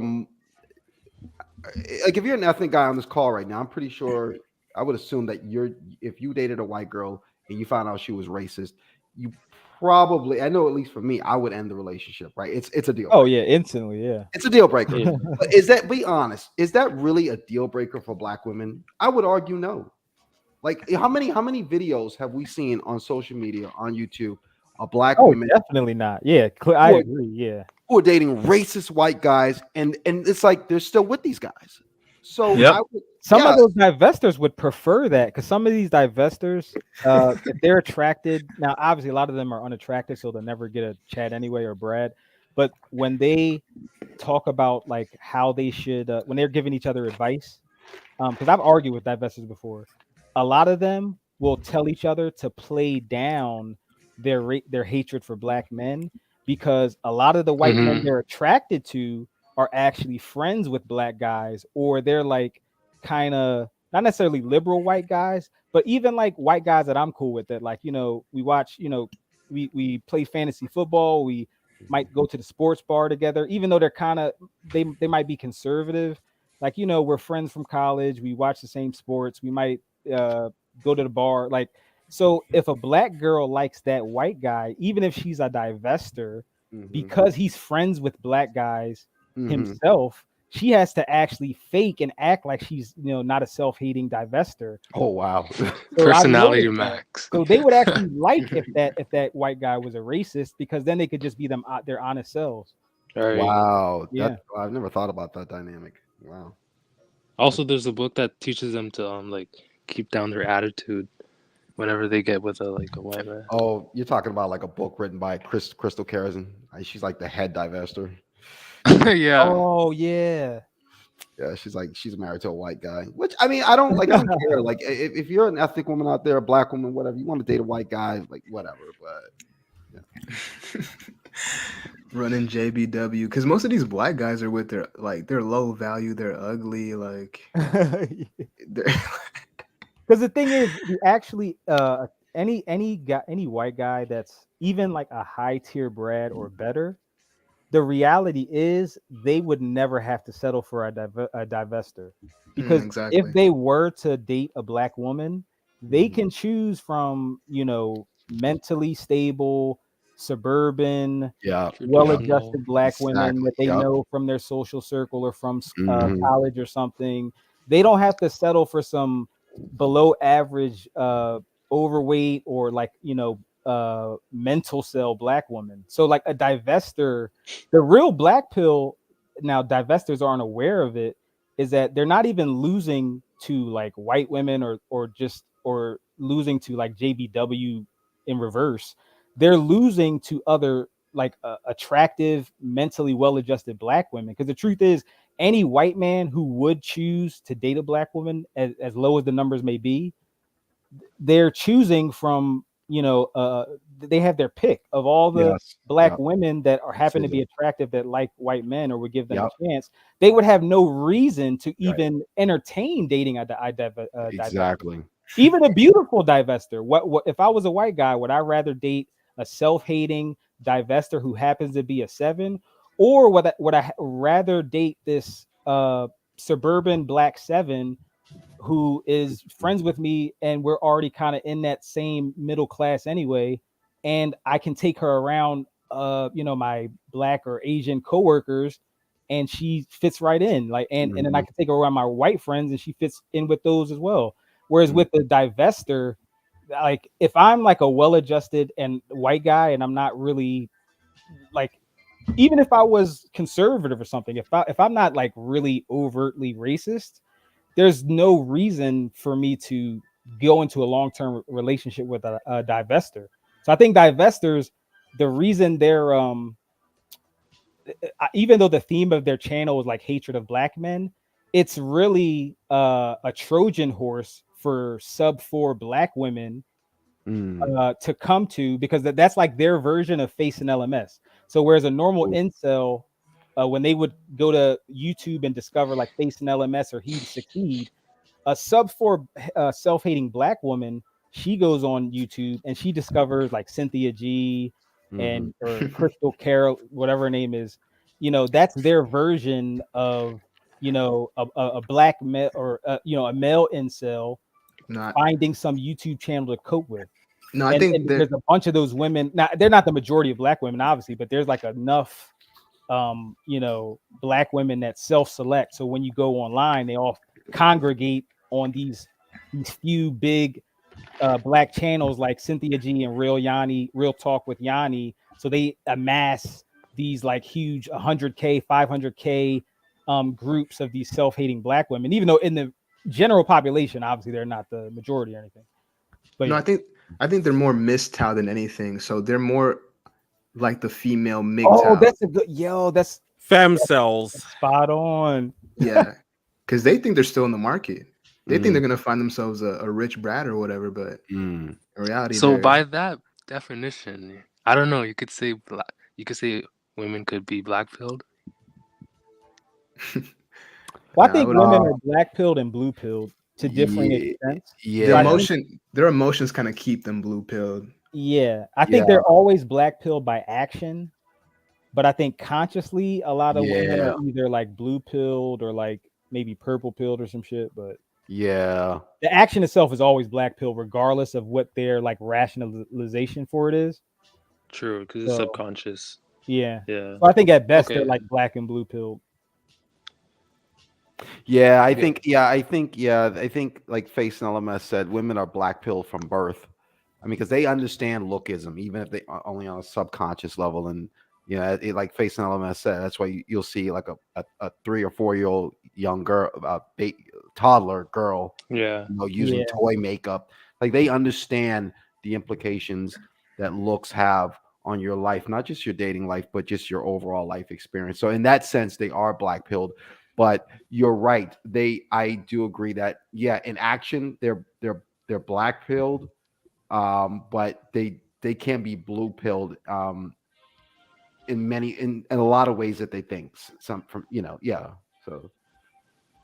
like she can reject a guy for another guy, and then like the second guy is like he has a good job and the last guy was like lazy. So she can rationalize in her head as, okay, my ex was lazy, that's why I left him, even if the real reason was something else, even if she ended up with the second guy because he was just better, she was more attracted to the second guy, and then he just happened to have a better career by chance. But then she can backwards rationalize and be like, oh, well, this second guy, I mean, he treats me right, he has a good job, he's you know what I mean, he's not a lazy unemployed dropout like the last guy.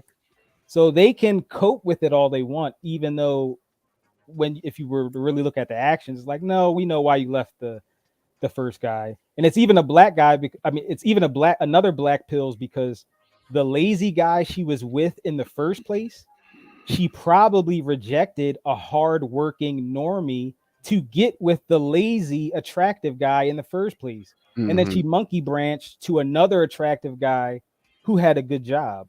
But obviously they're going to tell the story entirely different. They're going to be like, oh, I had these past, boyfriends treat me wrong, and then I found this guy that treated me right, and blah, blah, blah.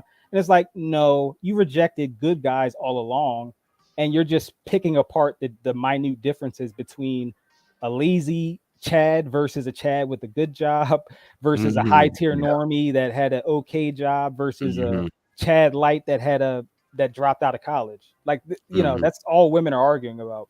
Really, whenever she's with I have like two things I want to add. I just wanted to add these two things, and I'll drop off. But I've been like trying to watch like shows like those like shows that like BWs like back in the aughts. Like I've been like Girlfriends is on Netflix, so I've been trying to watch it to sort of like study some things. I've lived with like, BWs, but it's like, I don't know. I want to actually look at the source material again and just and also the last thing I want to mention is that like white chicks and all the other groups are just way more strategic with finding husbands. Like a saying I would hear, a saying I would hear white chicks say all the time is, college is for your MRS degree. So they become hyper focused on looking for husband traits in college. And I think that was why I struggled so hard in college, because the same women that would have fun with you are not going to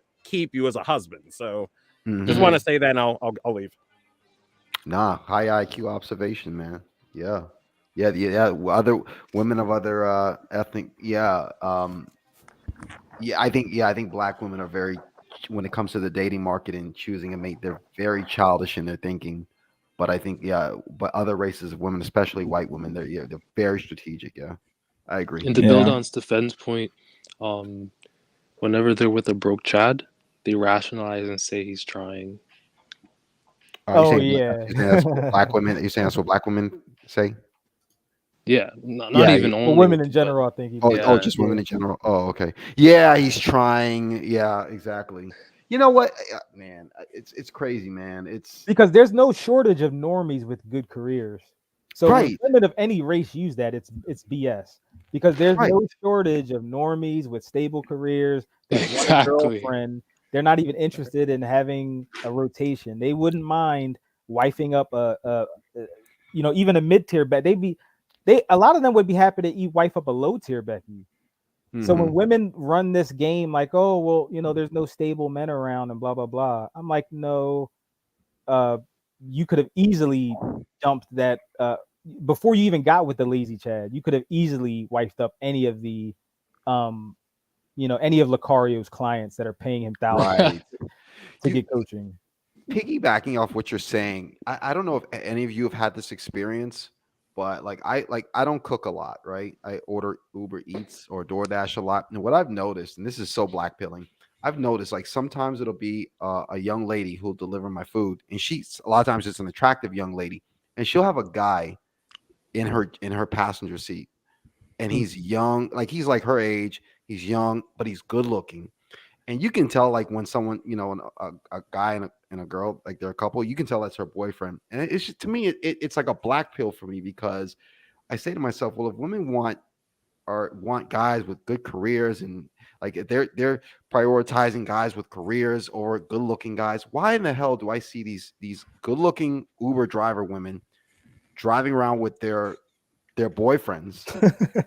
Like, and the only reason this guy's riding around with her is because he's unemployed, right? He doesn't have his own job. So for me, that's like so blackpilling. I don't know if any of you guys have ever seen that. Like, I've seen that face in person, bro. Right. It's like the opposite of Scrubs. The opposite. No, literally. Scrubs. Opposite of Scrubs. Wow. She says you don't want no scrub. Oh yeah, exactly. Yeah. So yeah, I'm gonna watch this video. This is by Chris Williamson. He put it like 9 hours ago. It's about the male loneliness, I guess, or male men dropping out of society shit. Oh yeah. For it. Let's get this shit started. I'm currently kind of obsessed with the role of men in the modern world, their retreat from relationships, their retreat from friendships overall. Have you considered if there is a broader dynamic going on here that ties together the general sort of malaise that men are finding themselves in? Well, I'm not a philosopher, but I do demographics, and I can count. And I mean, I'm a 67-year-old grandfather with 4 kids, right? And so I am. So that means the advice we're about to hear is going to be very, very boomer. It's going to be very, very boomer tier advice. That's what it means. Yeah. Any advice he will give is going to be very, very boomer-esque. It's going to come from his fucking boomer mind, because he grew up in Boomerville, where everybody was a boomer and it was your culture and all that crap. Like, come on. Well, let's see what he says. Yeah, let's hear it. Get ready for it. So far from the forefront of the battlefield right now that I can kind of read it the way I read science fiction and try to kind of understand it. But the idea that let's see, how do I put this for a family audience? The idea that young men would not be interested in real live women would have been kind of absurd 50 years ago. Did you see? So my favorite or most terrifying piece of research that I've seen recently was from Pew. In 2019, 61% of men said that they were looking for either casual or long-term relationships. In 2023, that number has dropped to 50%. 1 in 2 men between the ages of 18 and 30 aren't looking for either casual or long-term relationships. Now, for the men that are listening who have been through that age bracket or in it, you understand the power, the reality distortion field that is the male sex drive between the ages of 18 and 30. The fact that you can have something that... Yeah, this is a number that doesn't get talked about enough, I feel like. I mean, it gets brought up enough, I guess, but I guess it doesn't get... It's pretty crazy that, like, you know, amongst those men who don't have a girlfriend, half of them aren't even dating or aren't even trying to date. Like, they're not even bothering.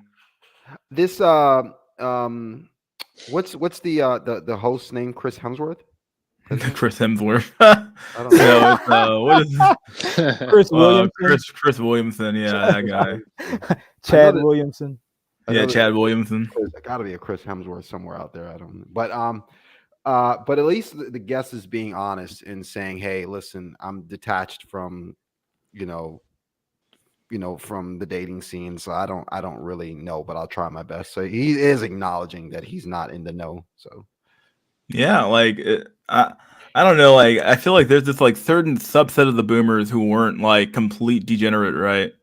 And like they somehow survived the entire way, and like they're sitting here at the end of their lives, like, well, I stayed with my wife, and my life ended up well. So what's going on? Like, I have my grandkids, and so like they didn't see like the world get destroyed around them because they lived in a relative peace and harmony for the most of their lives, and like I never had to do any real honest like true. I'm not saying they didn't work hard. Obviously, they worked hard, but like at the same time, they're like. There's not this like everything costs double now, like it's insane. Like you can't make it on your own out here anymore. So, the circumstances that they had growing up are not the same that we have now. So, wow, yep, happens that can overcome that is wild. Yeah, it's like science fiction. What's going on? Come on, Nicholas, put your best philosopher tinfoil hat on and give me your ideas. Yeah, sure. Well, honestly, it's the same reason why someone like him is not. Does he have kids? I don't know. If he does, I apologize, but like, I don't think he does. I feel like he would talk about them more if he had kids. Like a lot of dudes who have kids will just talk with their kids endlessly on their podcast and something like that, right? Yeah, that makes sense. But I'm gonna assume he probably doesn't. Like he does, he has kids. Okay, good. Okay, let's say like because it seems to me like a lot of these like people would preach this idea of like like we'll be like, well, what's going on with the problem? It's like okay, well, what about you? Like why aren't you having kids? Have you ever asked yourself that question before? So like yeah. I do like this Chris Williams guy. I've seen his content before, and I think he tries. I think he tries to be objective and fair, and I like how he backs his talking points up with data. So I've seen his stuff before. I think it's pretty good. Yeah. I started looking at this. We're getting away a little bit from Men Without Work, but I think I'll wander back to it. I started looking at this in Japan, the numbers about Japan about 2 decades ago, when young men and women were not only saying that they were less likely to have had sex by given, age 25, age 20, whatever, but also saying that they were less interested in this. And at the time, I thought, well, everybody knows that the Japanese are just separate from the rest of humanity. They see us as all gaijin. They see us as all unspeakably weird. This is just some Japanese thing. Little did I know that this was the leading indicator for where everything else was going to be going. And I had assumed that we were just in our regular garden variety family decay thing in, post war America. But then this new eruption comes along, and the wonderful little devices kind of turn out to be turbocharging this, or at least complicit in some sort of way with this. And I again defer to my boss, Mary Eberstadt. Mary has, I won't say argued, but she has ominously mused about the possibility that nurture and wanting family and wanting children is not something that is hardwired into us in our DNA inviolably, but rather is something more like a muscle that we develop through use and through seeing, the same way that little cats know how to climb down from trees if they live with other cats, and they get stuck up in the trees if they don't have cats to look at. Oh, wow. Yeah. That makes some sense, right? Like, Facts. yeah, it makes perfect sense, honestly. Because like the reality is that like, yeah, these. I think I've even made this point on the stream before, where it's like these skills. It's a skill. Like getting married is a skill, and being with women is a skill, and all these things are skills, right? And it's like, you know, if you never see if you've never seen a happy family before, how would you possibly know how to even, you know, how would you know? If you never experienced the love of a mother, of the love of a father, how would you even know? You know, like a bunch of things that I like about being a kid that you pick up on as you grow up, and you realize like, okay, well, this is the way society's supposed to operate, because you're generally trying to follow the rules, right? You know, the more you follow the rules, the easier your life is. You're trying to follow the general rules that your parents are kind of guiding you down on, right?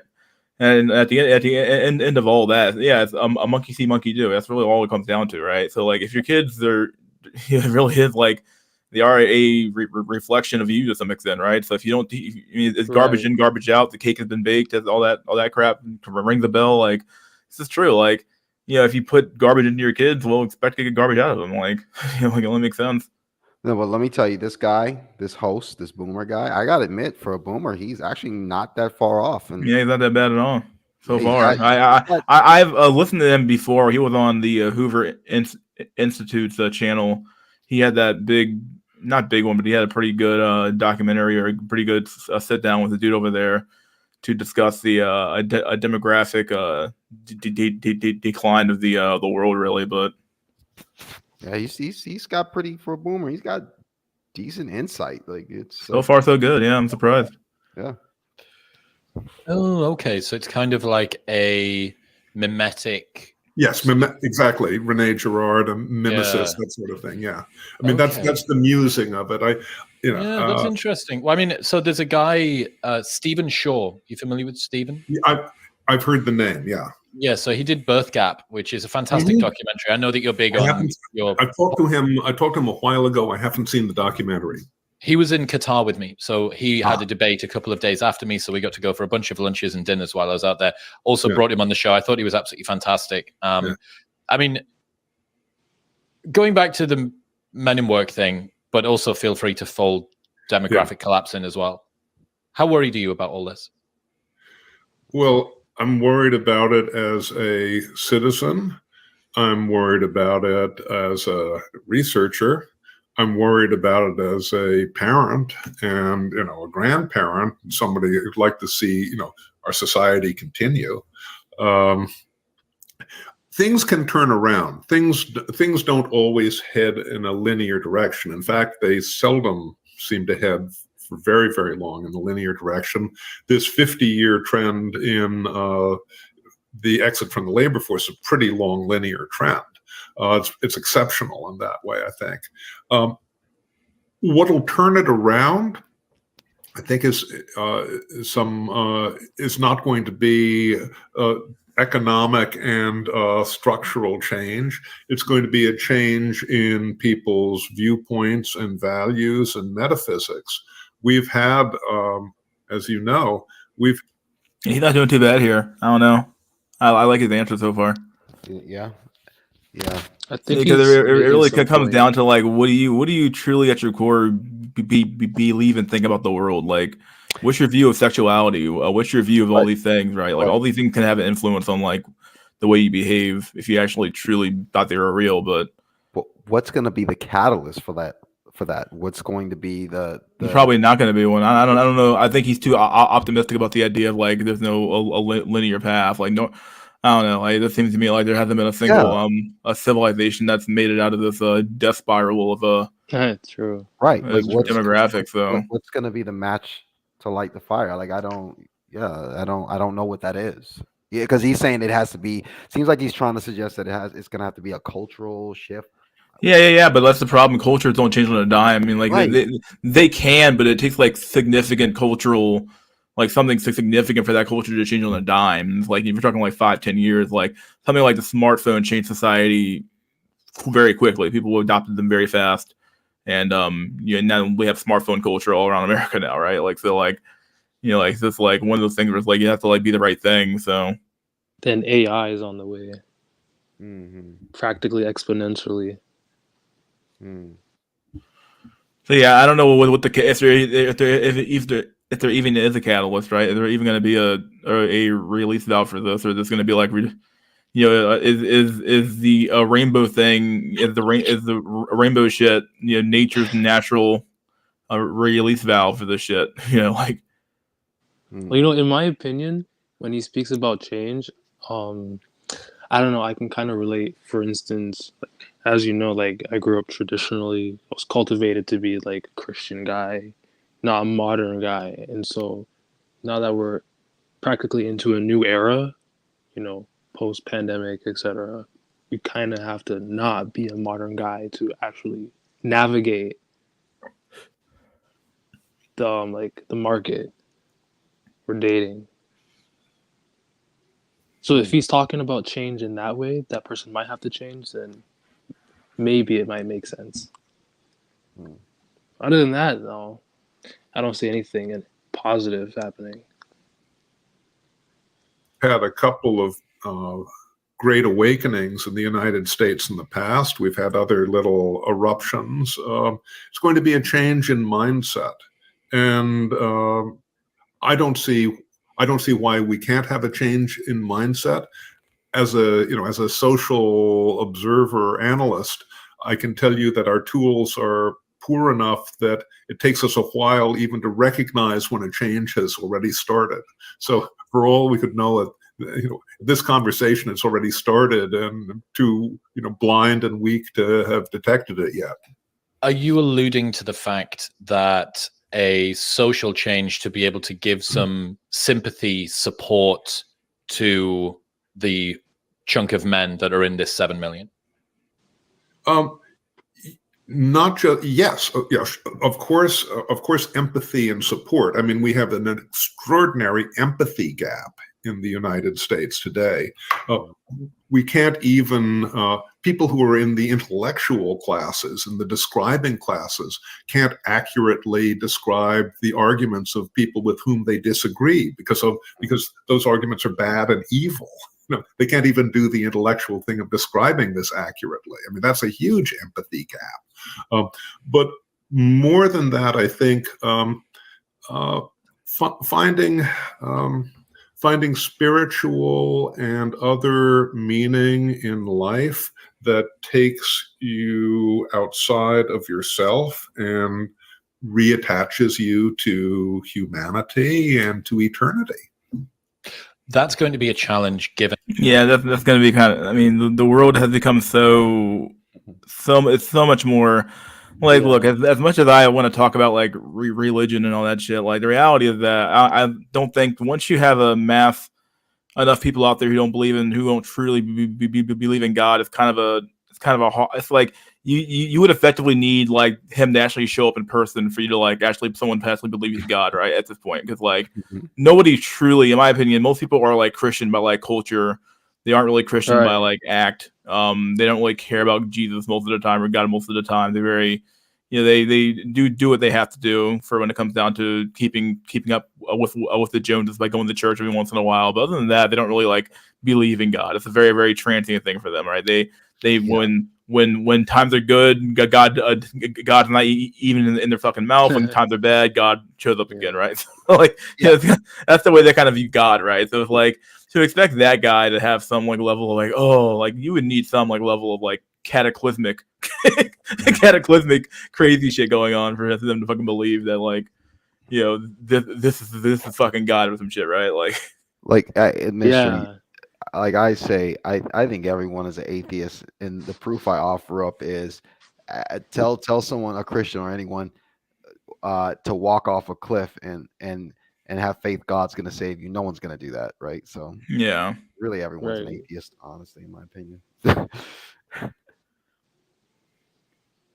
At one point, I thought it was just like a marketing scheme way back 2,000 years ago, just to get people on board and money or a cult or something.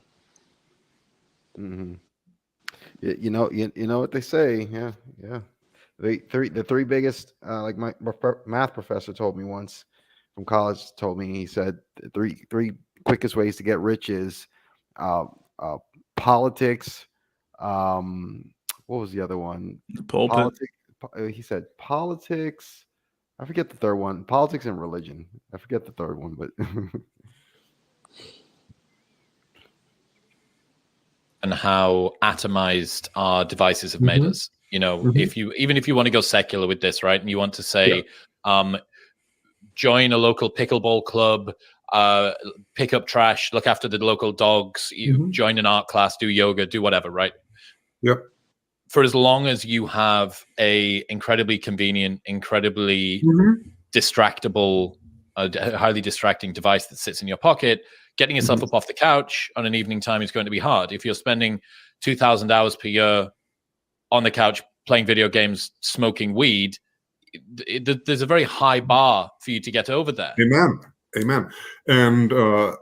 And I can't tell you what the next big innovation is, whether it's going to be a chip in the head or what the next virtual reality or whatever it might be. And virtual reality is already here. Sure, I mean, it'll get better and more enticing.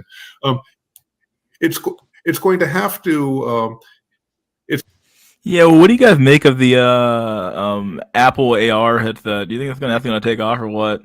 Apparently, they're going to have a lot of manufacturing issues with that motherfucker, but I wonder if that's going to take off or not.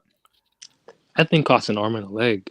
Probably Yeah, costs I know. like 10 But stacks. apparently, there's only going to be so many of them made anyway, because like they don't have enough materials to make that many of them. So, dude, only VR I know is PlayStation VR. and apparently, you actually have to like go into the like an Apple store to get them like. I guess if you get like medicated lenses, you can get them put in there. It's crazy shit. You can have done with them now. So it's like, what the fuck? Yeah, I this is my first time hearing about it, so I don't even know much about it. I wonder what Neuralink is going to be like. Heck no, the next Google Glass. It could be a Google Glass, but yeah, I've seen some pretty like I don't know. I saw this pair of Ray-Bans that they had like some sort of tech inside, and that was kind of cool. But like I don't know, I just couldn't justify the expense. It's like it's too expensive. Yeah, I don't want some smart glasses like that. It's fucking insane. It's crazy. It's going to have to come from from people themselves, and it may be a revulsion. It may be a sad learning process, but I don't have any doubt that. That we will not entirely be enslaved by this. There'll be some sort of a reaction which will, I think, help to open people's minds again. Every single morning for over 3 years now, Yeah, I don't know. Good luck, dude. He was. He wasn't that bad, really. I was gonna be like a boomer about it, but no, he gets it better than people from our generation. I'll say that. Yeah, a lot of them think it's a matter of just be cock. All they care about is just being cock. Just be cock, yeah. Oh my god, I got so many old memes here. Oh, dude, this is a good meme. We got time for memes now, don't we? Fuck yeah, we have time for memes. We have like we're a half hour left of the fucking stream anyway. We'll just do it for memes. I actually collected a few memes today, so we're gonna do this one here first because I want to see what people say. I didn't mark these girls. So we're gonna have to get a stuff coordinator here first. So let's see, let's do it. All right. So we got Josiah, we got Ryder, we got two good people here for this good picture here. So we have let me make sure this picture's clean. Yeah, this picture's clean as fuck. It's probably all fake anyway. Who gives a fuck, right? They're all fucking dolls anyway. Here we go. All right, here we go. Which one do you guys picking? Let me zoom in a little bit here. Far right. Yeah, she is pretty. Was that dark brunette? This one here. Yeah. Yeah, I think far right too for me. Yeah. All right, and now you have to rank them now. Okay. I looked at this one here too. I'm not gonna lie. Yeah, and I would say the one in the middle, number 2 for me. And then I would say the one on the front left, 3. And then the one in the back left, 4. And then the last one in the back right, 5. Yeah. That's me.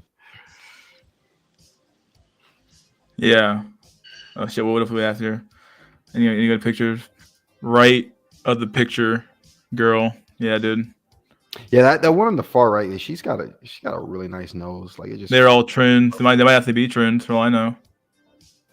At this point, can you tell anymore? Damn, bro, you really can't tell. I'm joking. I mean, you can, but like, I don't know, dude. I remember watching the Jerry Springer show back in the day. Oh when I was a god, kid, and they had this like man or woman. I'm like, what? we always used to do that too. Maury Povich. Yeah, Maury. With Maury, I forgot who was it, Jerry Springer or Maury that used to do that shit. I was like, what the fuck, dude? You be looking around like, dang, bro. Now Maury's got his own paternity test brand product. Because he does the paternity test, right? Oh my god. Take the one on the left. Yeah, the one on the left is nice. She gives me that what's that vibe? What's that vibe she gives me? It's like I don't know. These are e-girls. These are like all e-girls, yeah. They got the e-girl look. Transit the hottest according to John Anthony. He would know. We hate Elon, author libtard, implant your mandated Neuralink bucko. Oh yeah, that's just crazy. I would never get that fucking chip in my fucking brain, bro. You out of your fucking mind? Like, we go put a chip in our brain. Like, you said what? I'm not doing that shit. Kiss my ass. 1, so we have 1. I'm telling you what it means here. 1, 5, or 5 then 1. I'm not sure what he's going here, but this is 1, or is this 1? 1, 5, and then big gap. My god, the power gap here. No matter what, this one here is 3. He probably means this one here being 2, if it's 4. Yeah, that one here is definitely the most busted up looking one here, for sure. Looks like the fat friend. You can just tell. Something about this one here just looks like mechanical. Which one? The one in the middle? Yeah, it looks mechanical. Like, yeah. Are you alive? Like, yeah, she kind of got that mechanical look to her. It's like, is this real? Like,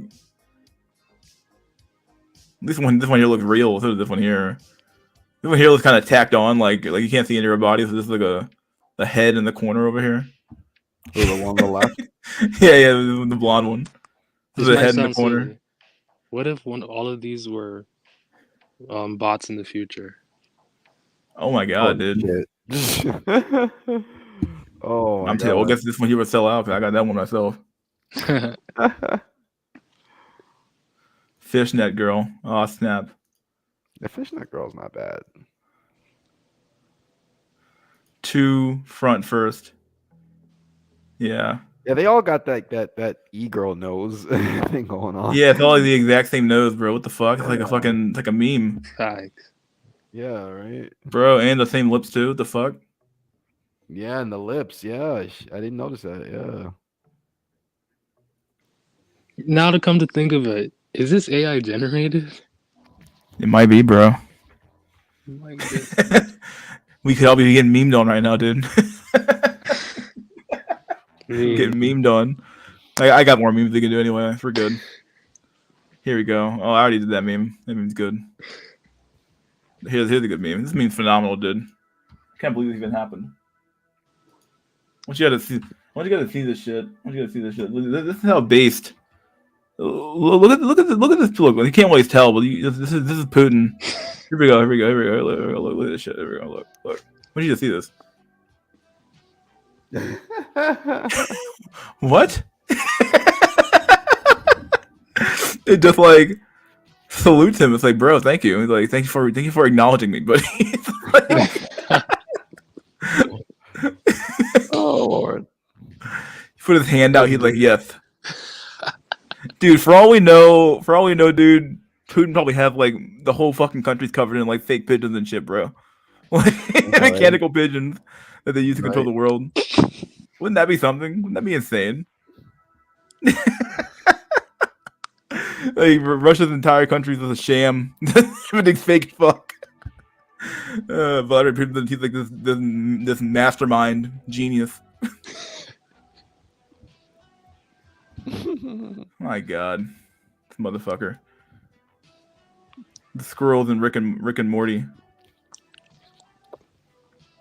And Dr. Doolittle. Oh God. Doolittle. Dr. Do a lot more like.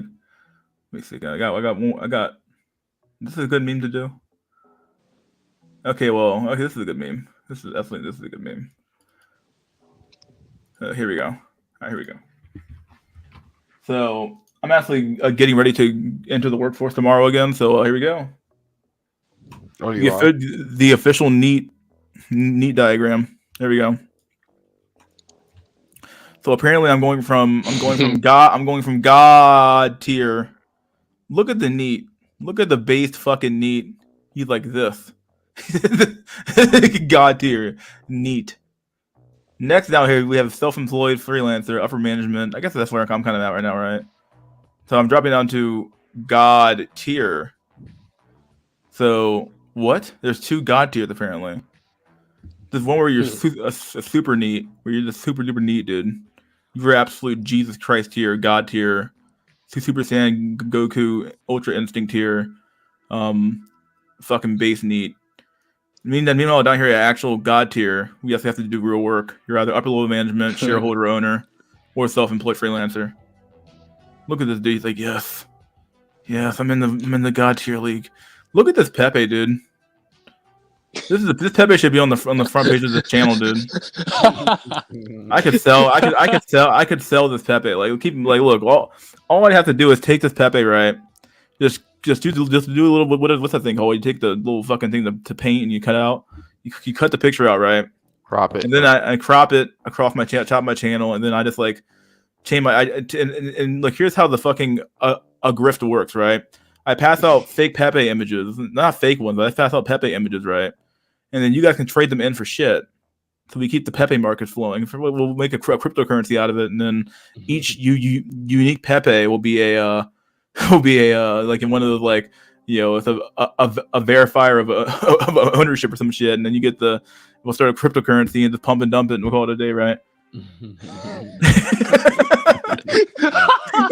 It would work. Great tier, educated part-timer in university or for a degree.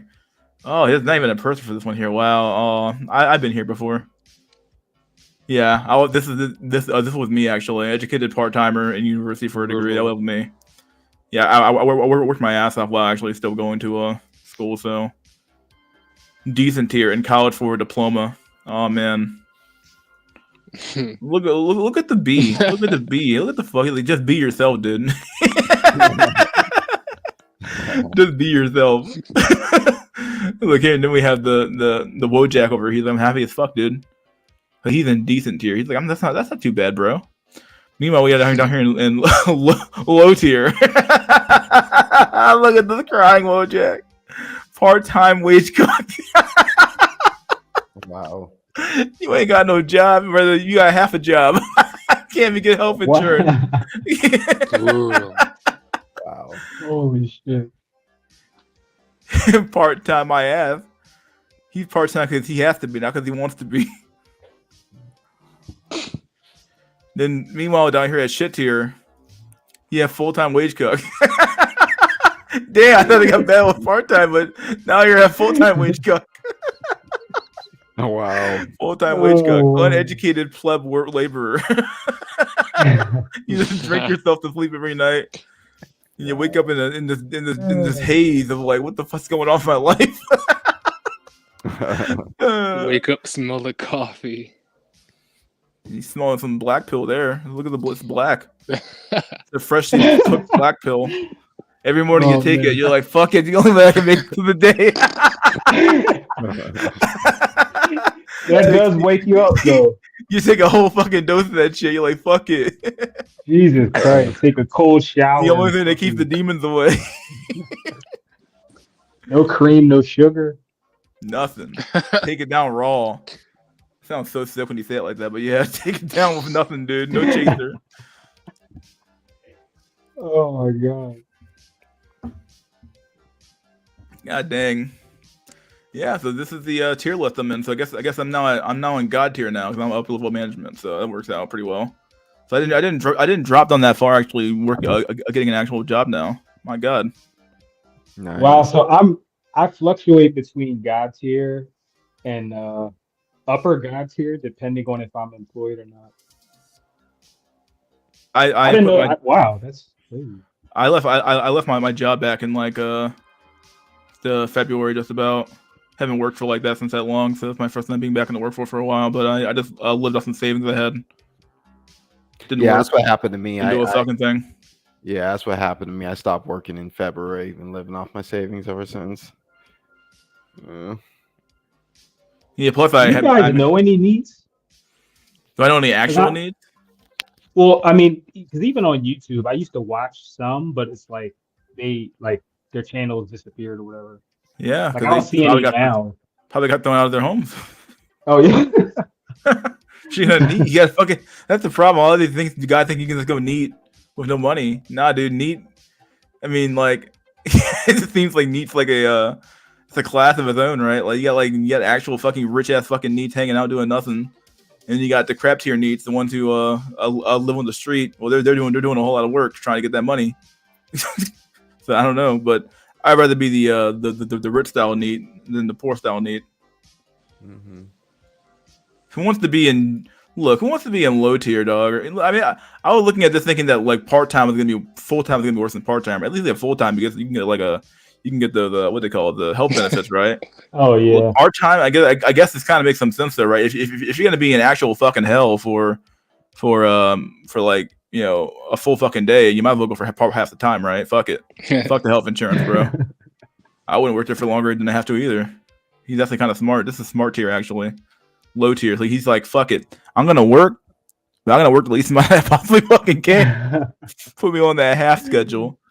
I'll show up half the time. Part time I have. Yeah, dude. Yeah, low tier shouldn't have that face. He should have a more chill.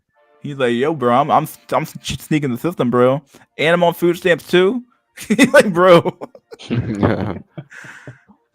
Oh, my chest getting garnished by the government for I don't know, for the fucking crazy ass shit. Oh man, look at shit. Uneducated pleb labor. Are any of you got down here in shit tier? No, I don't. No. Oh man, you guys are missing out. All right. Full time, full insurance benefits. Oh, here we go. I got a few more memes I can do. Give me 1 second. We got copium. This is a good meme. This is a solid meme. See, like this is where the red pill is in a perpetual state of right now. This is where a fresh and fit go at the end of their at the end of their broadcast. They go here. They go to a big tank of copium, right?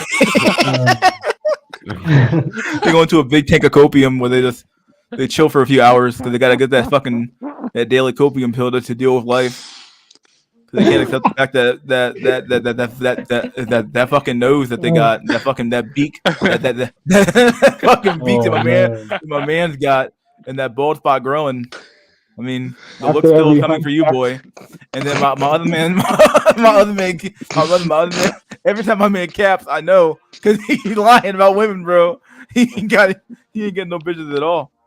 I don't believe it.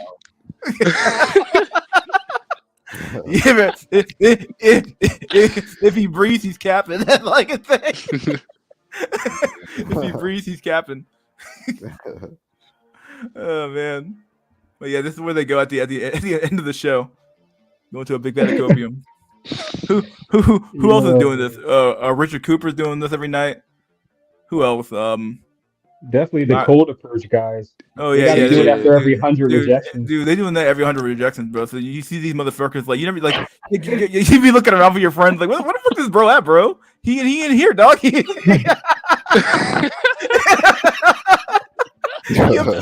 up in here, dog. What you fucking talking about? You up in here?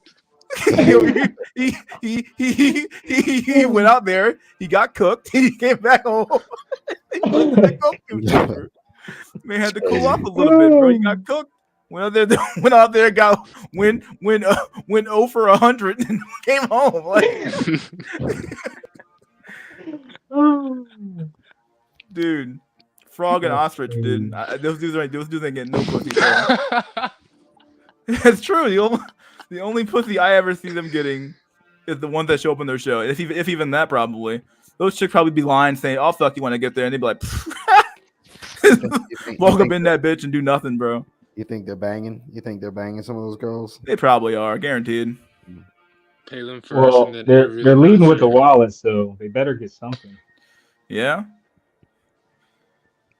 But I mean, I don't know. Could you pay someone to fuck for a Frog? I mean, dude.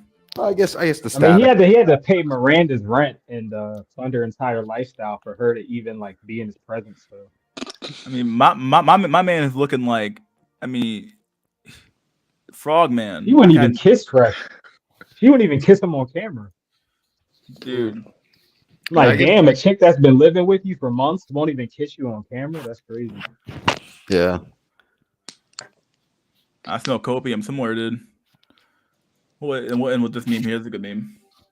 Not what good meme, but whatever. We'll figure it out. So there's a whole bunch of shit here from the Zoomer generation that we all need to go over here.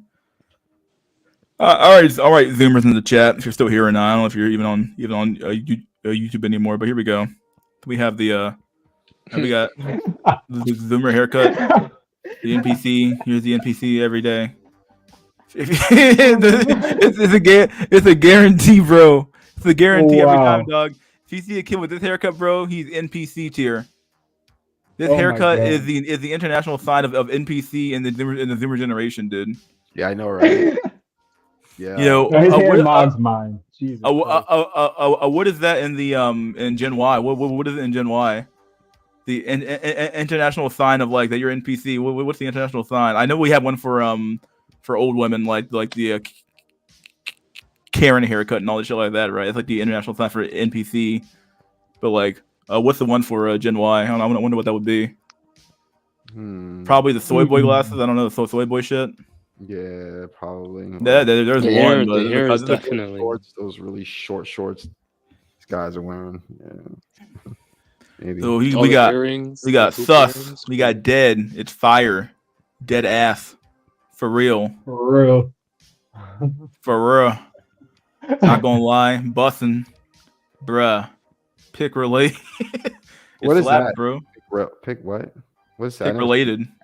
I have no idea. We don't know what pick related means? No, I never heard that. Oh wow! It's basically like when like you're let's say you're doing. I think that's what this is referring to. If I'm using the thing right here, but like if you're let's say you make a post about something, you have like a really a scary story, right? And then during the story you bring up like a house, and then you say pick related to the house or what the house looks like. Well, the picture that you put next to the post will be related to what you're talking about. Oh, okay. Yeah. I think it's what it means. I don't know what it means actually in Zimmer talk, but who knows? You got mood. HRU, that how are you? Vibing, bet, AF, ASF. So bet is like that means like for sure, right? What?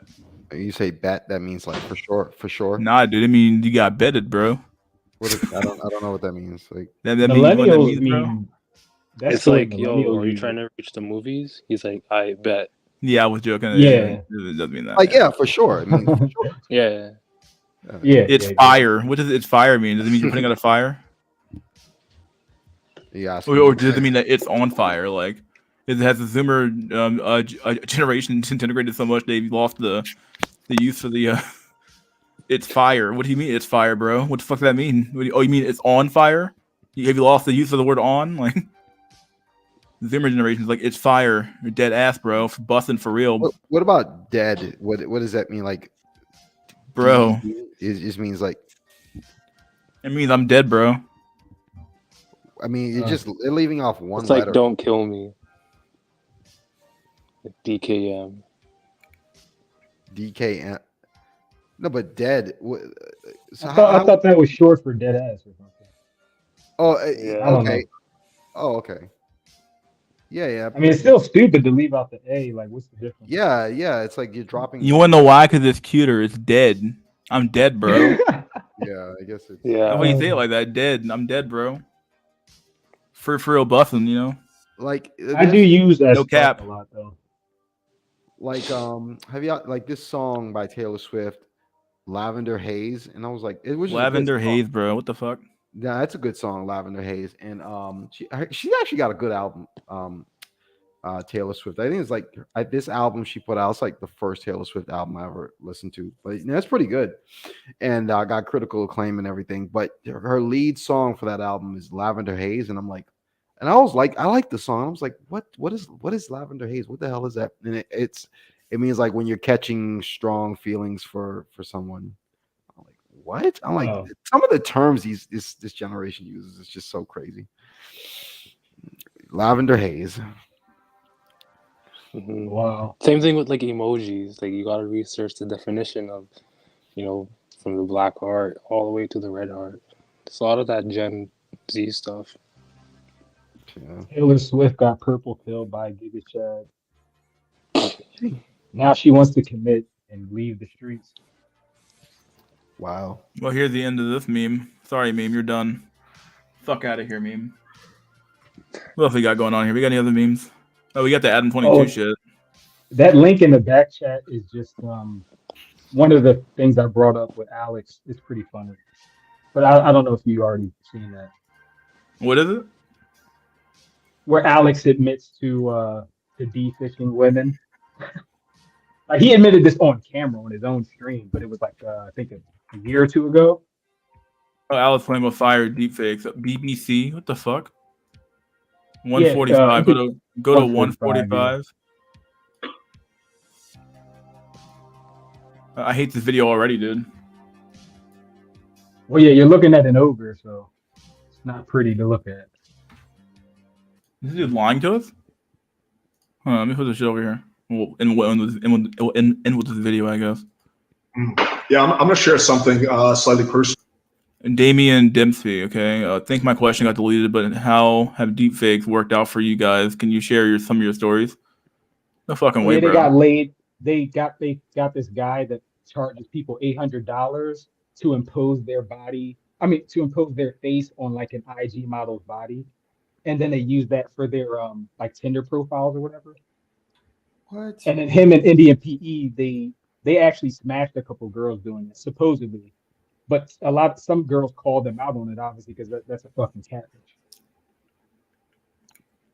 But he thinks that's perfectly normal. His reasoning is that because girls do it, that it's fine for him to do it. There's no like he said that I was being on my I was virtue signaling because I was saying that guys shouldn't catfish.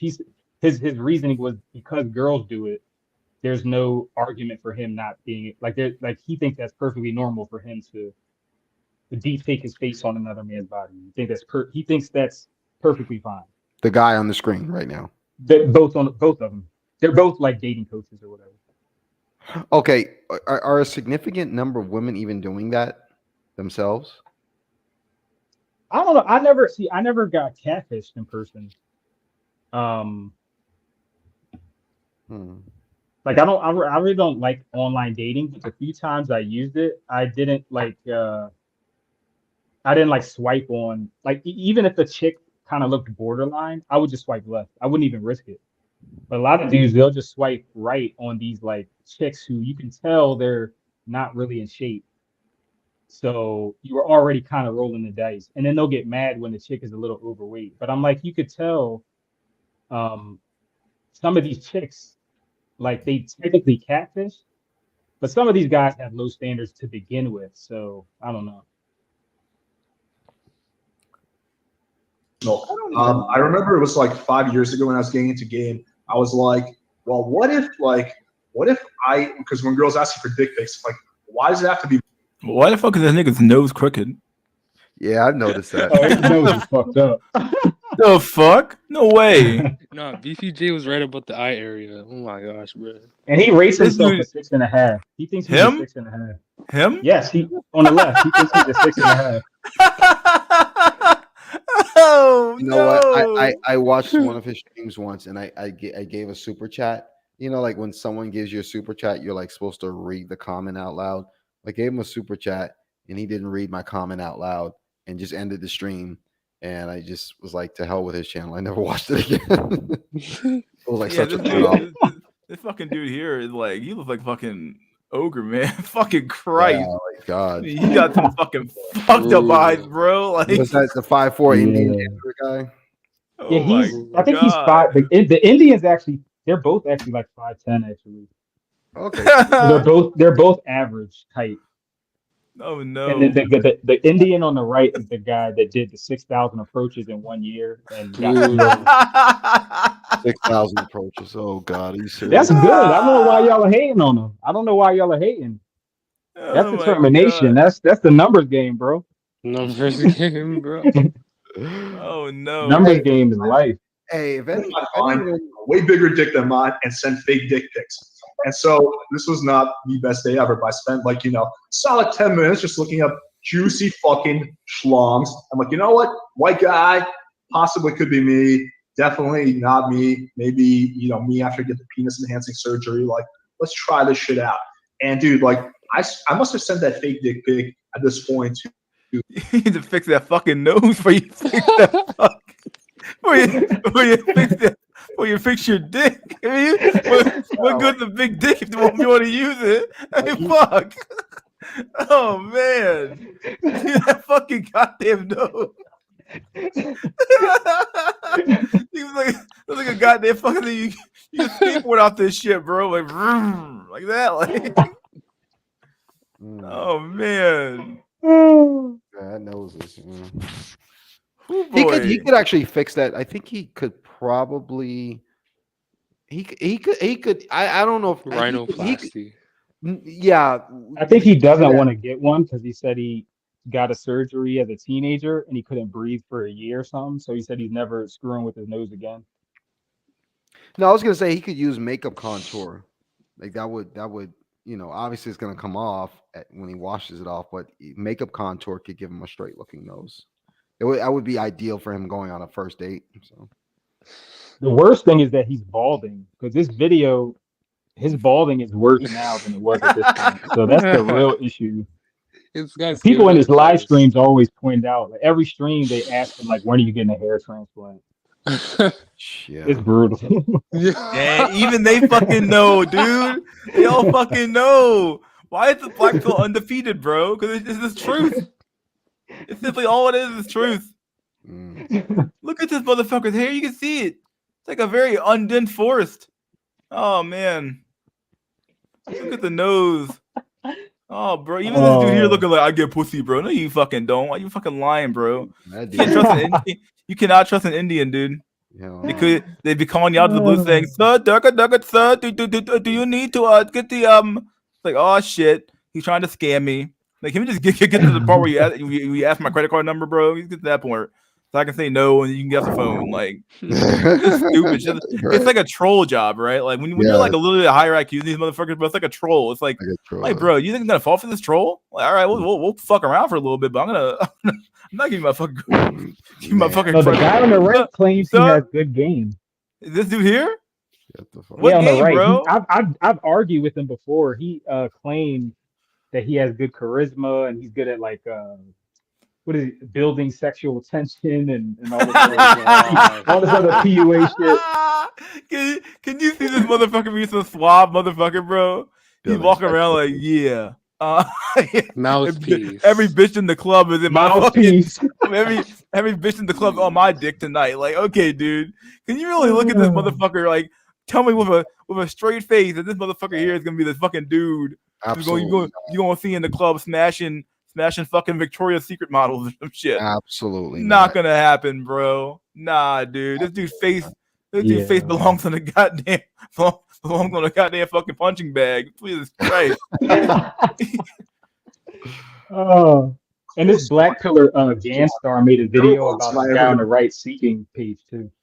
I called out. I send a real.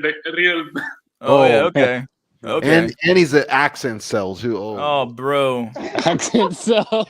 Look at this dude. He look like a fucking genie. He's like, oh yes, I give you 3 wishes. I'm like, oh shit, Arabian Arabian Nights, right? Oh, what do you do in a goddamn fucking? What do they do in India anyway? What happened in India? Bollywood. Bollywood, yes, that's the best thing And of I all think time. the black pill's brutal in India because on my channel I can see who watches my videos, and like one of the highest countries was India. And I was like, why are people in India watching a black? That doesn't make sense. But then I think there's a thing like MGTOW India or something. I don't know how popular it is, but I'm like, I want to look into that because I have heard of some like black pill like studies like a large percentage of the sperm donors in India, they're like white guys from Europe or some shit like that. Like it's just a lot of black pill shit. I'm like, okay, now I see why these guys are watching my watching my channel. No, let me tell you, they have India's like incel headquarters, and especially when you factor in the idea that the fact that they're women, a lot of the Indian women like other women, like they're gay, like it just creates like so many incels. So feel sorry for them. Yeah, it's brutal over there. Yeah. Big pic, and I've never gotten a negative response ever. So, This dude here, can you hear his suave voice talking to women like this? Yes, baby, you want some fuck, baby? Dude, you know what? Hey, Mystery, if you had shown this earlier in the stream, I guess I would have posted the link to Iris Spears doing an Indian accent. Like, we'll do that. I'll send you that one day. But Oh man. Can you hear this voice being like a suave motherfucker to a woman? Can you hear it? but see, that's the point Iris Spears is making when he reenacts the Indian guy voice. The point he's trying to make is that certain accents sound sexy to women while others are not sexy. And he used an Indian accent as an example of a bad accent for women. So yes, baby, you And want he's got some fuck, rejected baby? Mouthpiece. I'm doing. I'm not faking my dick. What are you trying to humble brag that you have a big cock? What are you trying to say? Can I say that you have a bigger dick than me? It's just a very good angle. Like it's just very good angle. Yes, very I'm sorry, hold on. triangle. The dude just fixed his nose.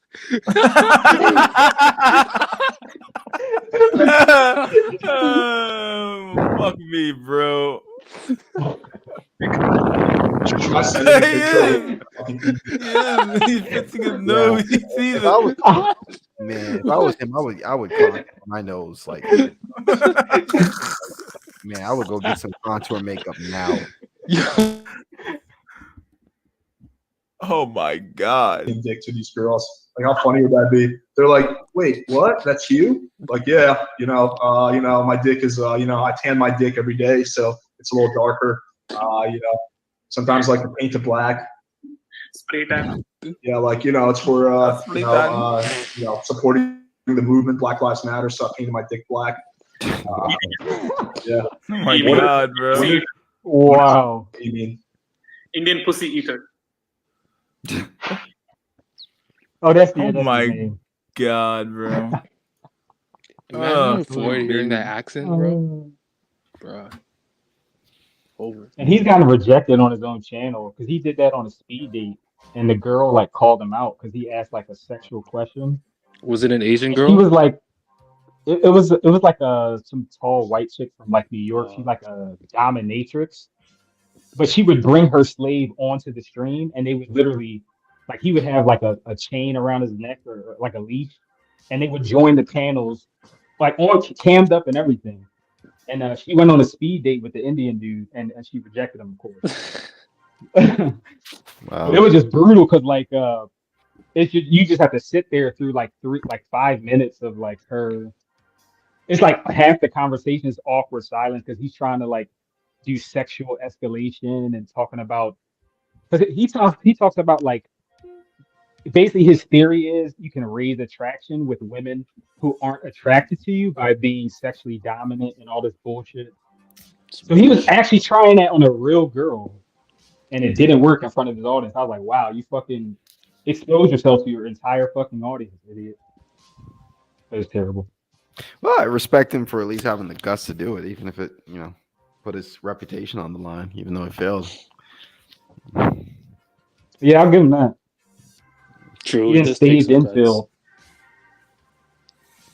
All right, buddy, but I gotta get the fuck out of here. So we're gonna do the fucking last words and get the fuck out of here. Josiah, my dude, last words. Yeah, it was funny. Yeah, it was a good stream, bro. All right, It was a dude, the neat freaking stream. my dude. See ya. Take care, guys. Educated Tyrone, my dude, last words.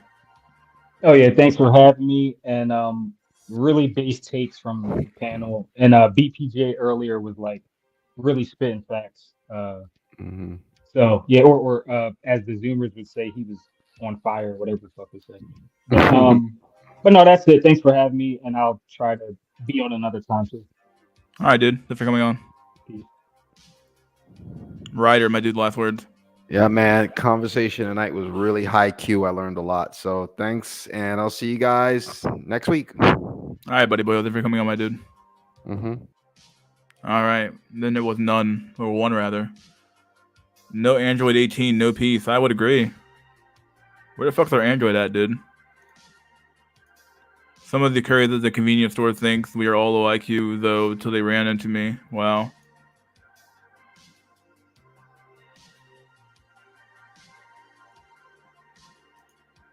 There's a stereotype that Americans don't know our geography, but I'm a geocell. Lit Maxers United based. Alright, this game kind of died out towards the end, but whatever. Alright, guys. I got a long week of work ahead of me, so I gotta go get back into the office now, so gotta get some sleep for tomorrow morning, so yeah. Hope you guys enjoyed the stream. Please like, share, and subscribe. Leave a comment if you liked the video. Maybe you hated the video. Never forget, guys, that wisdom is fucking gold. This has been SNC, Sunday Night Cope, Weekend Chat, Random Discussion, episode 35 of Season 2. Once again, please like, share, and subscribe. Leave a comment if you liked the video. And maybe if you hated the video, leave a comment anyway. And yeah, my dudes, we're doing good shit, dude. Hope you guys enjoyed the stream. We're going to do this again next Sunday at episode 36 of SNC Season 2.